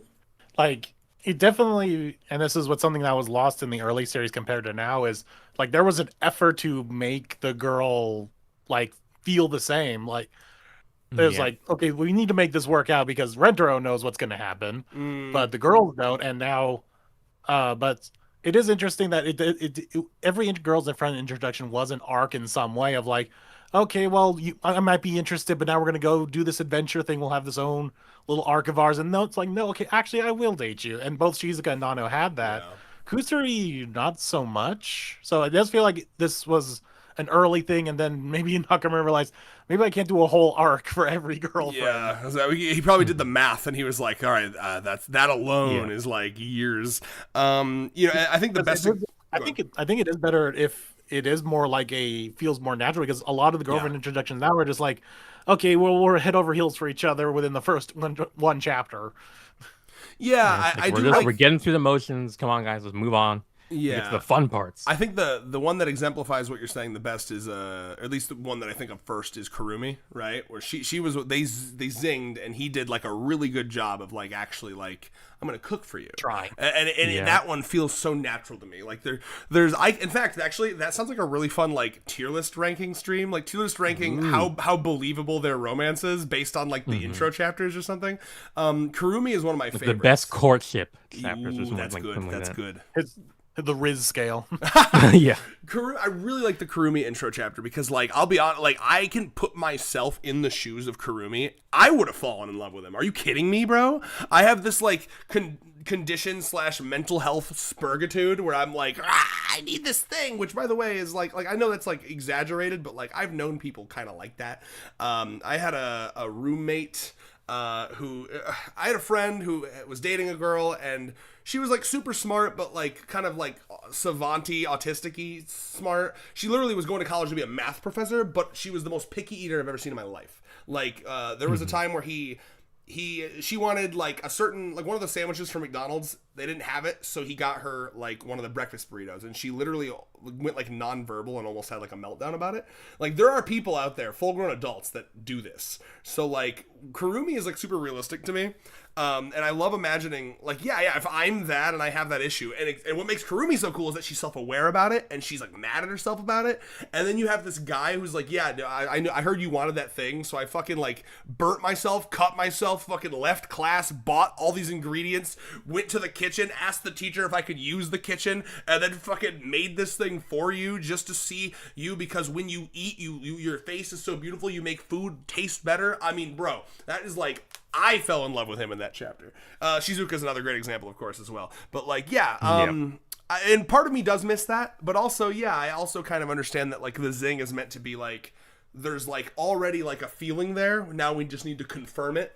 So I think there's a good tightrope balance to be had, because I definitely last thing I'll say real quick. I never want the zing to feel like a magic love laser. I really don't want them to just instantly be in love with no effort from either party involved. Go ahead.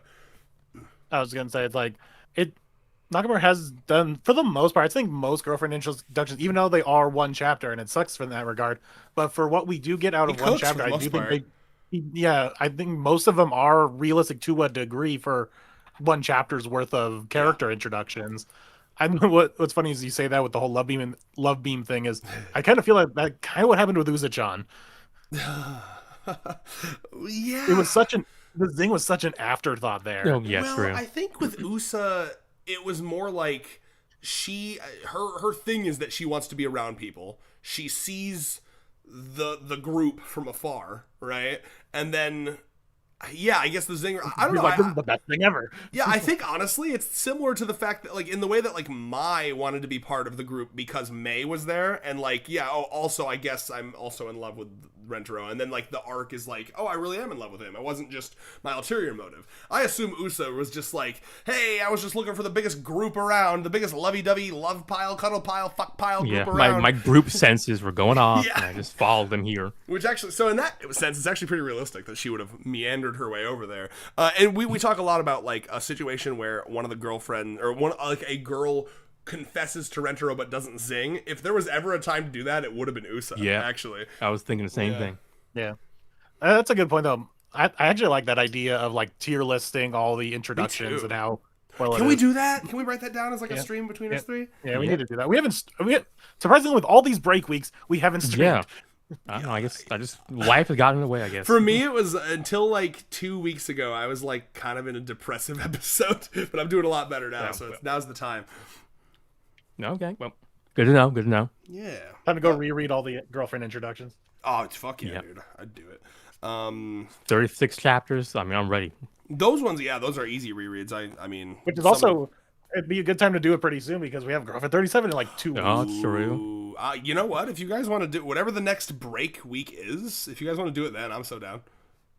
Yeah, I'm gonna need time though, because it is 36 chapters. Well, okay, a little less than 36 chapters that I have to read. So I want to, make sure I have time to read. I guess we could do it after the new girlfriend and then include her. After the new girlfriend, then we could just stick her in there Yep. too. Yeah. Oh, stick. Like, how does this compare to everyone else? And you made me realize, wow, Mai has like one of the worst introductions. I'm really looking forward to the catharsis of sliding Eru's introduction into F tier. Damn. God, that made me so mad, that introduction. Also, honestly, GIs. Yeah. Anyway, we're spoiling. We're spoiling. Yep. We're getting ahead of ourselves. We're already going right into that thing.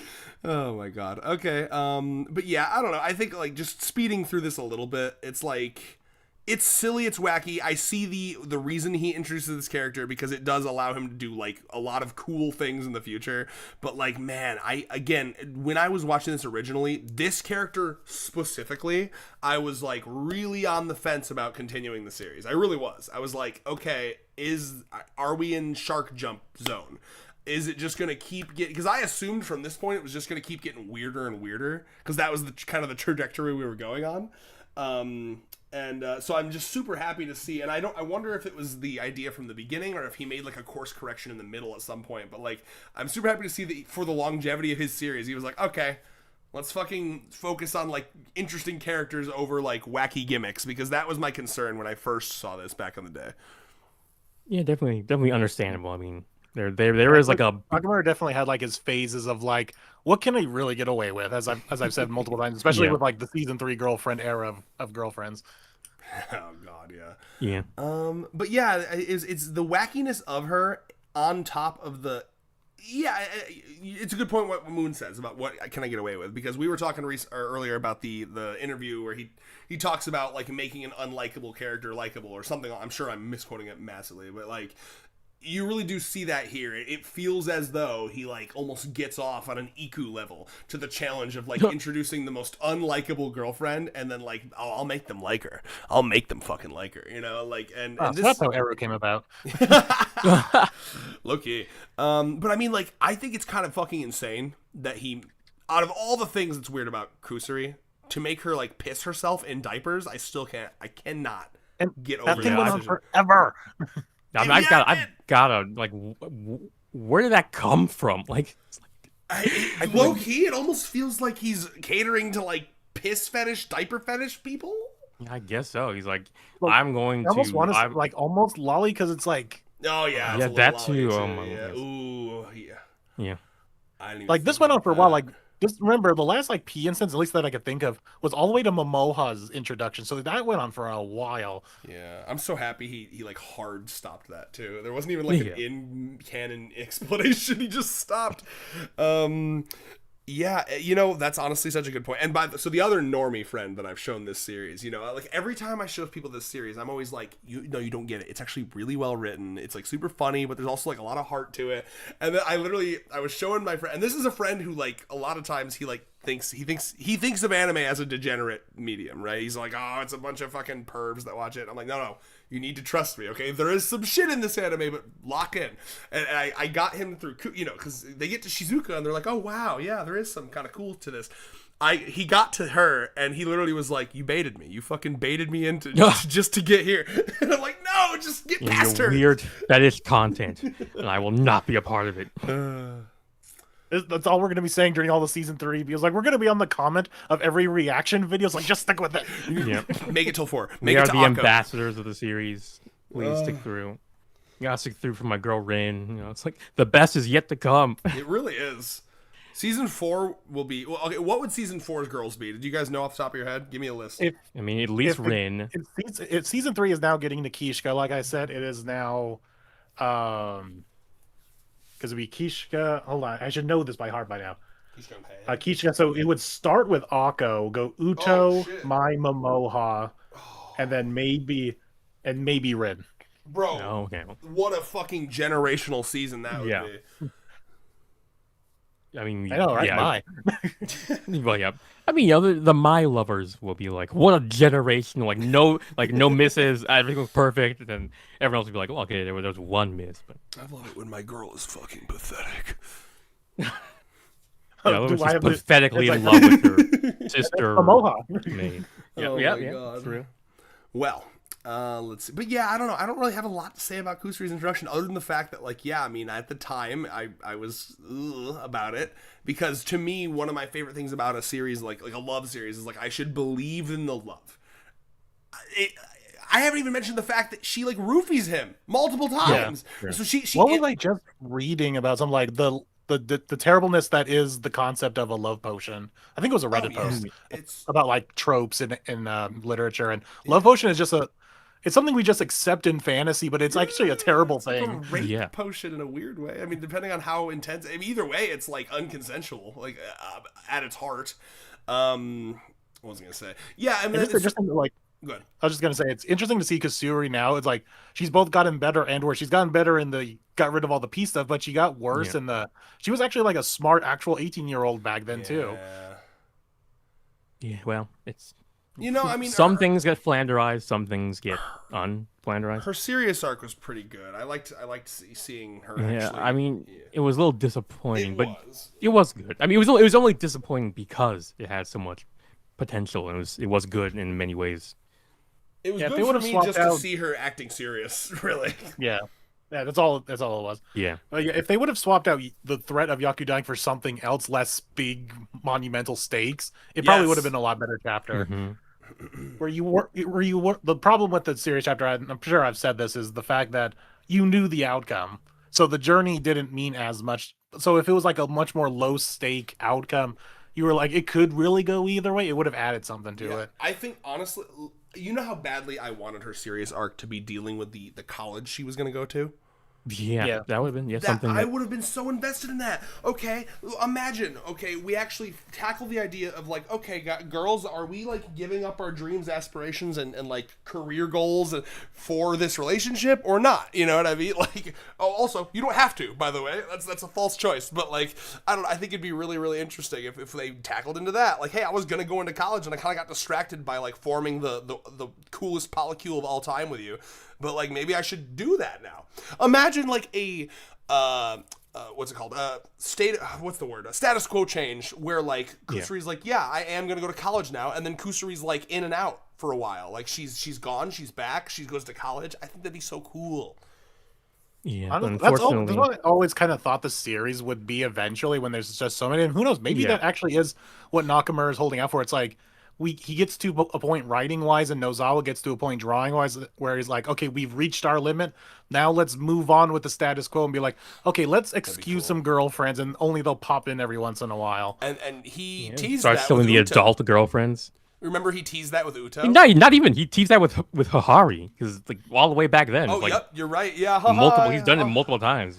Yeah, He's I like, you motherfuckers thought I was weak enough to like hide some of these girlfriends. Like, no, they're gonna be here all the time, everywhere, all at once. And you feel like he definitely like gets off on like the idea of like, I'm not fucking weak like that though. Like this is the series. I am built different. This is the series. To be fair, I'm with him on that. I'm like, I do I mean, kind of. I'm not gonna look down on him if he finally like has to. if he can't, find some new avant-garde method of storytelling that will allow 100+ ensemble casts to show up in like a 20-page manga. I mean, that's probably not possible. I mean, that is the thing, is like, that's almost the joke we say now of every, at least like the Meet the Family chapters, is every girlfriend's got to appear at least once in that chapter. Like, how will we do that when there's like 70? Truly. Yeah. So I feel like maybe that's Nakamura's long game. Have we figured out Nakamura's long game? Is he's seriously going, how long can I go until I literally can't fit every girlfriend in a single chapter? And that's when he'll start changing things.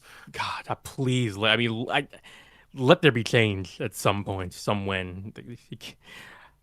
I mean, it's like, I've said before. Kusari and Kishka go off to college, so they only pop up every once in a while, and like that's even how you could even dedicate chapters to just that girlfriend. Like, here's a solo Retro chapter, goes and visits them. Kishka. And that's how you get your Kishka fill and whatnot. Genuinely, yeah. I mean, I hope that he does, like, because like it's as funny as it is to commit to these bits of like every single one of them will be there all the time. It's like it's not only is it not feasible, but like for your series to survive another 15 years, you got to start making some moves, man. Yeah, it's like the thing he does is he changes the length of each chapter. It's like, yeah, we're going from 25 pages now, 30 pages, 40 pages.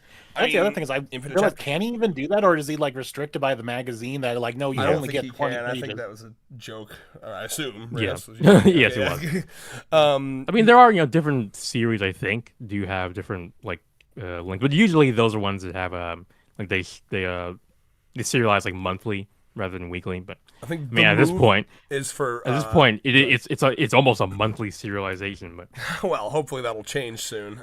You know, I mean, Nozawa, wrap it up, okay? Come on. Put the baby down. Yeah. Click, like snap my fingers. Come on. Get into the artist room, woman. Remember your other babies, okay? They're just as important. More. Nakamura, what he needs to do is make this a self-published work, buy the rights, and just work on it till the end of time. I think that's the move. I mean, you got the money, right? Yeah. Just make your own publishing manga. Do your own advertising for the anime. Exactly. But yeah, I don't know. Where are we going with this with the Kusari thing? Oh yeah, status quo change, stuff like that. What her serious arc was. I guess just like I think. I think Kusari, I much like Iku, there was a focus on her being athletic and like liking more than just the pain. Now it's kind of just the pain. With Kusari, there was like an intelligence there, and it seems like that's not as focused on as much anymore. So I think these are things that need to be focused on, especially in a potential serious arc. Where's Iku's serious arc? Another 5 years, I assume. But yeah. I'm not sure. Do you have much more to say about this? I'm getting sleepy, but I'll keep locking. I guess the only thing I have to say for this chapter is like on page 10, we get to see like Rentaro kind of like like beholding her deep love of drugs. I don't know. I was kind of beset by the idea, like honestly, if Japan wasn't such an unbearably square culture, and these characters were just a little aged up, Kusuri would make like a good candidate for like a scene girlfriend who's tried like every drug known to man and like every combination thereof, and like he's making. I mean, assuming in this fantasy where Japan is more okay with a little more okay with drugs, and she's making like I don't know, like the drugs she's making are a little less fantastical and there's more like regular ass like ecstasy or some shit like that. Given like the marijuana here, psilocybin. Yeah, I was gonna say, given the fact that she's like talking openly about wanting to try like meth, she is definitely Kusari has smoked pot. Like that is a headcanon that I will die on a hill for. I mean, that'd be cool if you had. I mean, given this basically a schedule like one like drug in Japan, but I don't care if it's fucking illegal. I am Kusari. I'll make it. Yup. Yeah, I will synthesize it in the lab. Yeah. And other than that, she's our first gremlin type girlfriend. True. Just introduce a whole new type of girlfriend. Normally I like gremlin girlfriends, but not when they shit in their diapers. They're a little too gremlin. Yeah. Like look at Momiji. He's also a gremlin type girlfriend, but when has she ever shat in her? Yeah. I'm really happy that Momiji, despite how autistic she appears, does know common, what's it called? Hygiene, body skills. Yeah. There's a word I'm looking for here. Personal hygiene. That's what it is. Mm-hmm. All right. It's kind of weird because that has nothing. Doesn't really have anything to do with the groping thing. I know. Can you imagine that they're human beings and they can have skills beyond their thing? Wow. I know. Crazy to think about. Even Eru, man, has thoughts beyond Twin Tails. I didn't believe it at first. Who would have thought? Not me. It was like Bigfoot. It's like learning that Bigfoot really did exist all along. Do you remember that that chapter that like brought her up to a B tier where she's hanging with Chio? Do you remember what I titled that review? It was pretty good. Like what, from F tier to A tier or something? Something like that. That was one of them. You know what? I think I'm mixing up videos because I forgot. I think no. You know what? You're right. That is what that one was titled. But there was the daily life where she was into Tears of the Kingdom randomly. That one I titled "A Second Character Trait Has Hit the Twin No, Tails." yeah, okay, yeah. This is really good. That's inspired. And speaking of inspired, chapter 11, page 1, we get to see some, I don't know. Oh, wait, what? Did I say Rin? No, I said we're in. Oh. I said I'm moving to chapter 11, page 1. God, the fucking okay. mole on her cleavage is insane. God, she was so hot, man. What happened? I mean, when she shows up, she still is. Yeah, you're right. It's still good, but goddamn, is it? Oh. Someone brought it up in the Discord not long ago. It's like it's only been 12 chapters since her serious arc, but it's like, okay, yeah, only 12 chapters, but how many months has it been? Because a goddamn year, dear. It feels like. Yeah, we're getting. It looks like we're getting the glasses chapters, the full 80 chapters before it actually happened. So, wait, actually, genuinely, how long ago was the Kusari serious arc? I'm gonna look. I'll go. I'm gonna look right now. And then I'm gonna look for the glasses chapter to compare. That was November, late November. Ago. 5-6 months ago. Yeah, 6 months ago. But it's like it's only 12 chapters. Like no, no, it's 6 months ago. You're triggering me.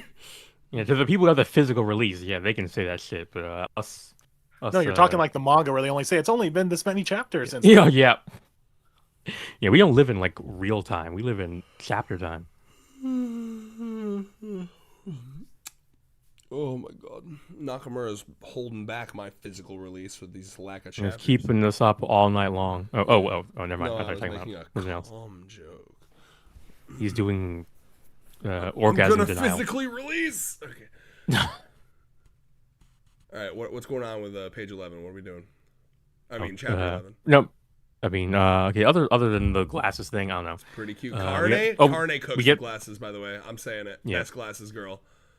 Oh damn. I want to get. Yeah. Other than that, we get the sort of a momentous occasion where Yeppers gets replaced with Yep. Yeah, that was yeah. Yeah, that we had to avoid the possibility of a Nopers. Nope is already bad enough. Make it more bearable. Is it still J Mimi's box? Wow, okay. Yeah, they go up to like at least chapter 30, I think. Because they don't die out until December of this year, of 2020. I mean, dating they're gonna be here for a little people while. Of the opposite sex is much more efficient. I saw that. I skimmed it, and I was making sure it wasn't anything homophobic from Nano there. Homophobic Nano? Is that the new agenda? I could see it. Low key, because she'd be like, "What's the point? How are you gonna make a baby?" So inefficient. Also, it's illegal. Also needs to do this pointer to Shizuka and be like, "How do you explain this, logical girl?" Well, that's not. That's clearly just a deep friendship. The Rentro's been teaching me how to have those. Damn. Well, she's in denial, guys.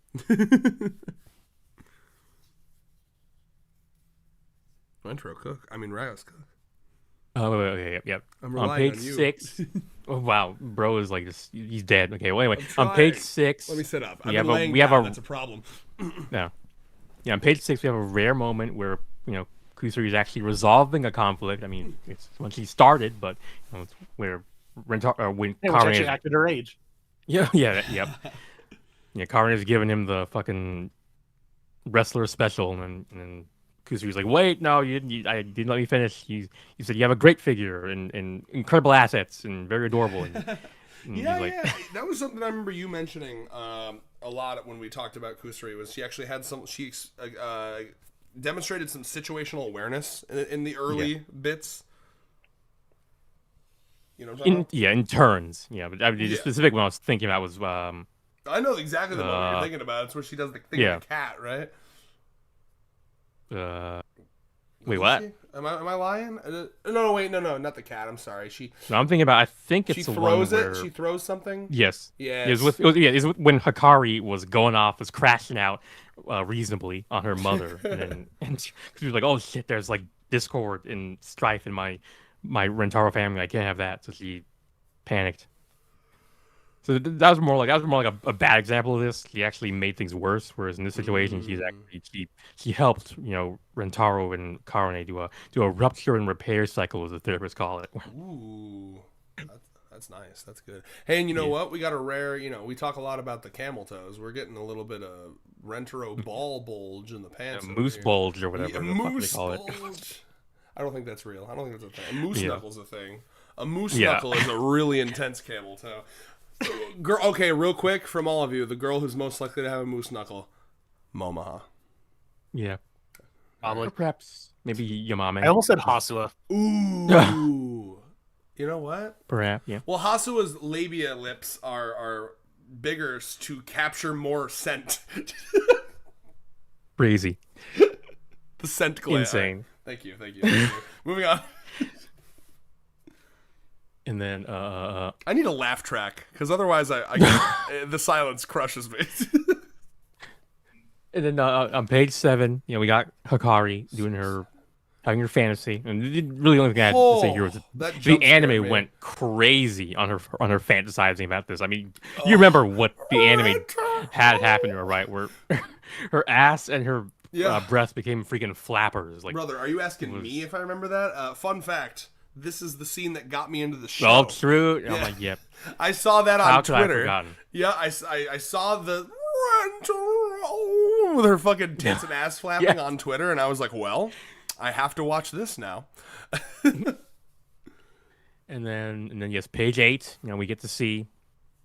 Well, we get to see something they took from us in the anime. We get to see like this ass shot of Hikari from behind. Like, bro, look what they took from us. Yeah, she's got such a nice realistic pudgy body too. Yeah, I mean, it's drawn really well. All the hallmarks of of an art style intended to depict the eroticism of the body.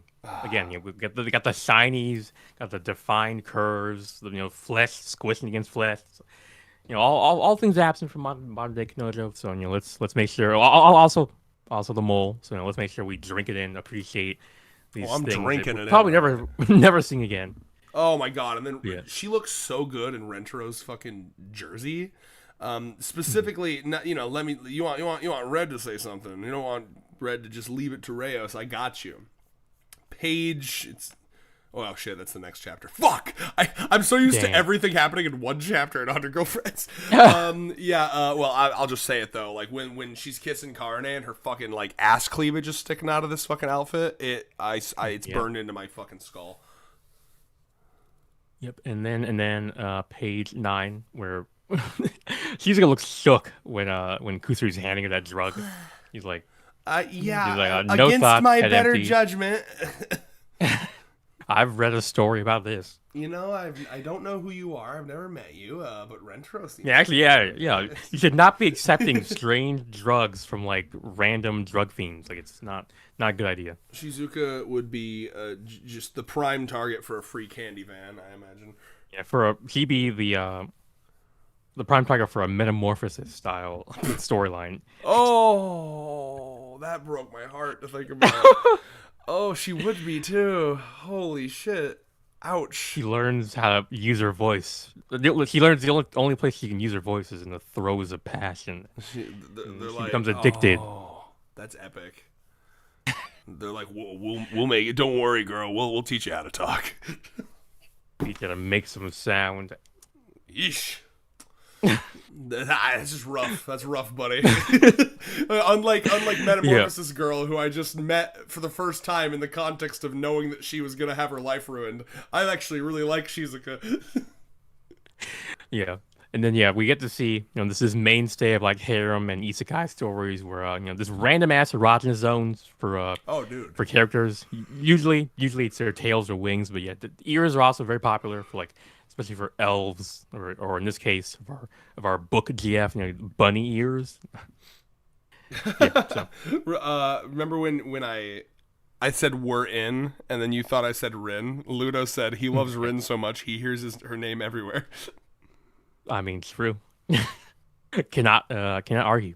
Spoiling the next chapter. If I did, it would be contesting my love for my girl. It's very true. Yeah. This little dog is really cute. What? Little dog. Yeah, I guess so. Yeah. For some reason, I have been kind of just interpreting it as some kind of cute creature, but I guess it's a dog. It's very like cartoonized. I was gonna say Yeah. that it looks like a goddamn like Disney character that's like half. It looks like it belongs in Utopia. Yeah. And then we get to see perhaps exhibit numero uno of Shizuka's phone, looking like a little cute mouth when it's like up close, or when you have these up close shots of her face. That's smart. And by the way, because I'm here to be the horny one, like this is the closest thing we'll get to until maybe the end of the series, if we're lucky, to Rentaro like sexually pleasing a girlfriend. Oh my god, yeah. Shizuka gets all the luck. She gets to have her ears groped by Rentaro. She gets to see his elephant. She gets to see May's ass that one time. So true. Bro, that panel is legendary. The fact that you said that, I instantly like it flashed. Yeah. I can't visualize the apple, but I can visualize that. Well, yeah. Things need to be important for us to remember them. Oh, a random ass apple. Who can remember that? The way that May's apples. The way that ass was like fucking just shown in the manga, it was like it is the exact same intensity. As it was like a jump scare, but yeah, exactly. It was like in SpongeBob where they do like the ugly close-ups, like yeah. Oh my god, Moonlight, are you alive? Yeah, just checking. I'm just hanging around. No, fuck yeah. Enjoying the vibes. Mm-hmm. He's got a front row seat to the It's like, well, I don't. I'm not gonna give you guys a view. I'm just gonna be in the fucking Discord call. I mean, you get to see the foreshadowing of the fucking hair apocalypse drug. Horrifying. Yeah. Make sure just don't let any strange, obsessively mothering mothers get a hold of that. Otherwise, things might get a little hairy. Yeah. Good job. Yeah. By the way, oh yeah, I gave you one. I forgot that like the girls are also fingering Shizuka back there as well. And they want to get in on that. Oh, I would too. Are you kidding? This is like just a free pass to do what is effectively fucking like rubbing Shizuka's clit in public. I mean, let's be real. That's essentially what's happening. Yeah. Her ear labia. Oh, that's good. Well, I was saying that I was in my head. I was imagining more as a very cursed thing to say, but I'll let you rewrite history. You finally broke him, Red. Yep. Listen, I mean, I'm a simple creature. You say the words of female body parts, and I'll be like, oh, anus. Okay. Yeah. Anyway. Yeah. Page. The one where Nano is like. The first, like, I'll get rid of my hair because it's more efficient to be bald. And you would love me anyway, Rentaro. And he's like, well, true, but I also love you when you have your beautiful hair. And then there's a very sweet little moment where he's like, oh my lord. He has a fucking shoujo manga moment. Yeah. And you see her blushing from the side. And then she says, I don't need these anymore. It almost makes you wonder why she ever had hair to begin with. There's why does she dress with clothes? I suppose, you know what? I got it. I got a good headcanon. She basically, because the idea would be like, well, you're more likely to get hired for a job if you're aesthetically pleasing. Therefore, I have to maintain this hair. If I must maintain, I must meet female societal gender standards. presentation rules. Yeah. But I really like. We shouldn't overtake or go over this joke here because it's a classic where he's like, I'd love you if you went bald. In the fucking dub, he says, if you went bald, got fat, or did the aliens thing. And I just love Nano being like, well, the last one wouldn't really be me. I guess we're getting some mind-body dualism questions. If it's still your body, then which one's you, your soul or your body? Where's your mind in this situation? Has it been definitely anyone who says body is fucking stupid. Well, true. What do you fucking? What do you mean? For the sake of argument, I had to open up the possibility, infeasible as it may be. Let me ask you this: would you love your wife if she was a worm? I take care of the worm, but probably not. I mean, worms live much shorter than this human, so I can treat her with all the love and affection. I'll give her a happy life for like 6 months, and then I'll remarry after the worm dies. My previous wife was a worm. Okay. Wow. Perfect Being brings up a good point. I'm surprised her hair even got that long, and now we know why future Nano has short hair, because she realized it's so inefficient. Yeah, facts. He became like as he descended deeper into the efficiency like cult. She eventually started cutting off anything that wasn't inefficient. That's kind of I like that as like a visual indicator of her character's like progression or degression. That's that's good. Yeah. I hope the next time we catch up with Alt Nano, because inevitably we will. She's let her hair grow out. Yes, and she's getting a little more like willing to be like, I don't know, a little uwu because of Shizuka. I like that.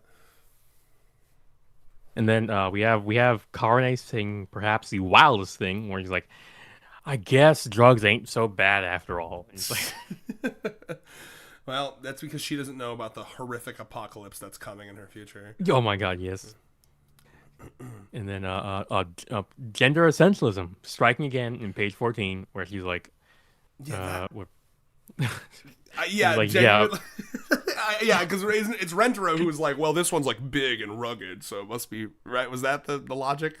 No, I mean it starts off with well, I mean, I guess he was lying here, but Kusuri basically saying like, I made a flavor that guys preferred and one the girls prefer, as if such a thing exists. But yeah, he was lying about that. But right, but what was Rentaro had a logic for why he guessed for each one, right? He guessed that the bigger one. Well, I think Hikari guessed that the bigger one must be for all of us. Kusuri's stupid and then the ass smaller logic. one has to be for Rentaro. That's okay. That actually is interesting because Kusuri's almost got that Eru gender shit a little bit there. Yes. Yeah. He literally says the big sturdy one must be male. The small cute one, that's female. As to represent, I mean, girl. It's a fat cock and a little clitty. Yeah, I guess yes. Like the supposedly it's a classic case of the pink tax. The supposedly girl thermos is like at least half the size of the large one, meaning everyone but Rentaro would get like an incredibly small amount of tea. Like Rentaro would you expect to drink all that tea? Like Kusuri, you're fucking him up the. I don't know. She wasn't thinking about it too much. Like she was in her mind, she's like, Rentro's gonna drink that. He's gonna get uber horny for us, and then all the girls are gonna be like, "Thanks, Kusuri. We're really glad you date raped Rentaro." I mean, that's Hikari might say that, but Jesus Christ. Finally, oh yeah. Can you imagine? Oh, I'm sorry. Hold on. I can't believe if someone hasn't written this. I need it. The alternate reality where this plan went to plan. Well, I mean, they didn't even have to do that. What they did technically happen. What all they had to do was, wait, let me. They just had to have him eat some imitation otter meat and do a 2-part saga of sumo wrestling, and then Rentaro was down to smooch till the cows came home. It's true. Like that's Kusuri, you're literally trying to do some he's trying to do like a chemical cocktail to deal with some sort of mental illness. When it's like just get them therapy, get them a better life. Environment, your salvation lied in Golden Kamuy references the whole time. Yeah. And not in this gender essentialist crap. And then we get the apotheosis of that shit where she's this is like the worst. Says, this is one of the worst. Yes. Yeah, you go ahead. Thank God it doesn't come back again at this, but yeah, he literally is like, I remember, kids, there is no physical component to kissing at all, or a spiritual one to lewd things. Those are weird separate things that have no connection to each other at all. It's really weird. Yeah. Let me read this again. With guys, their sexual desire focuses on physical pleasure. Oh my God, bro. And in other words, lewd things, as if guys inherently are one and the same. So we're all animals. Yeah, exactly. Well, and I. Nakamura knows this. I think he's playing with it. He's not that stupid. Yeah. But because literally. It's basically like one of the downsides of using a character like Kusuri, where you have to come up with these really insane troll logic kind of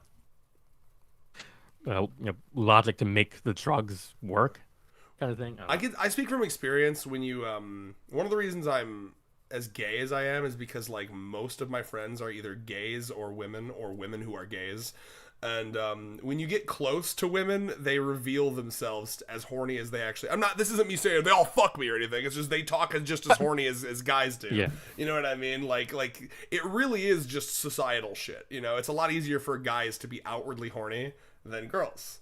It's getting a Rather, little better. it's even expected for guys to be horny. Yes. Yeah. Otherwise, they're gonna be like, "What are you, gay?" Yeah, facts. That's true. Yeah. So you that dynamic works in the other direction. A guy that maybe isn't all about that may be inclined to do a little bit of like, yeah, I love tits and boobs. Yeah. And ass. Those are the same. Those are my favorite things. Oh Lord. But yeah, Kiss. I mean, go ahead. I was gonna say, fun side note for basically us Red is page 18. Like that top panel would have been a great thumbnail if we were. Oh yeah. That. Let's see. Oh 100%. That would be the thumbnail. God, that's something I hadn't even considered, is reading these old chapters and thinking about what the thumbnails would be. Yeah. And I would do that. I would put Rayos in my face on like two of those girls, and probably the ones in the right corner, like Nano and Shizuka. And then I'd probably like darken our eyes or put something spooky over our eyes. But yeah, I mean, this chapter, I don't know, I guess it's very sweet how we have Rentaro, how he apparently gushes about his girlfriends to his. He gushes about his current girlfriends to his new girlfriends, because that's how Kusuru was able to make these tailored drugs for everyone. He also did the same thing with Meme. I was going to say Meme. No, he did the same with Meme. He's probably done with other girlfriends, but that's I can't think of any off the top of my head.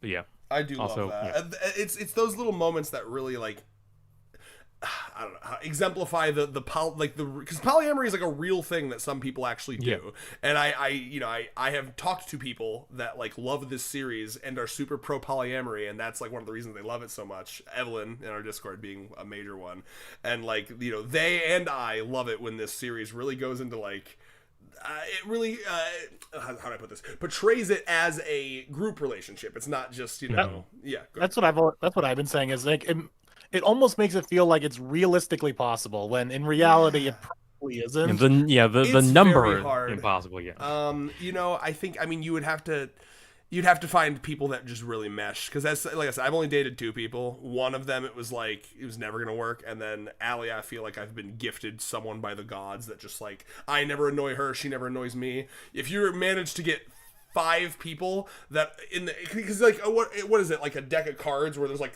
almost infinite possibilities and like the combinations. So imagine how hard it is to get 2 people that mesh really well. You're like exponentially increasing that as you go up in people. That's kind of the issue, right? So, but you know what? For the sake of this series, I like to believe that it is possible. I think you just have to have a lot of people that are very emotionally mature, mesh really well, have really good like stated boundaries, really good at communicating. I think it's doable, but maybe not 100, maybe like 5. Yeah. And with that, if you're ready, we can move on to chapter 12. I think I just want to highlight Hikari on all fours with her ass out. Oh my god, yes. On page 19. Where'd she get all that weight to like destroy the concrete like that? It comes with the drug. No, I guess no. No. It's actually he's always been this heavy. He's carrying she just walks light. Enormous tits and ass. She's got that light walk of a rich. That's the light walk of a rich girl. Yeah, like we have a moment where like Rentaro actually bumps into her, and he's like, "Oh, it felt like I bumped into a tree or something." Like, she's as dense as a neutron star. Yeah. Desmond in the chat, it's possible. It's a group effort on everyone. Yeah, I'm just saying that, like as Red was saying, the probability of that though is just really low. Yeah. It is possible, but the probability is low. And that's the main fantastical element of the series. Is all these people are supernaturally good-natured. You know, even Kusuri, who's roofing people left and right, he's still fundamentally a decent human being. And at the end of the day, that's one of the things I like about this series so much. It's just so optimistic at its core, and it like makes me. One of the things I said when you and I were first starting to review it, Rayos, is it like reminded me of my love of my fellow man. As deep as that sounds, like it just like this whole series is about loving people. Right? And it reminded me how much I like to meet new people. Like, meeting new people feels like zinging sometimes. Like, sometimes you meet a person you never expected you loved that type of personality, and you do. It really is just such like an optimistic, hope-pilled, like, you know, the human experience is amazing type series. I think it's very wholesome. Yeah, I mean, I think that is really the thing that keeps people coming back to it. Like, can you imagine if this was just like, Everything else is the same. It was the same. It was like identical to like common harem anime where they're Where all he's like gotta choose which one he's gonna date at the end. Can you or even imagine? just where they're all just fucking catty about it, and they're always constantly vying for his attention. Like I'd get real old real fast. Oh, that reminds me of I listened to your stream a bit at work because I was bored, and you were talking about how you want a chapter of like just the girls hanging out talking about what's it like dating I Rentaro. want that so bad. It's similar to what I've always wanted, where just not like all out bickering, but just a girlfriend like squabble of the girlfriend's like, well, I want to take Rentaro on this day, but like, no, I had scheduled that Rentaro. Oh, a scheduling issue. yes. A scheduling issue of trying to date everyone. Yeah, that's something. I That's think something that in would be an real life interesting chapter. polyamory always comes up. Like That would we be have to literally schedule shit, or else it's impossible. That would be really interesting because up until that imaginary chapter, it's felt kind of like Magic World, right? Like Rentaro somehow finds a way to make time for everything. But that Well, it's like everyone has like perfectly like schedules to where it's like, okay, well, I have this hour with Rentaro, and then you have this hour with Rentaro. It works out perfectly with our personal schedules. But now it's like, oh, there's so many of us, and we all want our time with Rentaro. Evelyn in the Discord had a really cool fanfic. I'll try to find it at some point and send it in our council chat. But like they did a cool part where it was literally. I think I may have mentioned this to you before too, because you had said something, Moonlight, about the fanfic where it's just the group chat, like the family group chat. Family group chat, yeah. Yeah, and Evelyn has a part in one of her fics where it's like there's a part of that where they're planning, and it's something where like Nano, it had like a really bad day and like wants to hang out with them, so like there's a part where like in the group chat they have to kind of rearrange around schedules, where like originally like I can't remember if it was me or someone else was like it was gonna be their day, but then like Nana was like, hey, I really want to hang out, it's kind of like serious, I feel like I want to talk to you about something. So then they had to go into the group chat and be like, hey, can we move around schedules or whatever? And then Mimi was like, oh, but it was supposed to be my day. And then they're like, yeah, but Nana's really feeling down. I'm just like, okay, of course we could beautifully hang out tomorrow or something. So I do like that dynamic. That'd be really fun to see. It's, as I've said before, it's like I really enjoy the stuff that makes it, because that grounds it in reality just a little bit more. Because as you said, it's such a positive, almost to an unbelievable degree sometimes, that's like when you just ground it just a little bit to like, oh, this is the realistic not statistics, but like the ins and outs of actually making this thing The work. logistics. The logistics, that's the word. The logistics of the relationship makes it really interesting, especially from a writing standpoint. I agree. Like, it made me realize like they don't even, like, aside from Shizuka, they don't even use phones. Because they're always around each other. They never even have a need to like text or call each other. Basically, I mean, like, we've seen Hikari and Karane like kicking their feet on the bed, talking on the phones with each other. But I want more of that too. I mean, but it's so rare. It's like they're always on each other. Like we've seen Uto's phone. True. Well, I mean, I assume they all have phones. We just because they're always just hanging out on the rooftops. Like we don't need to. We don't have any other friends. There's something kind of beautiful about that too, right? Because like as we've all grown to know, in the year of our Lord 2026, phone bad, right? And yes, everything can be laid at the feet of phone. Phone bad. Even on like you stubbed your toe, phone bad. Technology, big mistake. Agriculture, big mistake. Everything. Anyway, Society, big mistake. Getting out of ocean as fish, as Tiktaalik, big mistake. There's a YouTuber I really like. Biggest mistake. I need to show it to you after this, Rayos. It's called the Anprim Anthem. It's really good.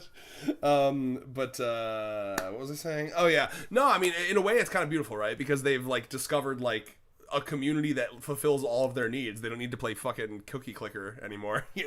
I like that. Although we know that some of them are doing gotchas. Yeah. Oh no, they're playing the 100 Girlfriend game though. They're still doing that. Well, they're probably getting a fat check. They're getting some kickback on that. Yeah, like please advertise our game. I think it would have been really funny if when we saw them like going in to film their like voice lines, there was like a panel of like Momoha collected like a big. No, Momoha's not in it, is she? Is she? No, they haven't even added the season 2 girlfriends yet. Fuck. Okay. Yeah. That first of all, missed opportunity for a joke, right? Like the season 1 girlfriend's getting paid like fat stacks of cash, and Momoha's like, what the fuck? You're like, what's you buy with your fast second cash, Akari? Well, I bought a dildo. And like Moa's like, Well, yeah. What the fuck? I wish I knew like a fucking name of like a really expensive fancy dildo, like the fucking. I bought the classic Bad Dragon. Bad Dragon. It's the you know what? I'm looking up a good. Well, do you guys know what A high quality. Is it a Sibian or a Siben or what's that thing? That Sibian. Yeah. Fancy thing that they sit on, and it's supposed to be like the vagina whisperer. Like you sit Sibian. on that shit, and it just fucking gives you 30,000 squirting orgasms a minute. I remember when I saw advertisements for that thing, it was like, oh yeah. I saw advertisements for that thing. It's like it replaces men. You don't even need a man. Damn. I think my first time seeing it was a clip of a guy named Howard Stern. I don't know. He had like a I think a porn star on a Sabine in his show, and it was just like it was showing it, and it was like I was like, damn. But yeah, yes. Howard Stern is like some like comedian media personality. He had a whole show where he was doing crazy shit like having women on a Sabine on air, I guess. Yeah, I used to watch videos of that, like where they'd go to like a nudist beach with one and be like, "Who wants to sit on one?"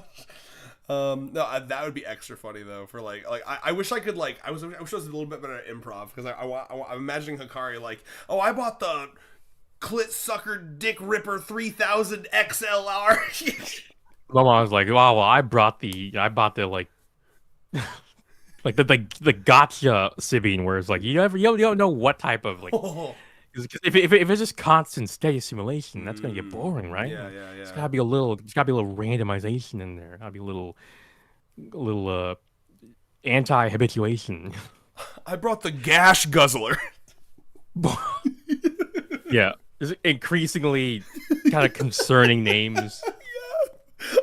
They got the flowers from Algernon's your vulva, like. Oh my god, the deflowerer from hell. I'm trying to think of. I don't know. I peaked with Gash Guzzler.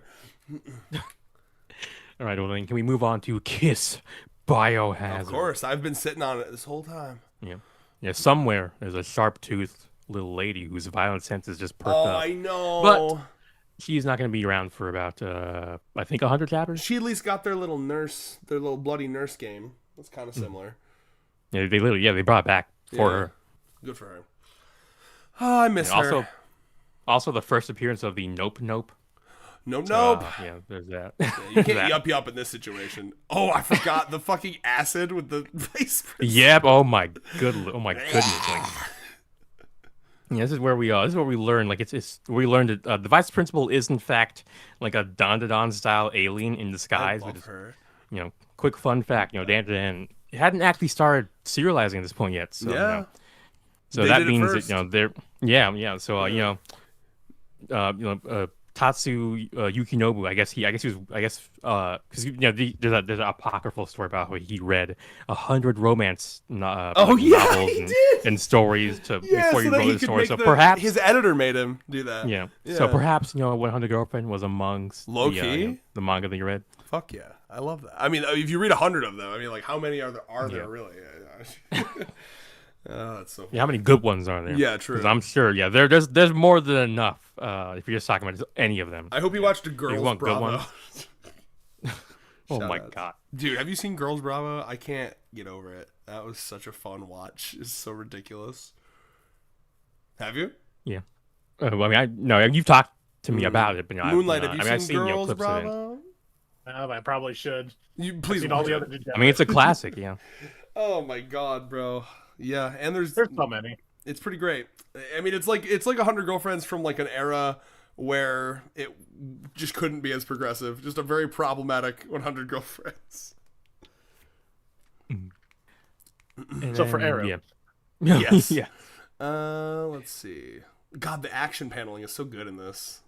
Yeah, I mean, we get to see some like tandem combat techniques from like Karane and hockey. Like we can see more of that. We can see more of these girls. I agree. Combating. Well, that's why they've got a good team. Look forward to our eventual part 2 of the moveset stream. Hello. Yeah. And then, I did the I guess you got nuked again. Yes, the classic swallowed up by Discord. Mm-hmm. Yeah, because agreeing with you. All right. Sorry. And then page 7, we get to see little foreshadowing for fucking Nurse Gi, I guess. Oh, dude, crazy. I mean, honestly, he needed to be away for this drug related incident because otherwise she he would have would've- yeah. destroyed Kusari. You're like who caused this?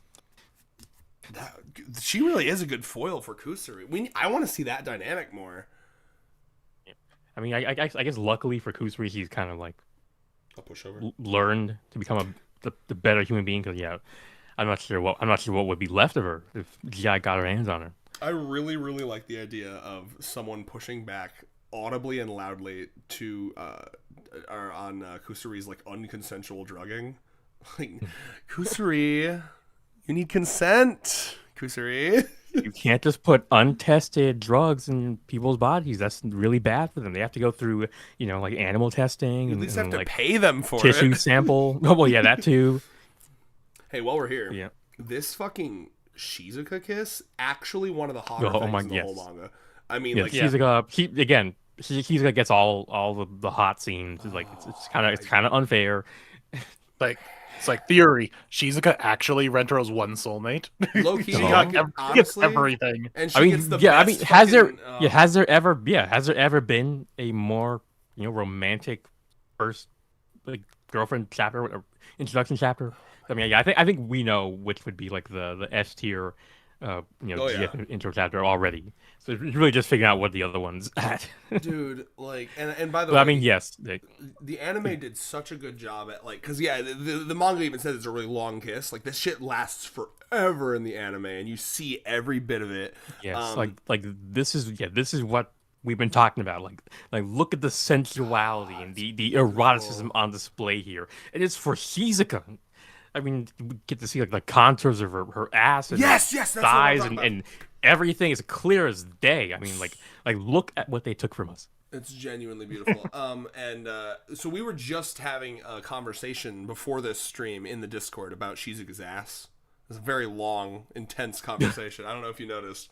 Well, because Richmond's whole Actually, yeah, I did see that. Yeah. yeah, Richmond's a lover of Shizuka's ass, as am I. And obviously it's inconsistent as a manga, but like Shizuka, one of the things I like about Shizuka is she's almost got the lolly design, but like the way she looks like, she just looks like a small adult, right? Yeah. She doesn't look like Yeah, a they child. prove that there is a difference between a lolly Yep. person, a child, between a child's body and a petite young lady. Yes, Which exactly. a lot of people need to need to get in through their thick skulls. Yeah, exactly. Both That's- artists and Twitter commentators alike.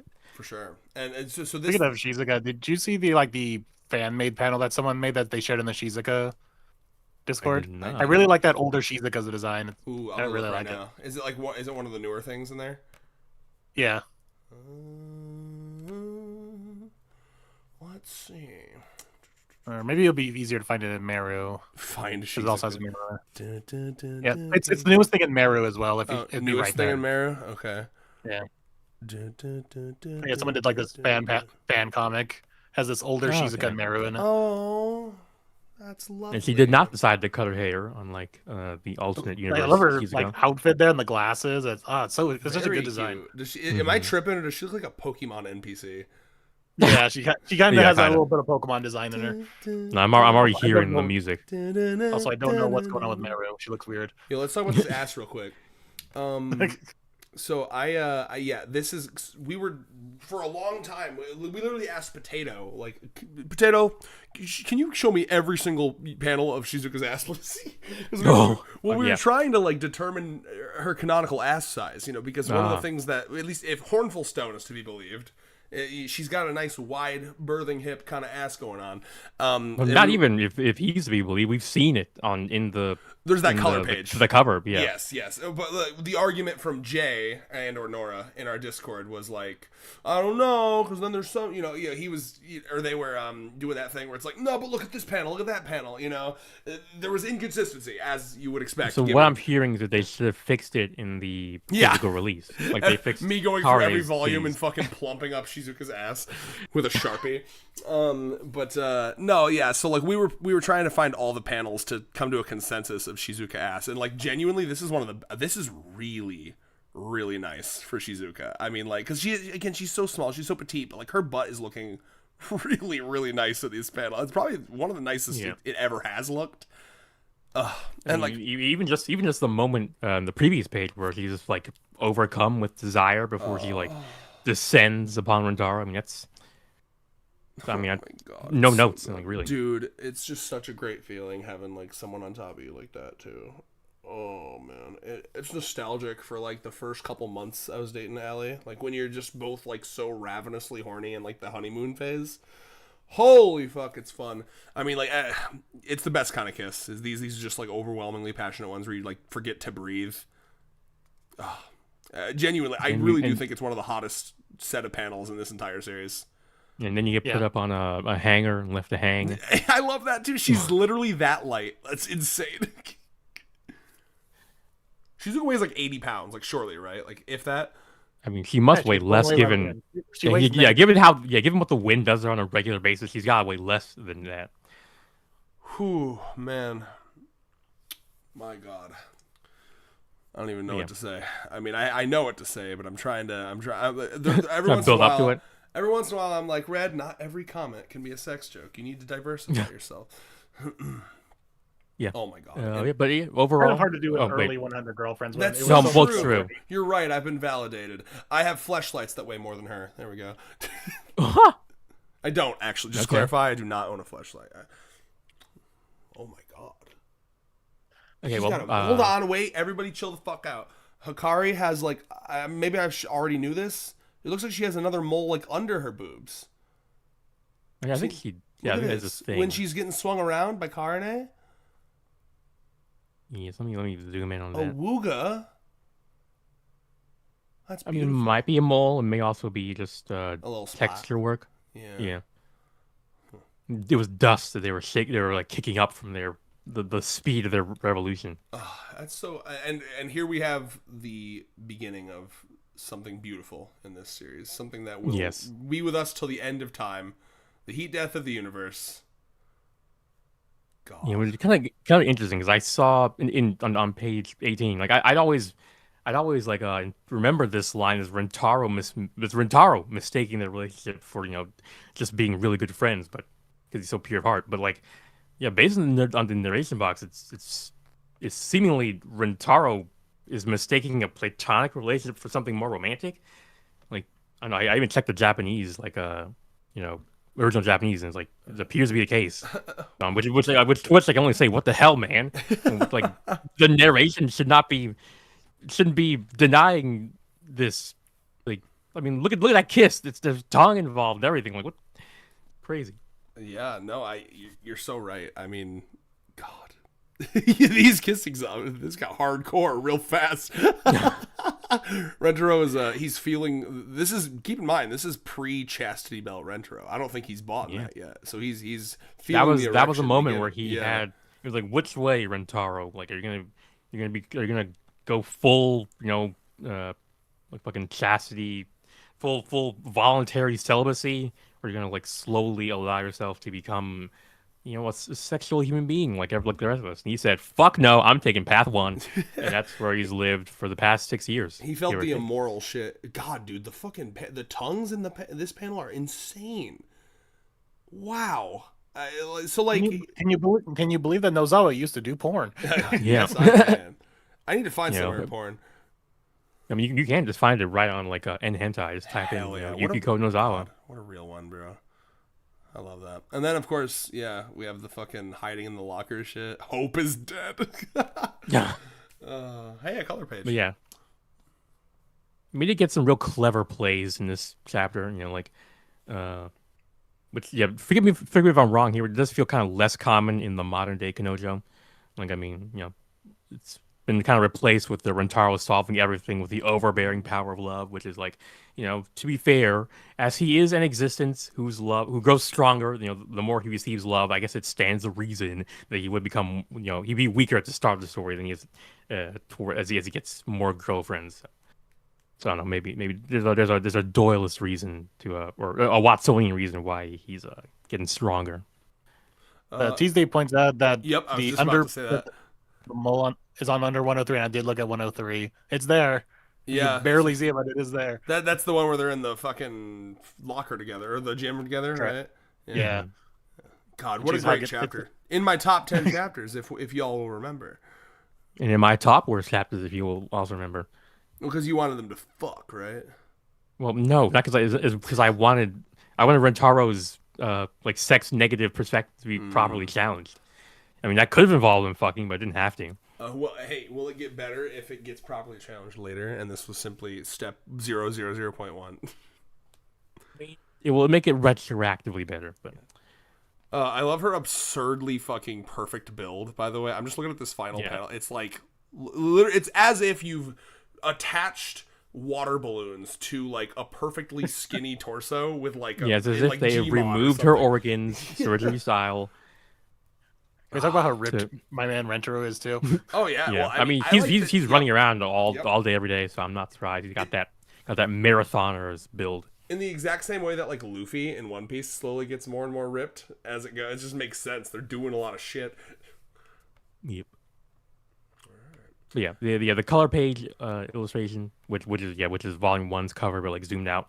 It is very cute. Even the captions are also super cute. Like the little I want to say I love you, and I want you to say back to me too. Yeah, I don't know. It's very, very open and vulnerable. I agree.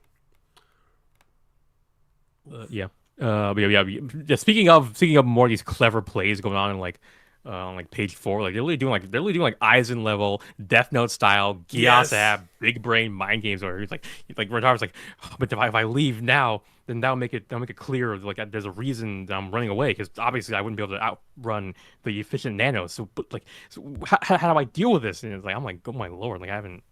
It's crazy. Yeah. Trying to think if there's anything I have to say here beyond, because like, I mean, you know, beyond just like summarizing the chapter here. I mean, yeah, Kusuri's pretty funny, right? I mean, like I always remember the part here where, you know, it's like, oh, genius, you go out there and Yes. she won't know it's you. Well, And then yeah, no one ever accused Kusuri of thinking through her actions. And then and one of the Bondage best panels in the whole Lover's manga. winning. I'm sorry, go ahead. Yes. That's me. Yeah. Apparently Nano learned this Shibari on the side. I know. I mean that's a really like I think it's a tortoiseshell pattern. It's a really good one at that. God. So I'm like, the way the rope like just goes around the boobs and accentuates them, like holy lord. I mean, everything. The way the wraps on her The like way her thigh or nipples hips. are huge, bro. She's got those big nipples. You know those Big. nipples are like It's because she's turned on right now. oh, Oh, yep. so true. Yeah, that's her secret, guys. She's always turned on because those things are always poking out. I can slip out of the rope with my pussy lube. Yup. Okay. Oh my god. Thank you. Let's see. And then, oh, dude, wait, do they do the? Oh shit. I'm sorry. The fucking "Here's Johnny" reference is anime only.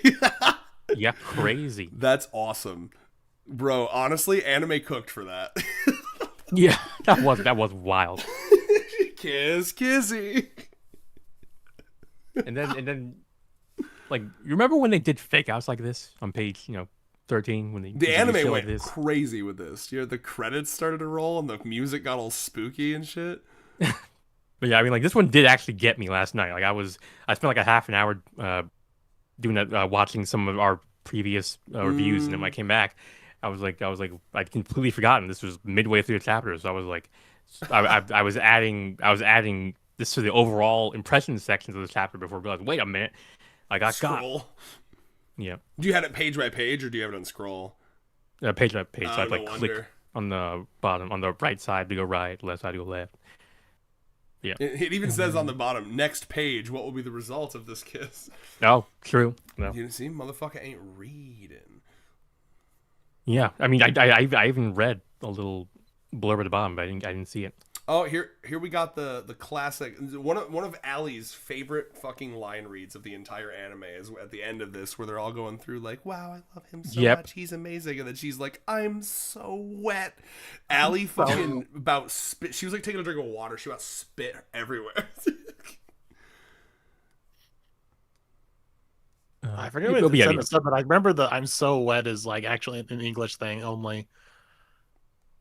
Look at the. It says she says I'm wet here. I mean, maybe it's instead of I'm so wet, it's just I'm wet. But like, yeah, I loved the I delivery. mean, she does say like like bicho bicho, which means wet in Japanese. I'm pretty sure she does. What a fucking! It's so good, bro. So we need that kind of Hikari back. Literally, Yes. openly horny women for the motherfucking win, please. I mean, when was the last time Hikari was like uber horny? When was the last time we saw that? Anyone think? God, It's definitely been a minute. yeah. I wonder when was the last time we actually had Hikari have a speaking line. Yeah, yeah. Great question. Let me take a look.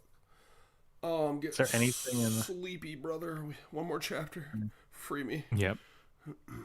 Gotta You be had like one Iku. line in the Tamagotchi chapter, but it wasn't really anything. It was just mocking Karine. Yeah, and then page 20 is like. Oh, she had that For daily life one- recently where oh, she was. wait. Sorry, real quick. She had that daily life where she was concerned about her weight, which I think is really Oh, yeah. interesting continuation of her like self-confidence issues. Yeah.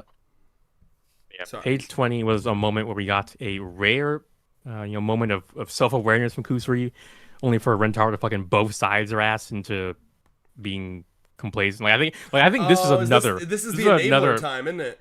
Yes, this is another divergence point in the world lines. In World Line 1, we get Rentaro giving Kusuri a gentle, but much deserved chewing out for her consistent roofing of everyone around her. Drastically altering the course of the whole fucking story afterwards. But no, we live in World Line 2, where instead we get Rentaro fucking, both sizing her ass, declaring that he'll deal with the negative externalities of her drugs no matter how extreme they are, in which, to be fair, he has demonstrated time and time again that he's perfectly capable of doing that. But still, I want some accountability for these girls, for this girl particularly. This was a moment where I rolled my eyes too. I was like, "Fucking Rentaro, please, bro." Like, relationships are a two-way street. I understand you're a lover of women. I get it. Okay, this is very this definitely. I don't know if this is like a trope in Japanese media, but like I know that in One Piece. Sanji has like a very similar line in Water 7 in One Piece, which is like even as a kid, I was like, when I watched it in like high school, I guess that is being a kid. I was like, what the fuck? Where like Robin, to their knowledge, Robin has like betrayed them, sold them out, said fuck off to the whole crew, and then Sanji's like, a real man forgives a woman when she lies. It's like a real fucking line from Sanji.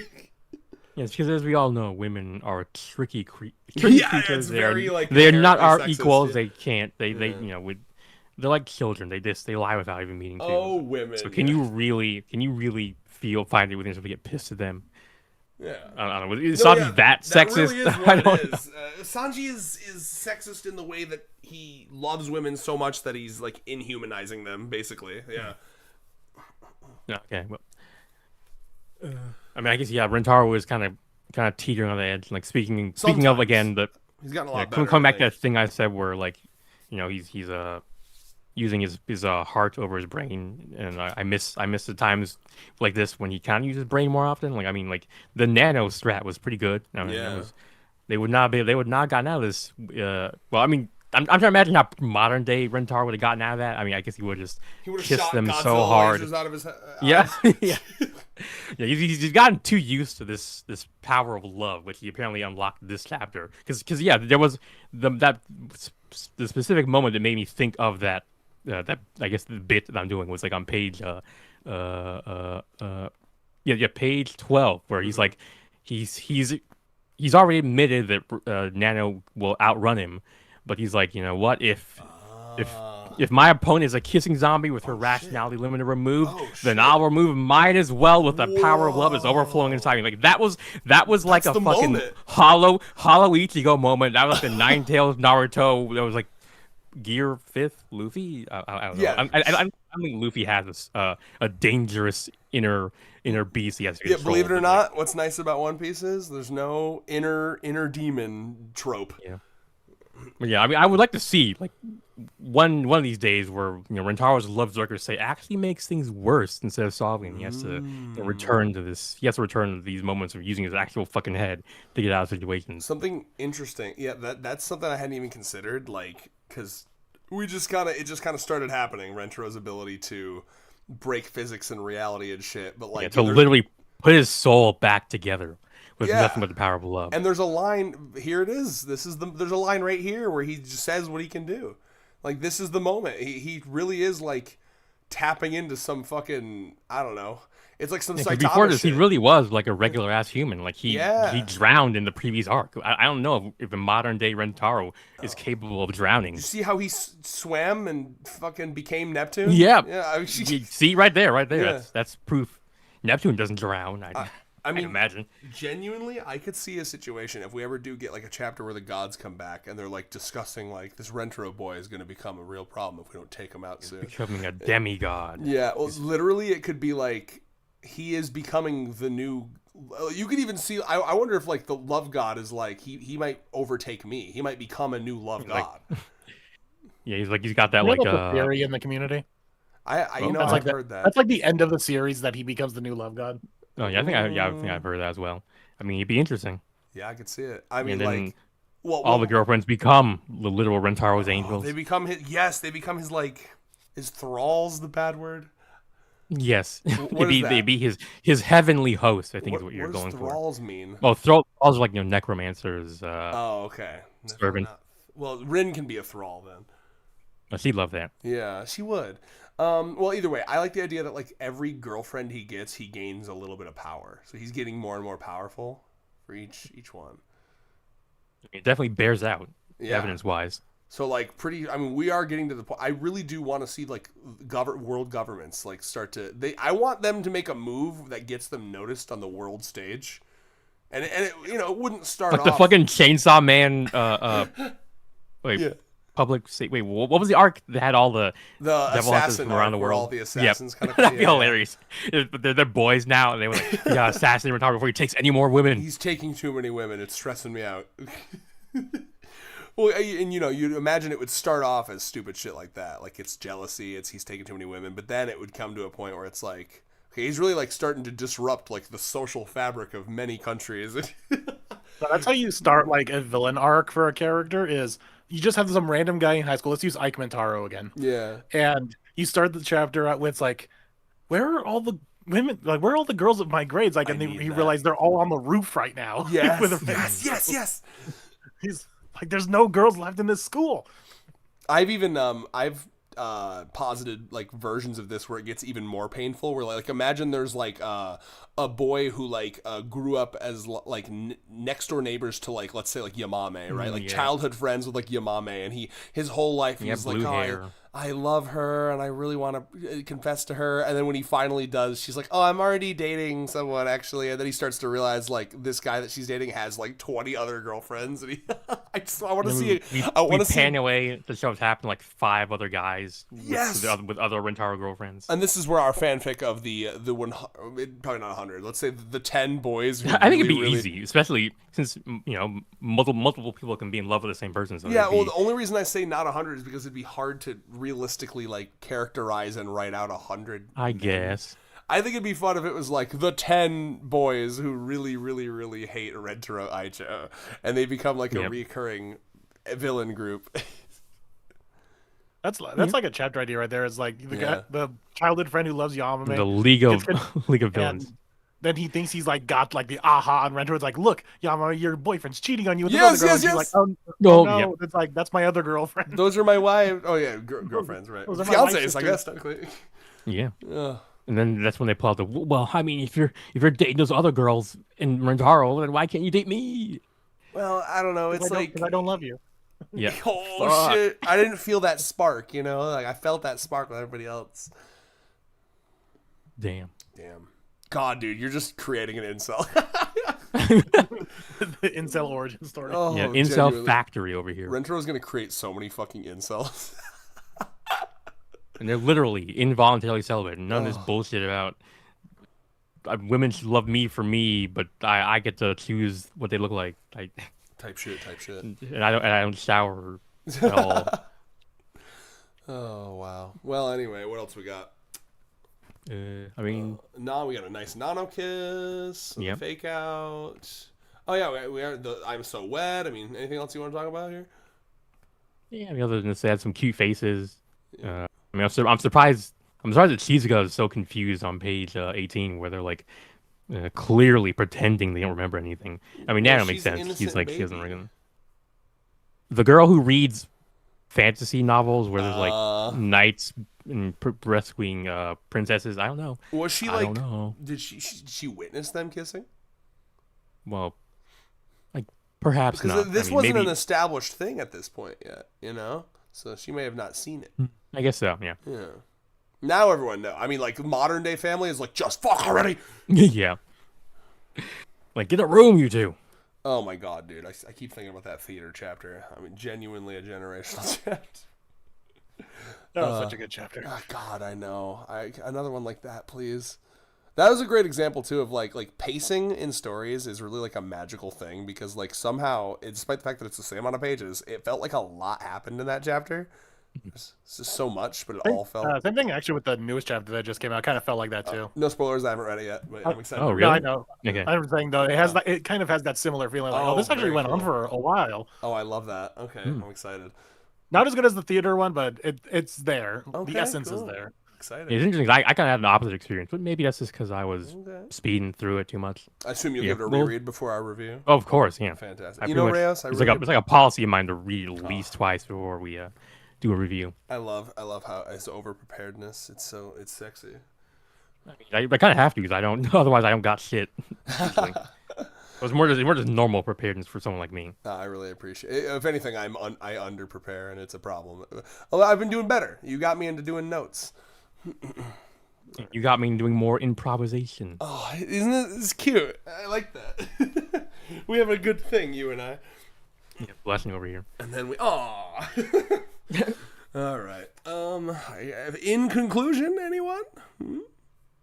I mean, I'm ready to move on to page or chapter. 14. Oh right, I forgot we have one more.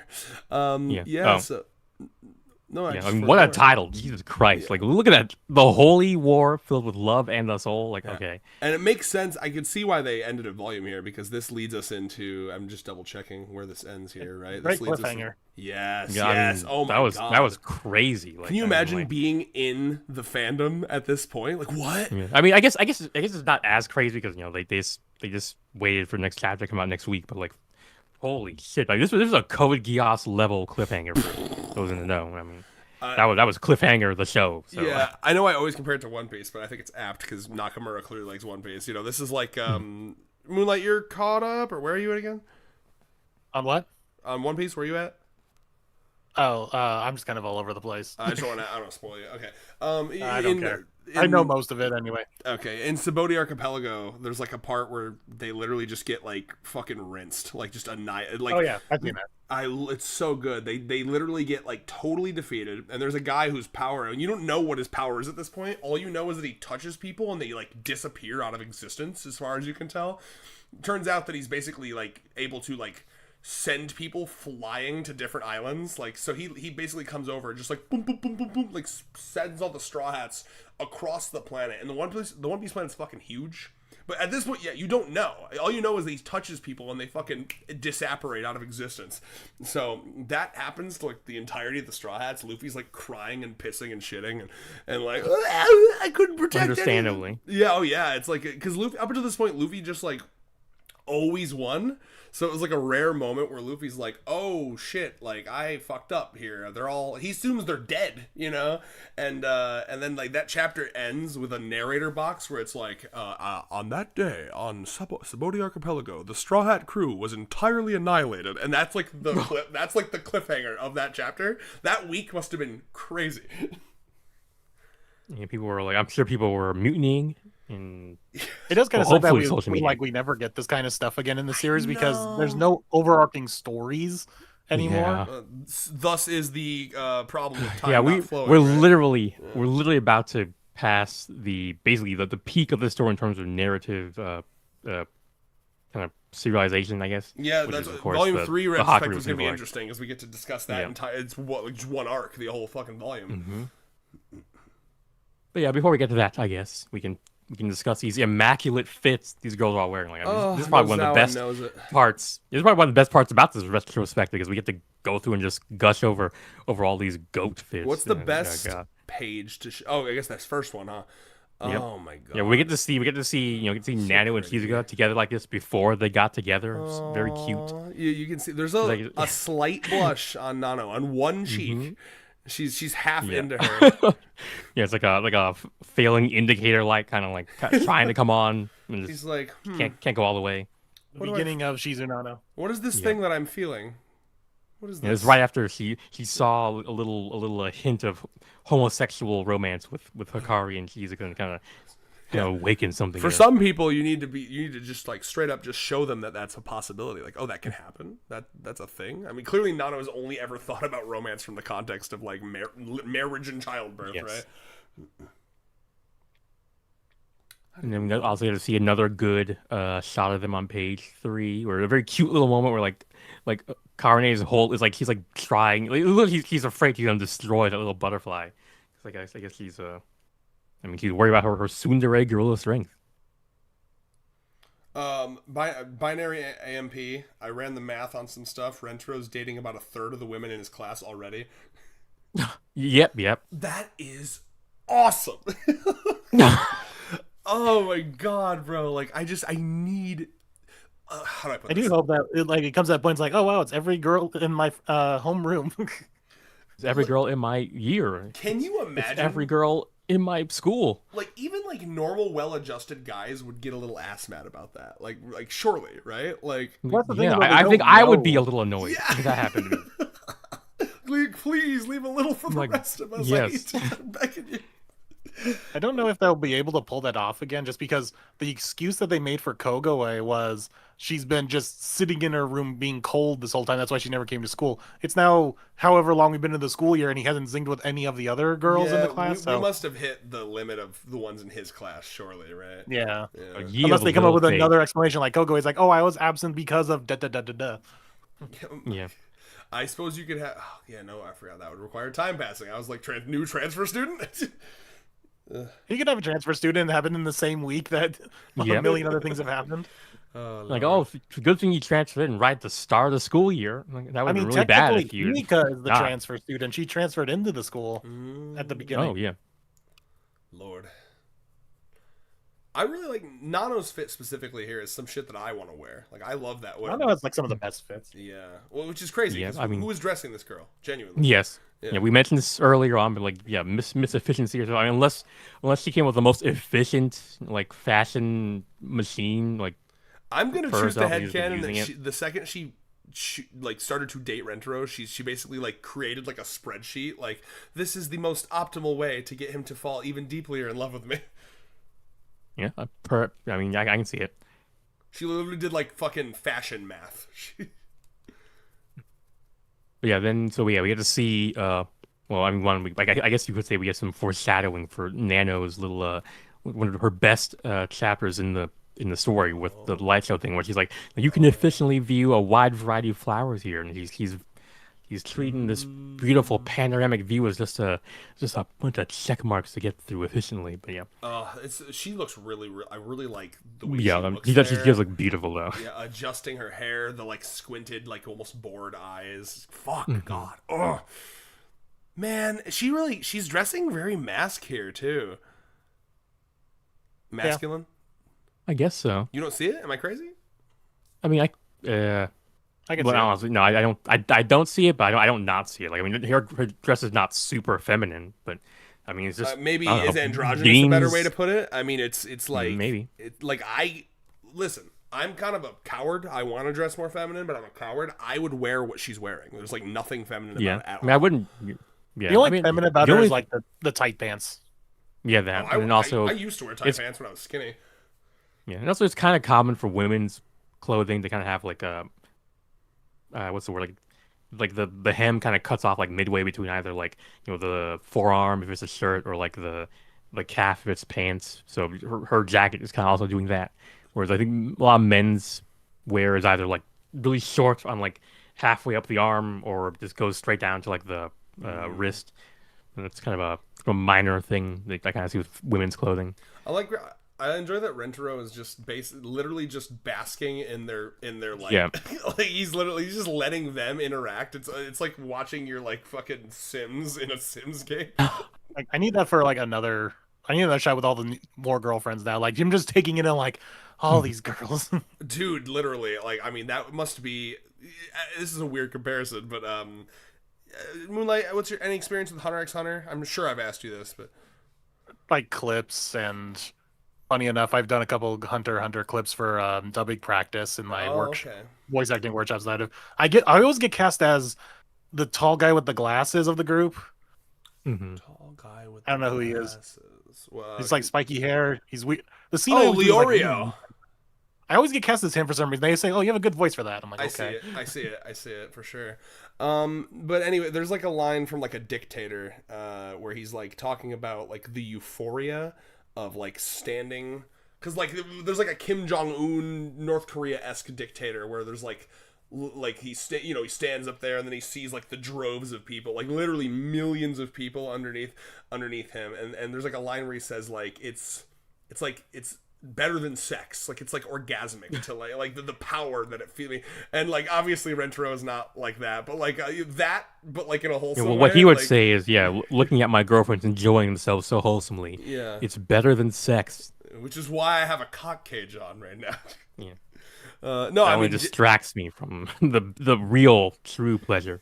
I mean, real shit though. Like I just did my IQ essay, and one of the things I talk about a lot in that is just how gorgeous women are, and like one of the things that I like about tomboys is just how a lot of women don't know how gorgeous they are. It's like mind blowing to me that you can just exist in life and be that gorgeous and not know. And like, so yeah, I mean, like I fuck with that. Like just like sitting there and just like being, I could feel it like an aura. Like I'm gonna absorb it like a spirit bomb. Like, oh, girl, pretty. So many, I fuck with that. And I guess kind of slightly unrelated note, we get to see Carone seems kind of especially excited by this whole wedding dress thing. Wonder why that could be. Wonder why she'd be interested in that. People in the chat who have been here this whole time are like, I'm getting tired, but I'm exhausted. Yeah, bro. But to the end. I mean, like, yeah, us too. But we're so sticking close. it out to the end. We're so close. Yes. And then we get a bit of Hikari backstory here. Her mother is just out of frame, but I'm sure it's nothing important, so we can move on to. She's really cute. Move on to to the Nanopedia. Oh shit! The introduction of the Gorilla Syndicate. Yeah. Well, yeah. With their little baby. How long has it been between them? Too long. It's been too long. The last time I remember is the Kishika Beach chapter. I think that was it. Yeah. We need to see our updates in the life of Yukun and wait, what's her name? I don't know. Has she fucking absorbed this little boy into her yet? I mean, like, well, you can't say. Has she unbirthed him yet? Yeah. What was that like? It was pure jubilance. Okay. Yeah. So yeah. We haven't really. What is that? I mean, it just sounded like it just sounded like this gremlin ass energy, but yeah. Well, it sounded like if I looked up on YouTube like Gremlins SFX, I would have heard that noise that you just made. It's because like I can't be like, has she blown his back out yet? But I mean, I could, right? I mean, she could, but like the answer is yes. Yeah, she's the one who wears the pants in the relationship. Oh yeah, wow. I wonder. Listen, I don't want to read it, but I do wonder if there's any fix between these two. No, I don't think so. Because I've looked through. I think all the extant. Who wants to be the honored one to write the first? Not gonna be me. Not me. Yeah, not it. Yeah.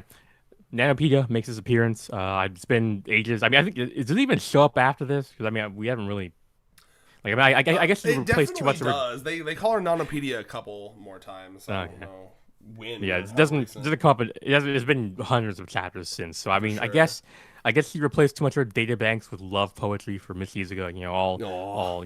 All love. Let me tell you how much I've come to love you since I began to live. Type shit. Does that ring any bells, Red? That's not familiar. And there are 16 trillion neurons in my human Yeah. brain, and all of them are filled with Shizuka love.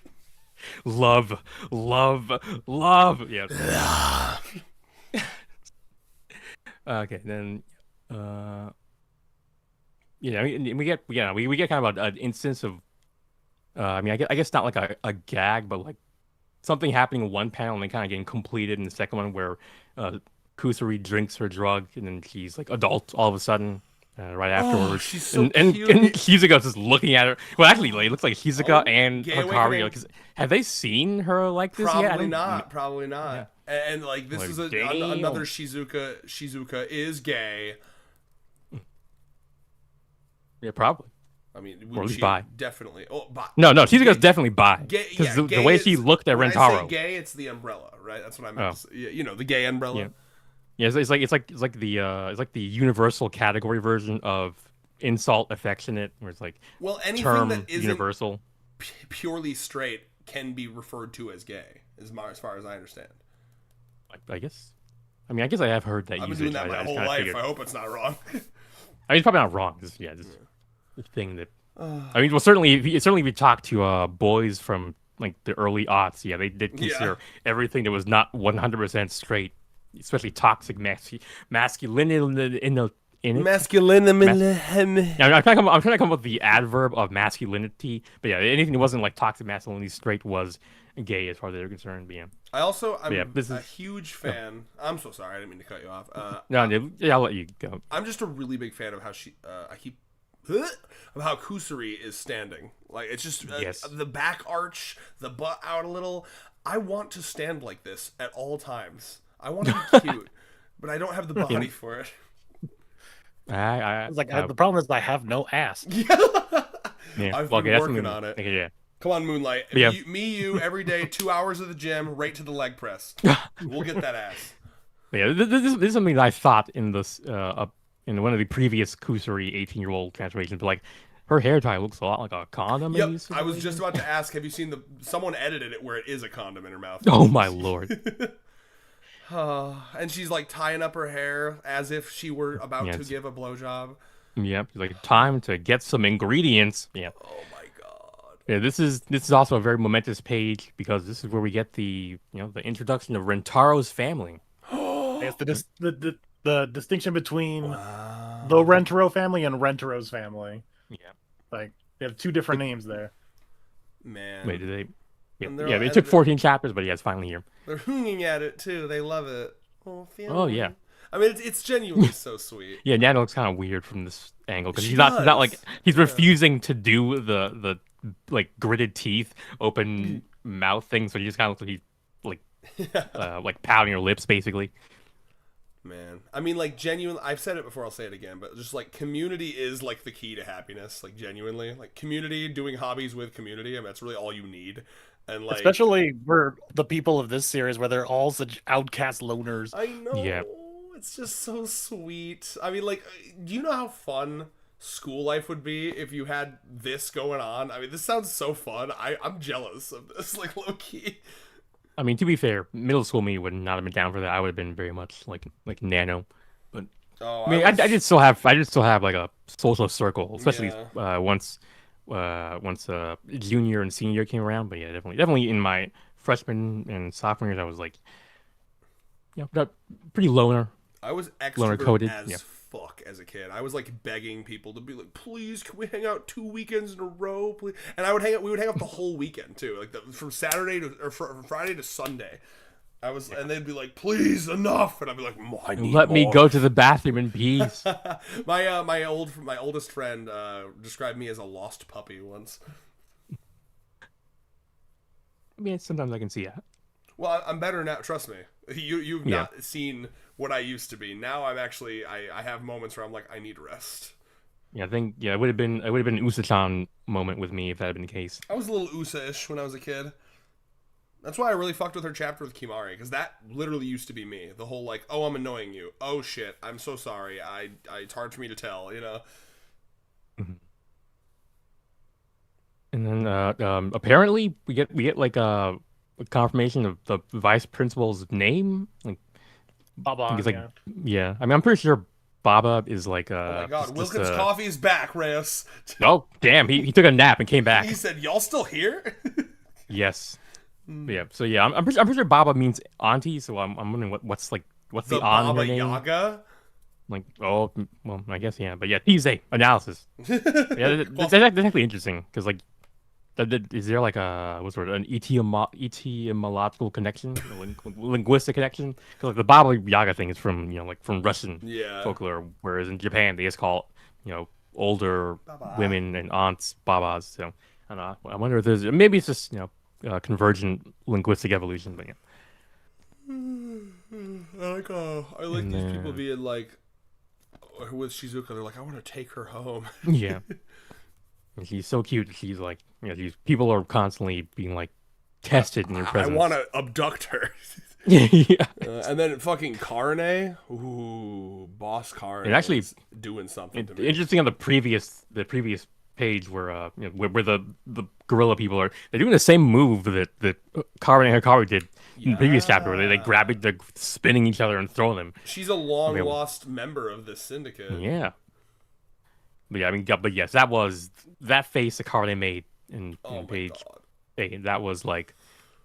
She's got a bit of the fang going on. I know it's just the normal. A bit, teeth. bro. No, that girl's got like, yeah, those are like talons, like teeth talons, which I guess just are fangs. But I mean, like these are capital F fangs. Girl, like, make me draw blood, please. And then like the way she's like stands up, like leg lifted, that got that absolute territory with the thigh highs. It's like the short skirt. I mean, I'm honestly everything is great. The way her like top kind of like gently.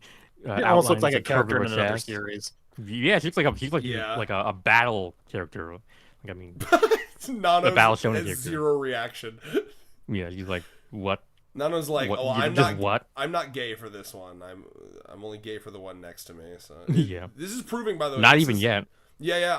But you know what I mean, right? I feel like even if this was Shizuka doing something, there'd be like a slight reaction, surely, right? Like she. Well, yeah. Speaking of that, like. Oh wait, real quick. I just thought this is actually like it's a tangential relation. There's a different word. It's like a thin relationship, but it kind of reminds me a bit of that recent chapter where Nano groped Karne's boobs and felt nothing. Yeah. Like Nano does not care for Karne. Mm-hmm.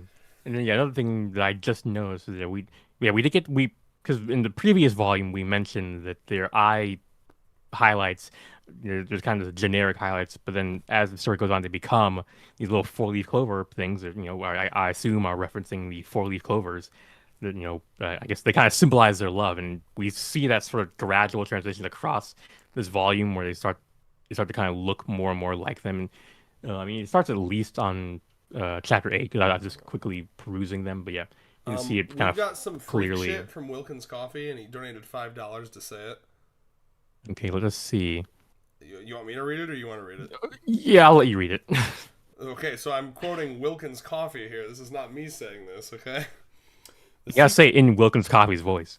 Okay, how does he sound again? Well, like he'd be like, the secret is that I ship Uncle Hero with Shizuka's mom, and I don't know why. Uncle Hero with Shizuka's mom, and I don't know why. Oh, wait a minute. Do you want me to pull out this voice? Because I can do that. He's cooking. Yep. Read it. Well, the secret is that I ship Uncle Hero with Shizuka's mom, and I don't know why. I just think it looks cute and could make for some funny scenarios. We got a voice actor in our midst right here. Yeah, dude. Fucking, he's got a website and everything. That's how you know it's Oh. legit. Yeah, I've stalked his website. I've listened to his demo reel. Oh, stuff. nice. Yeah. Yeah. I know That his sounds just like real Wilkins name. Coffee. Which is actually I'm a little scared now. I mean, do we have Wilkins Coffee here with us? Is he in the room with us? Show me on the doll when he touched you. Yeah.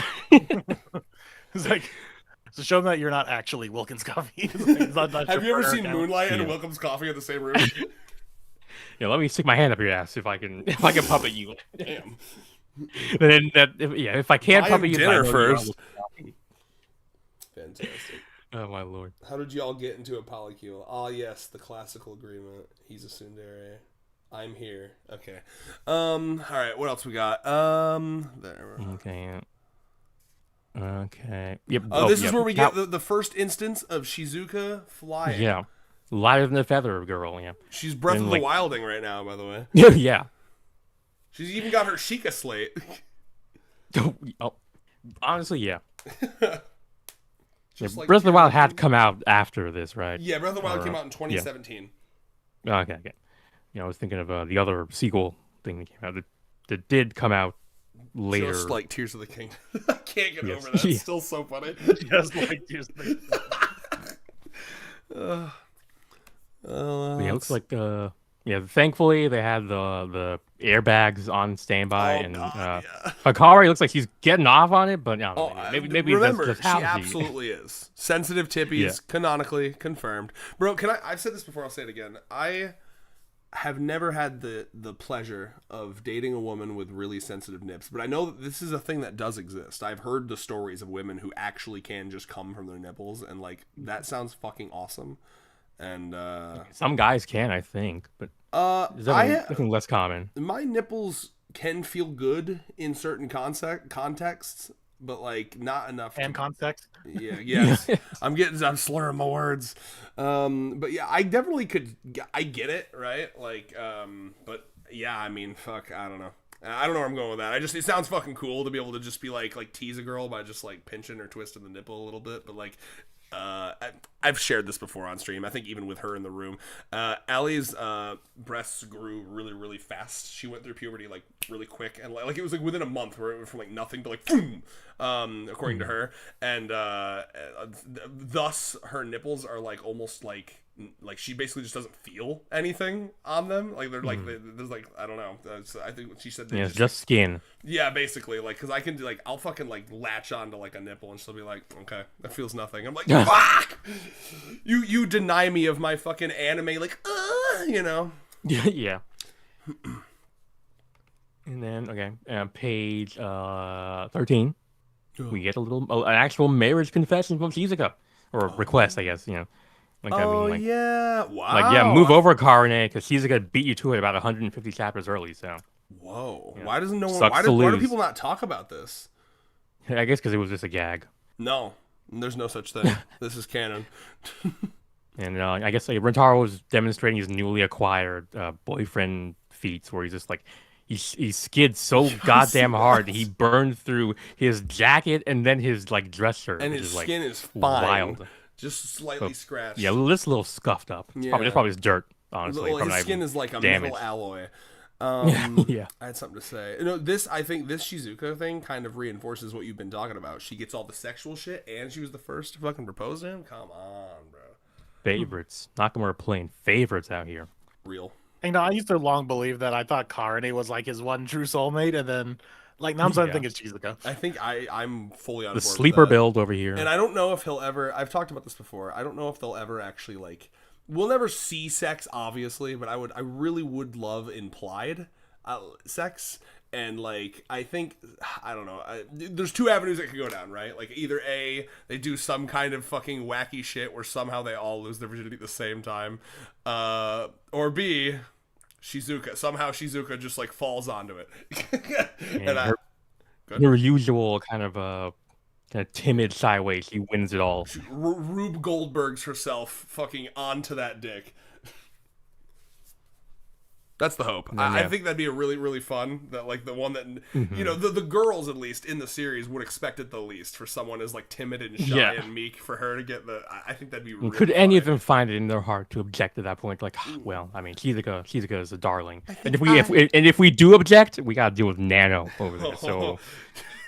Oh yeah. The time comes, but they're still too nervous to like do a big old orgy on like a bed together, so they're doing it like one-on-one, and it's like, okay, who wants to go first? And then like Shizuka's like, I think I would like to go first, and then Hikari's like no, what? me. No. Yeah. And then Nano's like, you heard her.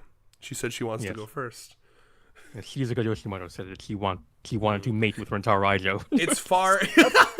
It's far more efficient if we don't argue. You'll get to fuck him quicker if we stop arguing and just let her go. Look at Shizuka. That's the thing is like we've gotten to the point now that everyone's so like considerate of one another. It's like, oh no, you first, no, you first, no, for you Oh my real, god, yeah. yes. It's like a Canadian apology. Well, but at the same time, right? Like we have Nano who's like terrified that like a single like cold virus or cold cell will fucking kill Shizuka. So it's like, Yeah. I mean, I imagine she'll be able to last what, like 2-3 thrusts, and then you'll have your turn, Hikari. Yep. He's weak, I guess. Weak in more ways than one. Oh yeah. But yeah. No, So then we get to see. Oh yeah. Oh no, I was just deflanderizing her. I think we know that she wants a good wall slam, so I'm gonna choose to believe that she could take it.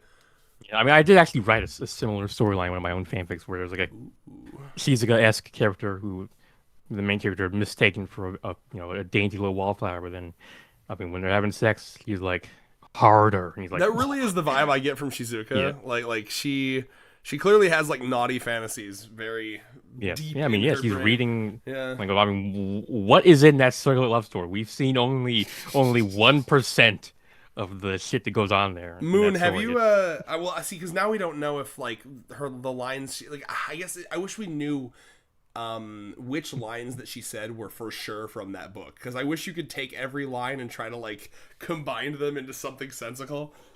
That'd be a fun video, but I don't know how doable that is. I mean, we did get recently like the most what's the word? yes, we got a lot from it. Yeah, the longest like freaking codex of text from that story. Bow. I don't even know if it's all from the same book or if they've been different books over time. Hard to say. I mean, you would assume by it'd be now so it's- easy for her to start typing Yeah. in her own sentences at some point. And you'd assume by now, like she's clearly not just reading that one series. I imagine she reads a fuck ton of books. Yeah. All right, We're ready. We can move on to Hikari's clever, but Oh, this is- ultimately failed schemes. Like Oh, I really like this. This part's so good because she really, underestimated. Go ahead. like it really was like a kind of like a. I mean, essentially, what happened was it like wait, let me. I wrote it. I wrote it down. Where is it? You mind if I yap while you're looking for it? Yeah.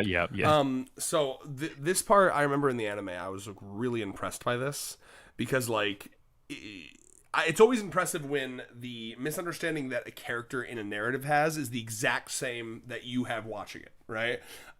So like I fully expected, I was like, oh yeah, that makes sense. Her plan makes sense. And like the whole joke here is that Nano's efficiency always finds a way to surpass. Yeah, it's whatever you think. like Hikari, your strategy was so beautiful, so brilliant. Like it was worthy of the likes of Lelouch or Light Yagami or whatever, but you forgot one little thing. Despite her demeanor, even Nano is human, and humans are unpredictable. I genuinely goes hard. Like this is one of my favorite. Like it's actually one of my favorite early Nano bits on it because it's just like it really threw me off guard in the exact same way Hikari did. I was like, wow, like a moment where I didn't think you could get more efficient, and she always finds a way. I mean, that's a consistent thing with her, right? I mentioned earlier the fucking tracing the textbook. I would have never ever even considered that.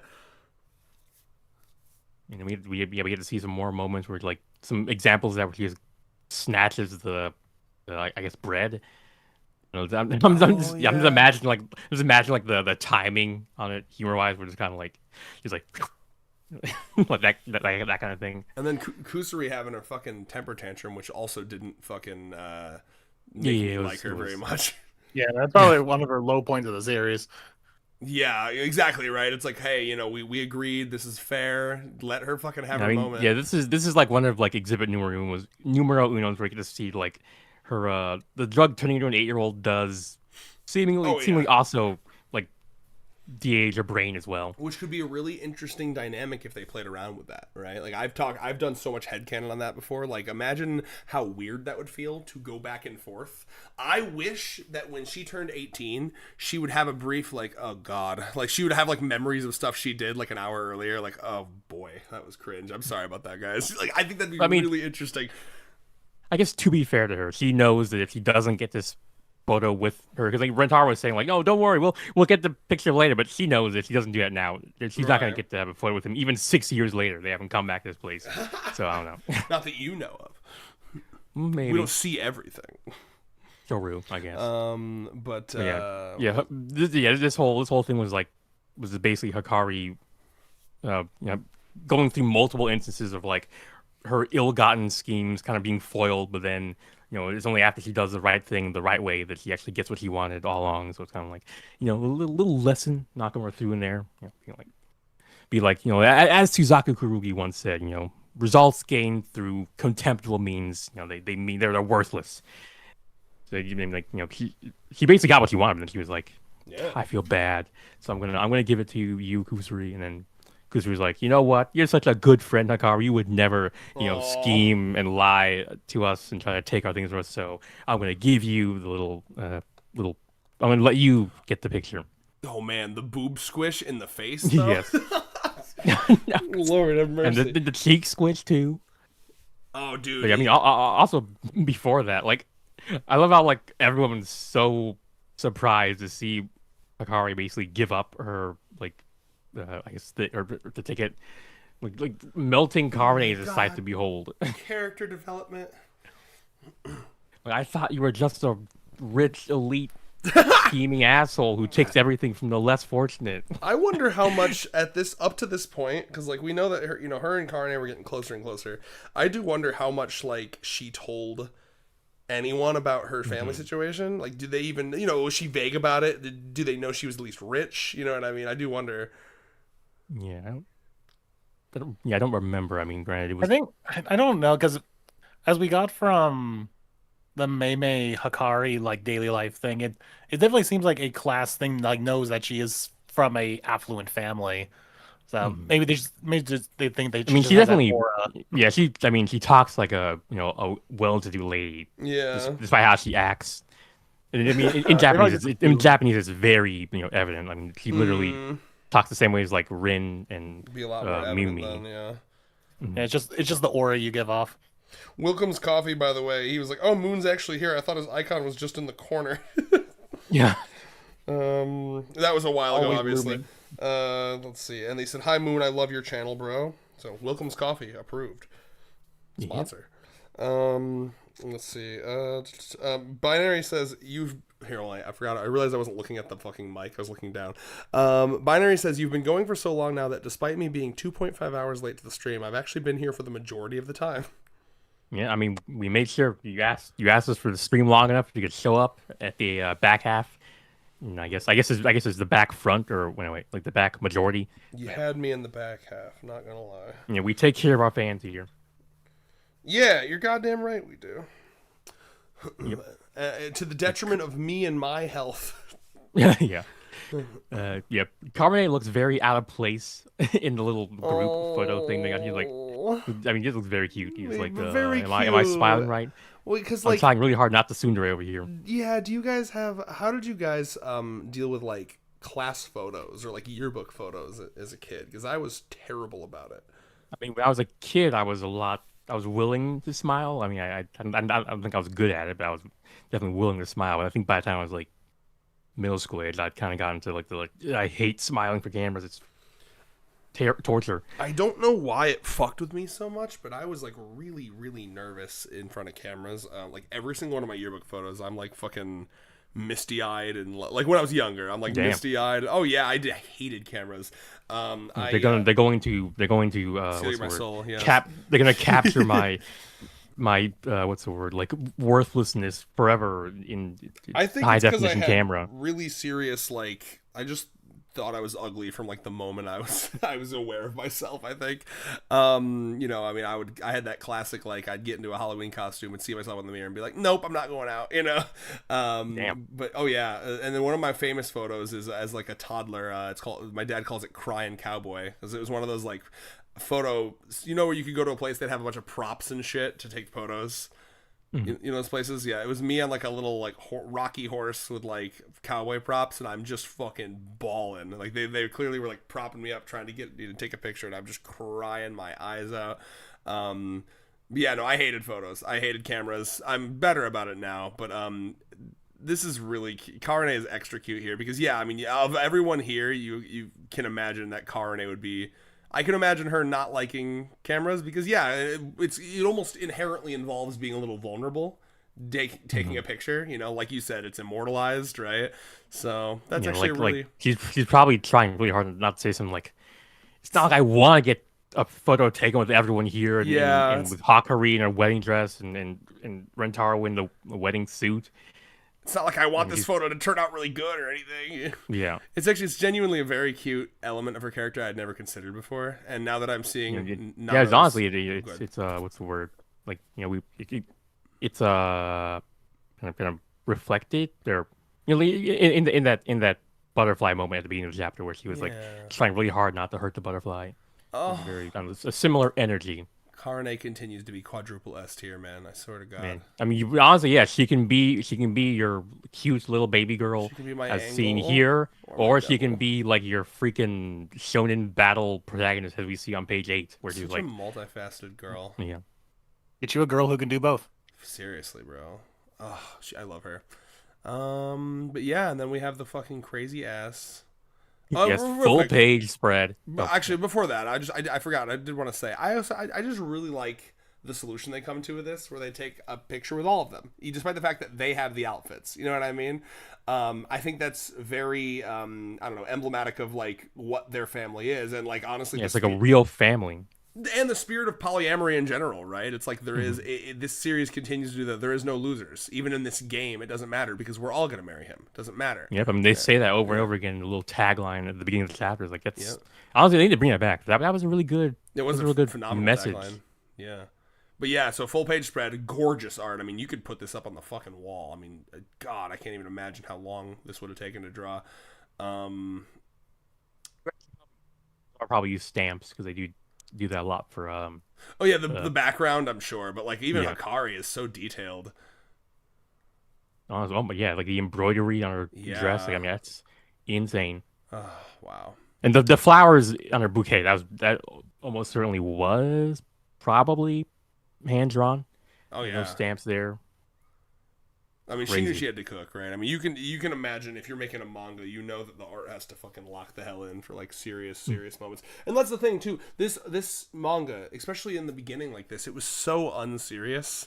It was so shitposty, but like they still really felt the need to like lock in on like serious moments. It's just, despite as shitposty as it is, you can feel that its creators really really believe in it and love it and trust Yeah. in it, and they want they take it seriously, and it's just like I think this was day- definitely like the moment where people kind of realized that, like, talking about audience perception, like it really did kind of go from like people think of it as kind of just a shitpost. kind of goofy silly thing. It has some it had that Shizuka moment, but that was a fluke. Yeah, it must have been a fluke. Again, that can't happen all over again. But yeah, it's like people were pretty impressed. They were like, I can't believe that the protagonist is like the opposite of every other wimpy, sniveling harem protagonist. Like it's turning out this time. People literally said things like this is turning out to be the best rom com in the past 5 years, and that was 6 years ago. I'm not sure there's been a rom com since especially a harem rom com that kind of like surpasses Honey Urban. I mean, I think it's easy to say there has not been one yet. I think the fact Yeah. that the love in this is written better than like most anything I've ever seen shows. Mm-hmm. I mean, this is just really good, but it also just goes to show how bad romance is written in like Like it's just mainstream things. basic affection and intimacy on display, which is normal in a lot of real world relationships. But yeah, they're so often so uncommon in a lot of And most modern fiction. movies, most Hollywood yes. like Yeah, actually, mainstream- I've been seeing over the years. I've seen several like YouTube videos that's talking about how like eroticism disappeared from movies. Yes. Kissing what has is it? disappeared from movies. There was a video I saw. It was something. It was something like everyone's hot, but no one wants to have sex. Something Yep. Yep. Seen You, the have you exact seen same that one? Yeah. Yeah, I don't think I've watched any of them, but yeah, the titles are all very, I mean, well, very evocative, I guess. But Yeah. there's a reason why I remember them. Beyond that, what I was gonna say was like every goddamn movie that's like a mainstream movie, the romance quite literally is, hello, it's me, main male character. Well, hello, it's me, main female character. And we're in the same room for a prolonged period of time. I guess now we're in love and we kiss. It's like, Yeah. it's like the most simple thing. I don't know. It's not hard to write love, and to be honest with you, all you got to do is have been in love at some point, and a lot of people Not even like if you, I mean, well, I guess you don't even have to have been romantic love because like most of the a lot of things like that I talked about, like I mentioned like 5 minutes ago, like the affection and the intimacy. That's not special to romantic love. Like, I mean, if you've ever had a pet, That's true. Yeah. If you've So had, just to like, clarify, good when I friends, said all good you have to family, do is but- be in love, I count that friendship is also is love to me. You know that about me. Yeah. Yeah. I mean, I just wanted to, For sure. make that clear. Yeah. Because it's like, I mean, yeah, like, it's just, we these are all, universal experiences. For like, I mean, I'm sure, before anyone says, yes, you aromantic, asexual, a relationship people out there, yes, you exist. I see you, but like the vast majority of humans us, are social creatures. There's no way you haven't had a friend, right? yeah. Yeah. And if you don't, and if you can't, can't grok humans, I already covered pets. If you've ever had a pet and you can. Yeah. That you love, that you can figure out, you can do some like emotional calculus to like figure out what it would look like with other people. Yeah. It's it just blows my mind how low effort a lot of love stories are. And like, I mean, it probably isn't even like low effort. Like, I mean, you think they're actually trying I it's guess, that bad? Yeah. Yeah. I mean, well, no, not like that. I mean, like almost like conspiracy theory-esque, where it's like these are the types of this is the type of romance they are trying to push out to people for reasons unknown. Oh, are we going conspiratorial? Like have a loveless marriage. Have a loveless marriage. Marry and reproduce. Yeah. Have kids. Make more cogs for the machine. Type shit. Yeah, I guess. Yeah. I don't know. Please tell me if I'm wrong. Well, I mean, it's more just like a suspicion where it's like I mean, I'm an artist or writer. I know like there's no unless you're purposely filtering for bad writers and artists from like the higher ups. Yeah. Like there's no way that there's this constant like generation long run of like this crappy toxic relationships, and then recently this romance-less eroticism-less relationships. Like there's got to be some. Like, because like eventually, just by sheer random accident, people like me would stumble into like these writers' rooms and be like, "Bro, that's not how love works." Yeah. Like, show some. I think a lot of it comes from this obsession of like, think of the children. Oh, it's degeneracy. Like it feels like it's almost like all evolution leads to crabs of media making, where like people just get more and more like, oh, I saw it was a Phineas and Ferb clip of all things, where it was every once in a while you see one of those things where it's like, oh, well, this really predicted where we were going, and it was talking about, it was like one of those like episodes that takes place in the future, and it was like, oh, Phineas and Ferb were building a roller coaster, and like they actually got caught, and then that led to like a bunch of concerned parents for the safety of their kids. So eventually we started we banned creativity, and we locked kids away in little pods until adulthood so they would stay safe. It's just like, ugh, I mean, to be fair though, that's not like I mean, that's something people had already done by then. It's the classic sci-fi trope where like, no, they weren't predicting stuff that hadn't happened yet. They were just taking things that were already happening and then yeah. Well, either way, all that to say, it's to your point of like, where is all the good, well-written relationships? Where is the lewd? Where is the? I assume it just kind of comes from, I don't know, society getting a little more like. I mean, let's be real, right? It's got to be kind of related to the birth rates declining, right? I mean, like there's something happening there, and then that, of course, comes from distraction. Well, yeah, related to like, for example, the death of third spaces that remove the options that people have to have these kind of like unstructured social situations where they're not either at places like work or school or home, where you can explore these kind of a place you can be. For not for the express purpose of making money or spending money. Yeah. Think about that. When you can explore these kind of like unsanctioned social relationships that have not necessarily been what's the word, kind of circumscribed and depicted already in exit media, where you actually get to experience stuff outside of your culture's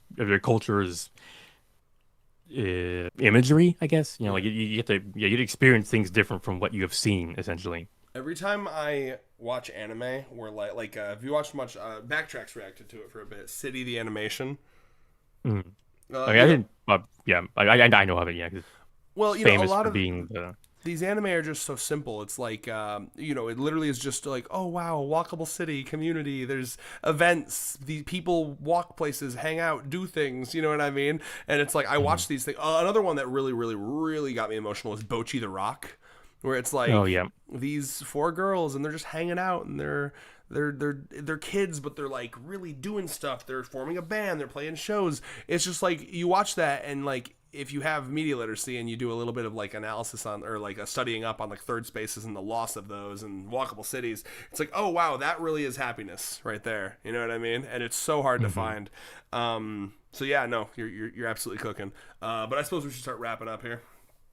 Yeah, probably. I mean, I got some a few more little things, just like like yeah, like they really need to come back. Like they need to in current day. Kanojo needs to really bring back more of these, or rather, he needs to introduce more new side character factions. You know, like the Gorilla faction. Yes. Even the serious group, which they've never actually seen before. We've only ever seen their like effects. Don't we but, know yeah, it's like, canonically that one of Iku's relatives? Yeah. Works? So I mean, that's part of that. That scared me a little bit because, you know, I want Iku to remain nurture, not nature. But, you know, it's a long lost gene. Someone else had that within them in her family, so that's exciting.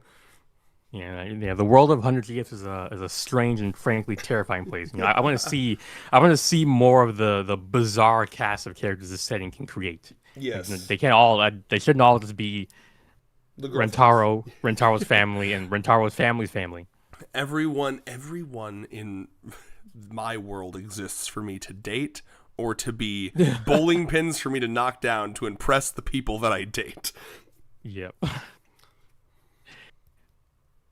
And I think other than that, just like people, more stuff about the audience reception was, people by now are like, I want, I don't want this manga to end anytime soon. I want to keep reading it for the rest of my life. Even after I die, I want it to continue on for a while, 10 years at least. That was the kind of general sentiment of after this chapter. They were like, this was before,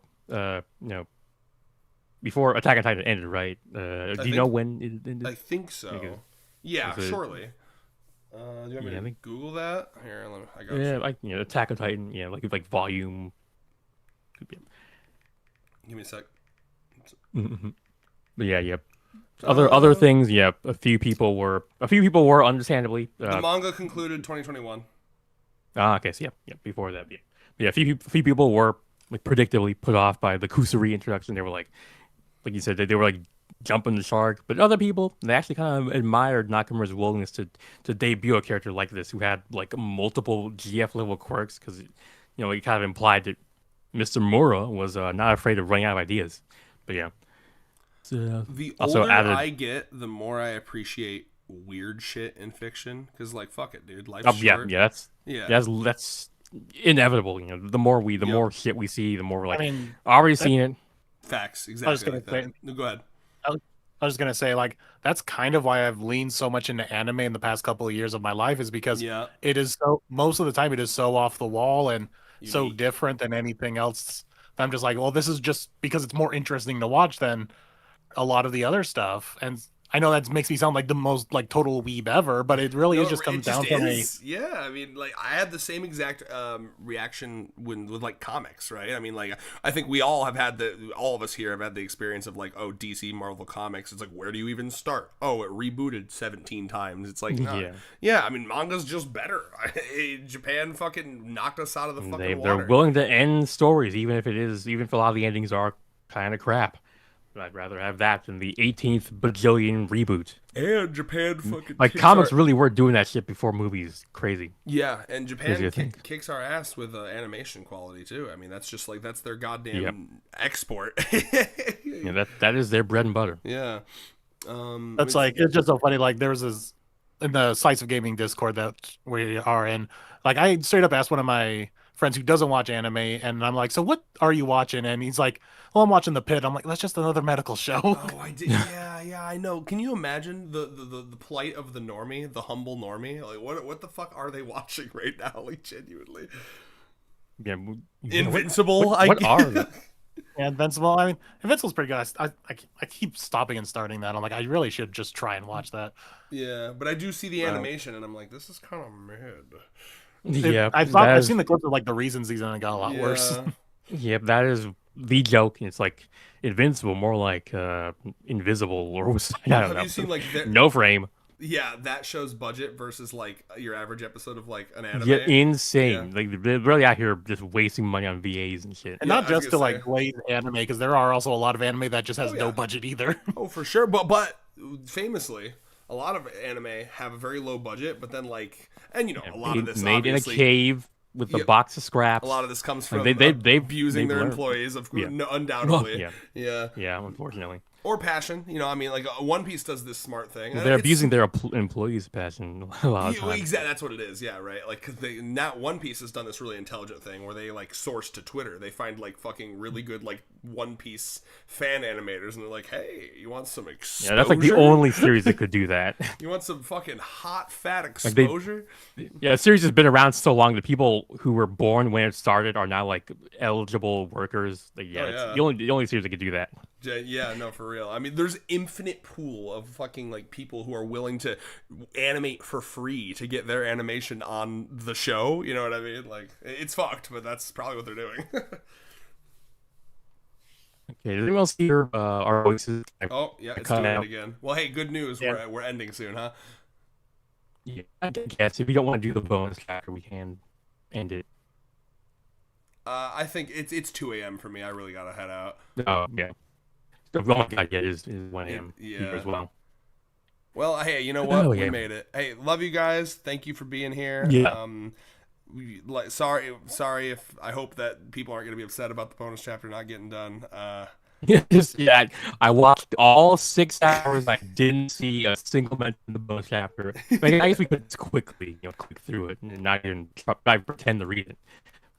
I mean, do you want me to try to like quit and come back again? You shouldn't.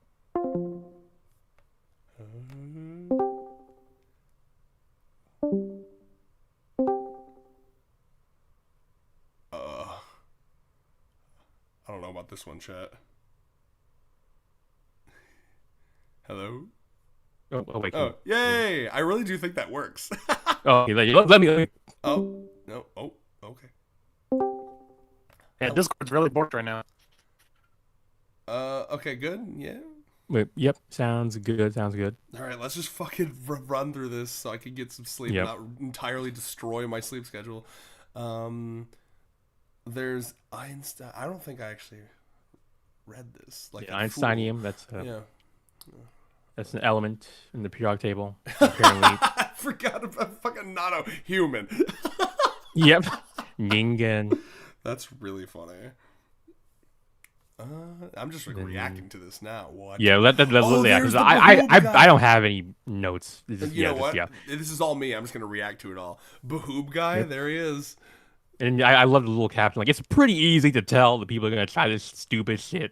It's very dangerous in more ways than one, so don't do it. Yeah, you know, Nakamura was prepared to get the fucking news story of like a local 100 Girlfriends fan arm gets blasted off. I mean, yeah, did you see the story about the Himo the Hero fan who was like, I took down the criminal because it's what Himo will do. It would have done. Oh my god. You know, I always bring up the Gara story. No, really? I don't remember. Oh, you know, Wait. the kid that like buried his fucking friend in sand and then they died. Oh my! Oh yes, yeah, you talked They were about doing sand coffin or whatever. it. Wild. I know. I don't think I've ever seen because like I totally forgot to read the fucking extras. This is so cute. They got melon soda. We get to see her ordering the melon soda. That's so cute. He totally forgot about her. I guess I always hiding wondered her about body. that. I was like, girl, you should be smarter than that. Your whole fucking excuse is that you're cold and you got a little. Listen, I get it, bro. It looked too good. She forgot. She forgore. And then we get some Kusari cuteness. He's had this kind of reaction before. He's like describing things as the history of our love, or something like that, or a record of our love. Doesn't happen too often, but I'm pretty sure it's happened at least once. Oh shit! Afterwards. What would have happened if I drank that boob enhancement drug? It'd make your boobs look like Bob Saps. Is Yeah. that a guy? Who is that? Yes, it's a wrestler. That's all I know. Wait, that's fucked up. Why wouldn't it work for Kusuri? Or, I mean, Karane? I think it's just the effect that it has. Like it gives you man boobs or oh. just pecs. In Oh, other words. hell yeah. Oh, my. You know what? Good example of they chose the correct example. Have you seen, I literally am so tired. I'm like stroking out. I'm so sorry. I'm going to send this in our counts. Oh, but then Backtracks is going to be so confused why I'm sending a man with man boobs. Let him be confused. Yeah, I will actually. Boom. Oh my lord.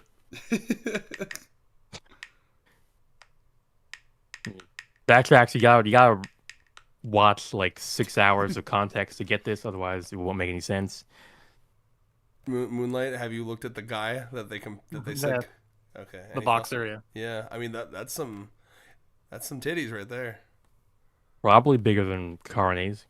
Objectively, I think, yeah. All right. And then afterwards we have World Line number 2, where Corona accidentally sent Kakari to her death. That's hilarious. Oh my god! I've literally this feels so strange to me. It's like new content I didn't know existed. I'm seeing for the first time. Oh, I have seen this one where they're trying to pull them apart. Yeah, that was in the anime. Bro, I'm telling you, man. Like, but look at Rentaro's hip flexibility. Like, what is he doing with them thighs? He's like, please, you guys have to breathe. You guys love each other way too much. Literally, we don't get you have like 10 seconds to get this neutralization drug into you before you are kiss zombies forever.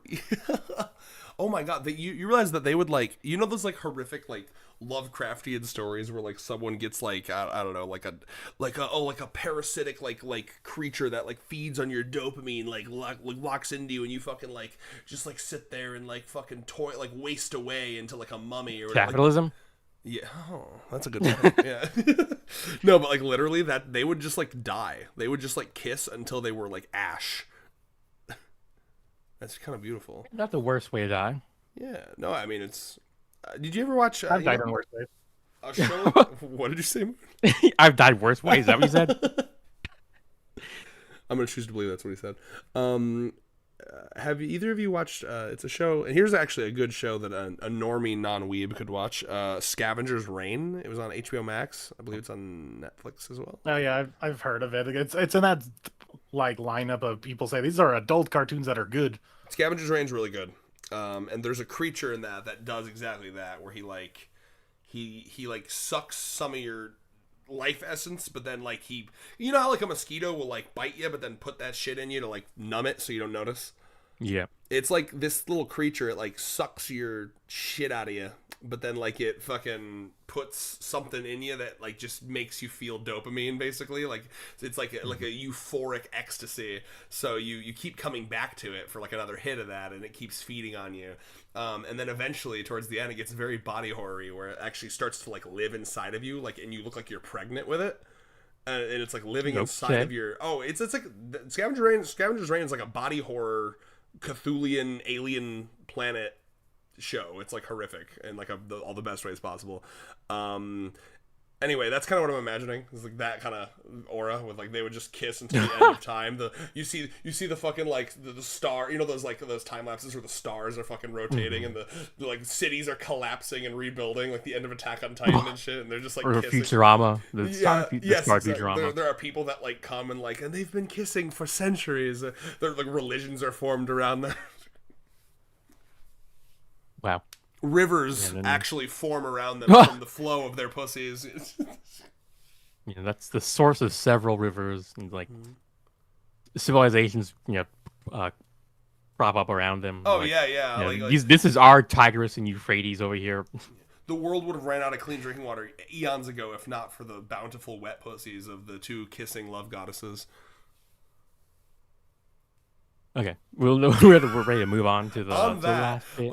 Rayos, you are so the way I understand you don't mean to, but the way you fucking like just Okay, it feels like it's such like my heart sinks. Like, am I being annoying? Like I gotta figure out better transitions, more neutral transitions. Hey, as long as you just tell me if I'm not being, if it's like real bad and I'm being cringe, you gotta tell me. No. Okay. It's literally just I'm too tired to come up with better ways of moving on to the next bit. That's fair. I'm just like, yeah. Okay, I'll shut up. I'll go with it. What's so urgent you to call? I mean, I'm fine with it. It's just it means I can't transition in a emotionally. What did I say before the stream started? Like in a way that doesn't cause interpersonal harm. Yeah. Well, it's I'm a sensitive soul sometimes. Yeah, I gotta keep that in mind. Let's see. Looks like we're all here now. Is there Yeah,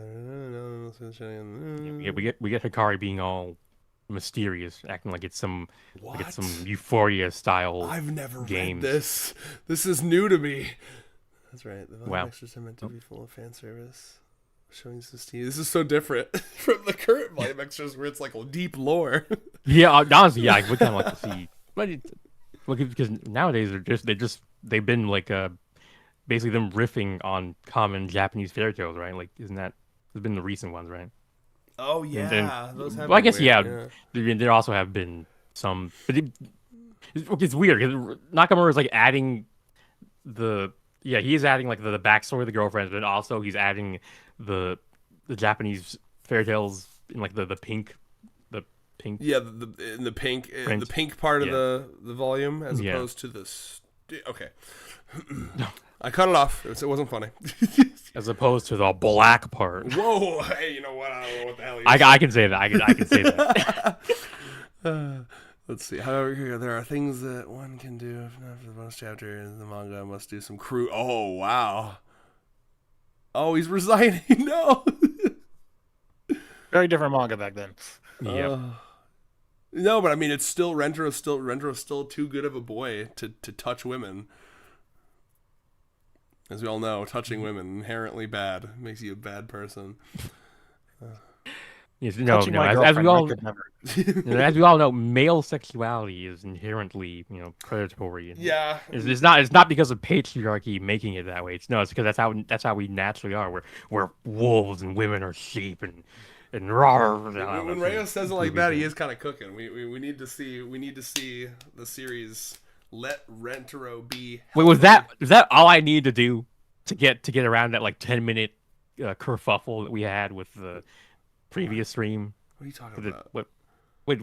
What were you agreeing with what I said? Because you sound like you were saying that when I said like that, you could agree with Rentaro needs to face his internalized misogyny or his internalized misandry, I guess. I think I just liked that chapter because in my mind I like that chapter.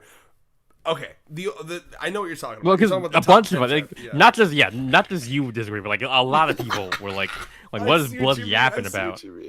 Okay. I'm gonna tell you. Yeah, we were on like 10 plus minutes of me just trying to like trying and failing to like kind of explain what was my exact issue. I got you. From my perspective, here's what it is. Okay, I agreed with everything you were saying about like. Of course, I wish that this manga would take all that farther.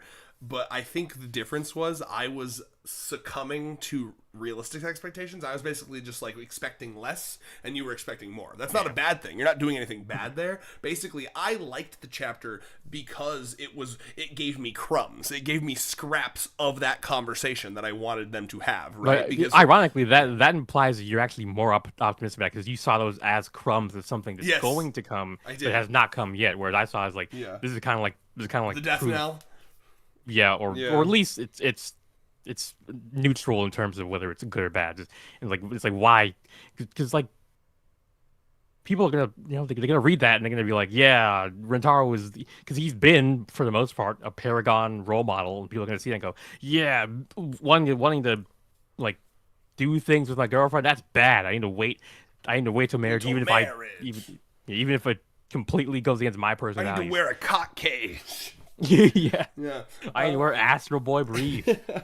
No, yeah. I mean, I totally, I think that's what it was, Rayos. I totally agree with you. I think it's just that people really like that chapter because people are probably viewing it from more of an optimistic perspective. I had not realized that people really liked that chapter. I thought it was just, I mean, I didn't think people hated it like I did, but I thought kind of neutral. I liked it specifically because the whole time I read that manga, I was waiting for, like, every goddamn time Hikari did anything, I was like, why won't you fuck her, Rentaro? You know, and then so, like, finally a chapter that, like, dealt with that question, I was like, even if it's, like, unsatisfying, like, thank God we're addressing it. You know, like, I think I interpret it as like a insulting slap to the face yeah, from a writer who was normally really good about stuff like that. Even like a different take would have been that I probably would have been happier with is the whole like his I don't even know what I would call it, but where he says, "I just really treasure you." I'm like, that's just a cop out of an answer. I would have preferred something like, I'm trying my best with this whole Rentaro's family thing. I don't want to make everyone a favorite. That would make you the favorite. Literally. So he's more, yes, I could accept that. Because then it's more like he's trying to treat everyone fairly. Would have been probably a better answer. A headcanon. Also, it doesn't like couched in like universal principles like all boyfriends should be applying to the girlfriends. Just this is how Rentaro wants to approach the situation. You can approach it differently if you want. A headcanon that I had for a very long time was basically just that he would want to wait until they're all 18 because otherwise it's weird, right? Well, yeah, like I mean, that makes that makes sense. I mean, everyone they just don't want to say that out loud. Yeah. Yeah. So yeah, But then if that's the case, why didn't that be so easy to just explain? Unless I mean, even then, like unless like someone like Rentaro doesn't believe that they would like be happy with that, be satisfied with that, so he's just trying to run around the thing. I mean, even that, I would be fine with that being the reason, because I mean, at least it gives us some pathos where Rentaro actually has some real ass issues he needs to work through. But there was a line from Hikari, and it wasn't Rentaro saying it, but obviously, given that it's the author writing it, I took it as canon.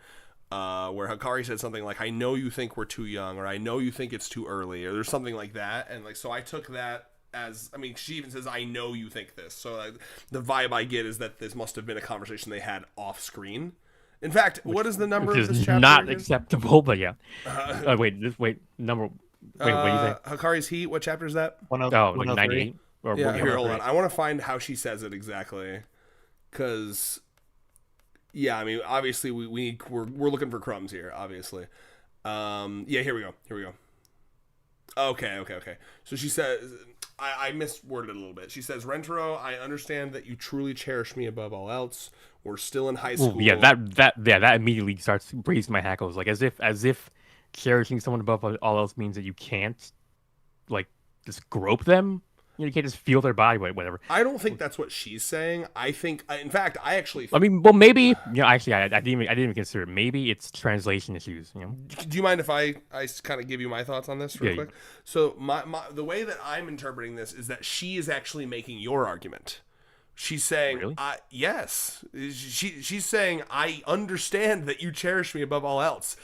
I don't, to me, she's basically saying like she's trying to quell his fears. Like, you don't need to think that touching me makes me think that you don't cherish me, right? I don't know. But then she says, "I know." She didn't say you think there are feelings that we still aren't fully ready for. She says, "I know there are things and feelings that we aren't ready for," which kind of implies that what she's at the very least she doesn't disagree with, or rather, it implies that she's not necessarily like disputing these ideas. Which, I mean, yeah, at this point, yeah, at this level of analysis, yeah, I had never looked. I mean, maybe it is just like a translation, like or like a writing, like an accidental ambiguity that's caused this whole brouhaha. I mean, that didn't need to exist. I don't know. Yeah, no, because then Rentaro ruins it completely, because he says, "Even if I let you do anything you wanted to me," crazy, by the way. He's like saying, like, I could be willing to just let you fucking do me while I lay there, I guess, like a limp fucking log. I just can't allow myself to have thoughts about someone I cherish so much. Crazy, brother.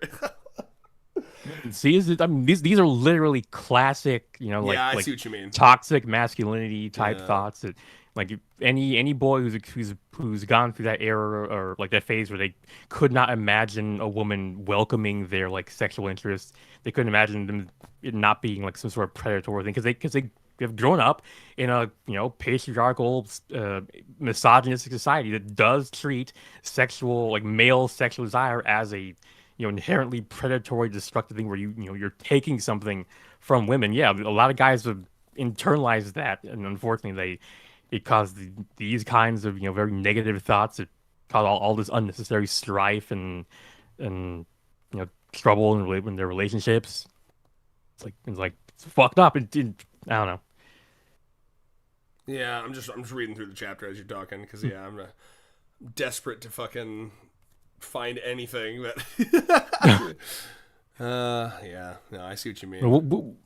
Damn, was it really? Yeah, was it really just I didn't do the wolf thing? If I had done that, would that have saved me a lot of listen, sometimes it really is. Sometimes messages kind of reach through, and sometimes don't. On some Horton Hears a Who shit, you blasted through the floof.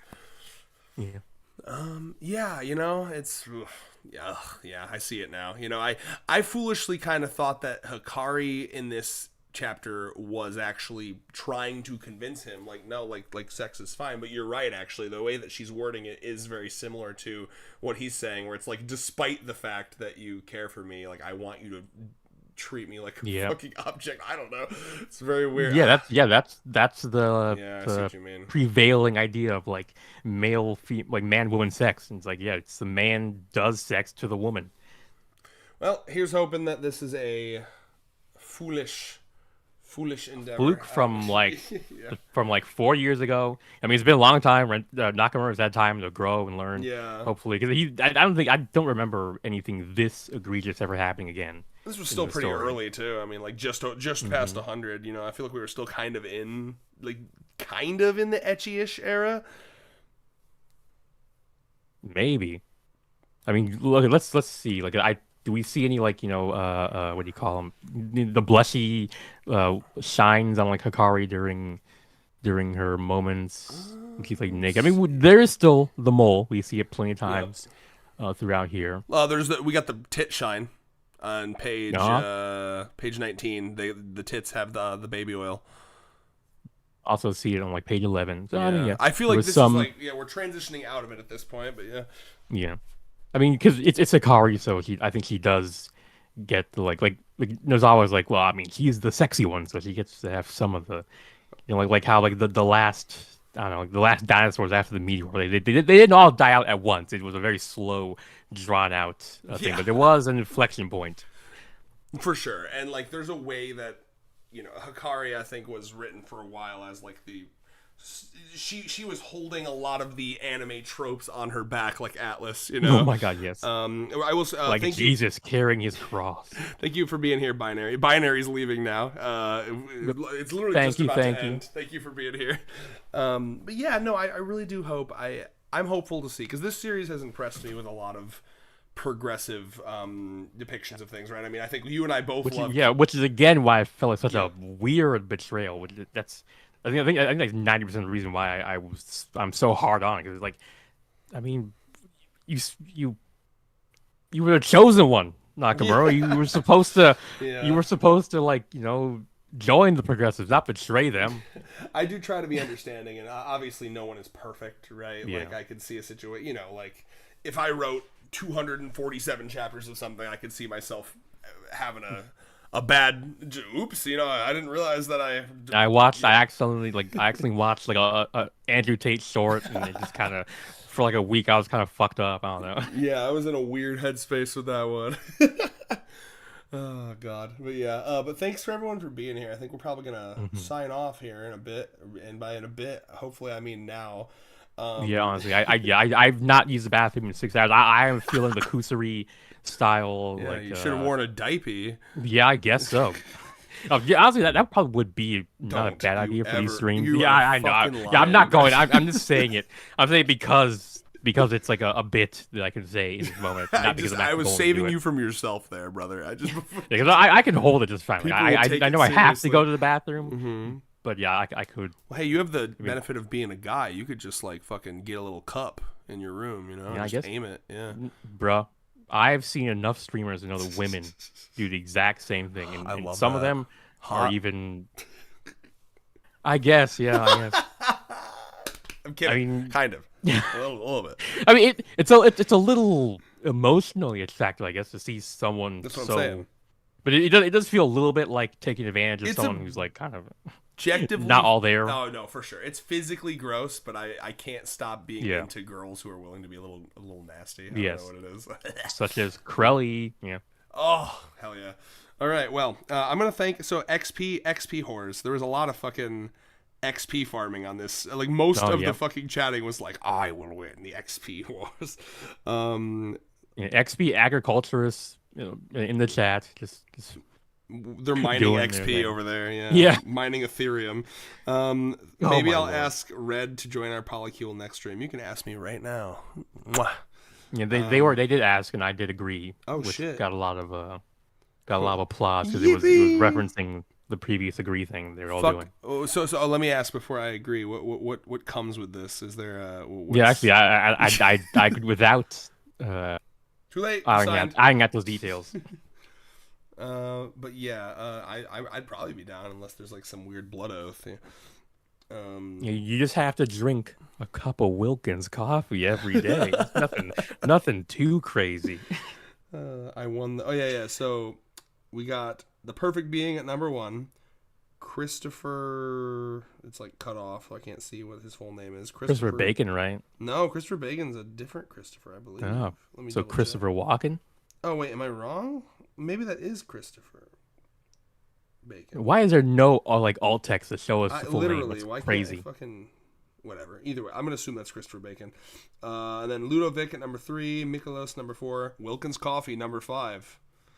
Fantastic. He's watching number us. 6, Desmond number 7. We got Ludo won the non-donation. So yeah, Ludo's number 3 without any donations, and that's because Ludo was there 5 hours early spamming. We respect it. Appreciate you, Ludo. Moonlight, final words. I'm tired. Yeah, me too. Thanks for being. We Imagine all how are. I feel, dude. It's 2:30 in the morning. Yeah, I mean, I should have been writing the next video, but it's like, whatever. No, you know what? Thanks for being here. I appreciate that. Yeah, thank you. Yeah, I needed some social interaction. Genuinely, yeah. I really am happy you came because how do I put this? I need to start scheduling these. So I scheduled the stream a touch on the late side for me because I wanted more time to take more notes and reread the volume. But then I always forget, I got up at 6 a.m. this morning. I'm going to get fucking tired. So I was like, by the time you hopped in, I was feeling my brain like melting and shutting down. So it was I was actually quite happy to have a third person here. So thank you. Yeah, we need to schedule that tier list. That sounds very fun. Yes. Do we have any idea when? Okay, so don't tell me what the preview is because I know it's going to be about the next girlfriend. I assume, unless it's about a spinoff. No, it's a spinoff. Okay. Yeah. Do you want to know who it's about? Yeah, sure. It's I predicted in my last video. Hero? It's Uncle Hero. Yeah, okay, of course. The last fucking person that we are able because he's clearly not introducing new people, right? Yeah, it's like we can't have new parents. We have to just reuse the same ones. I mean, it makes sense. Terrifying. To an extent. I mean, he probably wants to save new parent introductions for the main series, right? But I mean, that'd be an easy way to get some eyeballs on the spinoff. And like, oh my god, we get to see Nano's parents. Like, yes. Still can't believe we haven't seen anything about Nano's parents. Anyway, so it's no break week. It is the next spinoff, and then I just have this gut feeling there's going to be a break week. Yeah. And then, because that's what now, 4 chapters in a row. So should we wait to schedule it until we know for sure if it's a break after Probably. Yeah, so we'll know by next Wednesday, when the next family comes off, that if they're going either right into Girlfriend 37 or a break week. Okay, once you know, let me know. Please, obviously, don't tell me what the hint is for the next Girlfriend because I want to read that when I read the chapter. Once you know if it's a break or not, let us know, and then we can schedule whatever the break week is. We can do that stream. Yeah, it's because if that's that, I'm looking at a calendar right now. So then break week would be from the 31st to the 6th, anytime in there.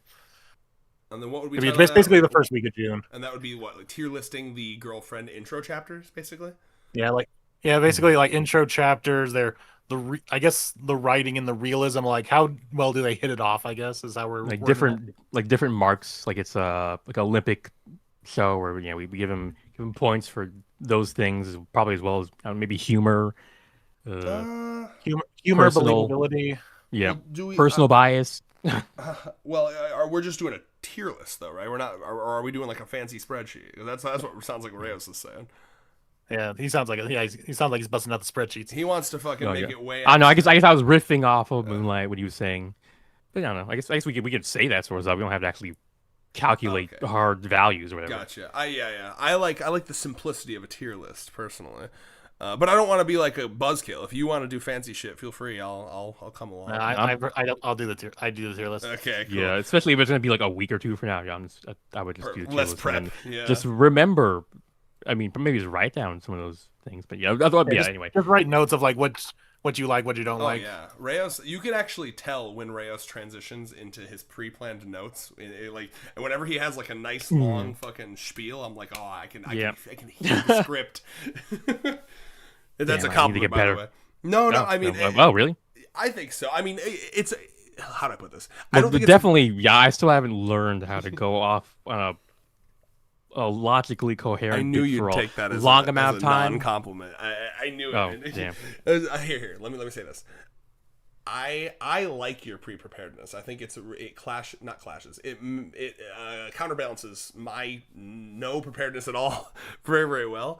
And I think low key it's kind of adorable how like you go into like I don't know how to say this. I'm too tired. It's like hold on guys. Let me download. Yeah. But they're always really well. That's the thing. They're really well written. Oh, well, that's why I can always tell when it's something you've written down because it becomes the most like eloquent, beautiful thing ever. And I'm like, wow, all right, this is definitely something you wrote down. Yeah, that's my curse. I'm a much better writer than I am a speaker, and I'm so much better at writing and speaking that it's kind of impossible for me to match what I can write. All my videos are pre-recorded. Yeah. No, but I think you meld that. You kind of cross that bridge really, really well. Like the fact that you're able to kind of like pop into those little things, script readings. I'm sorry, I'm really losing my train of ability to speak. My track of thought. Yeah, yep. The fact that you can just pop into those like in a like an improvisational video, I think is very impressive. So that's what I was trying to compliment you, and then you tried to take it as a fucking like, oh no, it wasn't seamless. Well, yeah, enough. It's because I've been ever since that stream we did way back when where we were talking about Fujimoto's writing stuff. And I said, yeah, Fujimoto's really unhinged. I'm not very unhinged. I need to become more unhinged. That's kind of been I've been because a lot. Yeah, it really does get in the way of a lot of my writing stuff because I'm so unwilling to experiment in the way that Fujimoto does. Like if I had just a percentage of that shit, I would be like a way more prolific writer. So I kind of see it as like a deep weakness. You'll get a fraction of that simply by continuing to hang out with me. True. Yeah. Stick around. All right, fantastic. Yes, that's my Nano-esque reason to stick around. I must learn from you, Red. Yeah. Start talking about fisting more. Yeah. All right, cool. Let's get the fuck out of here. I'm tired. Yes, I need to piss. All right, I love you guys. Thank you for being here. Everyone's like the people people that are trying to do like win the XP wars are like hold Red hostage, keep the stream on. Yeah. All right, I'll see you guys later. I'm a sleepy peepee. I gotta remember how. Oh, goodbye. Was that Moon? Bye. Wait, you stay here for a second. I want to. Yeah, Moon left. I know you gotta piss. Daddy chill. Okay, the stream is.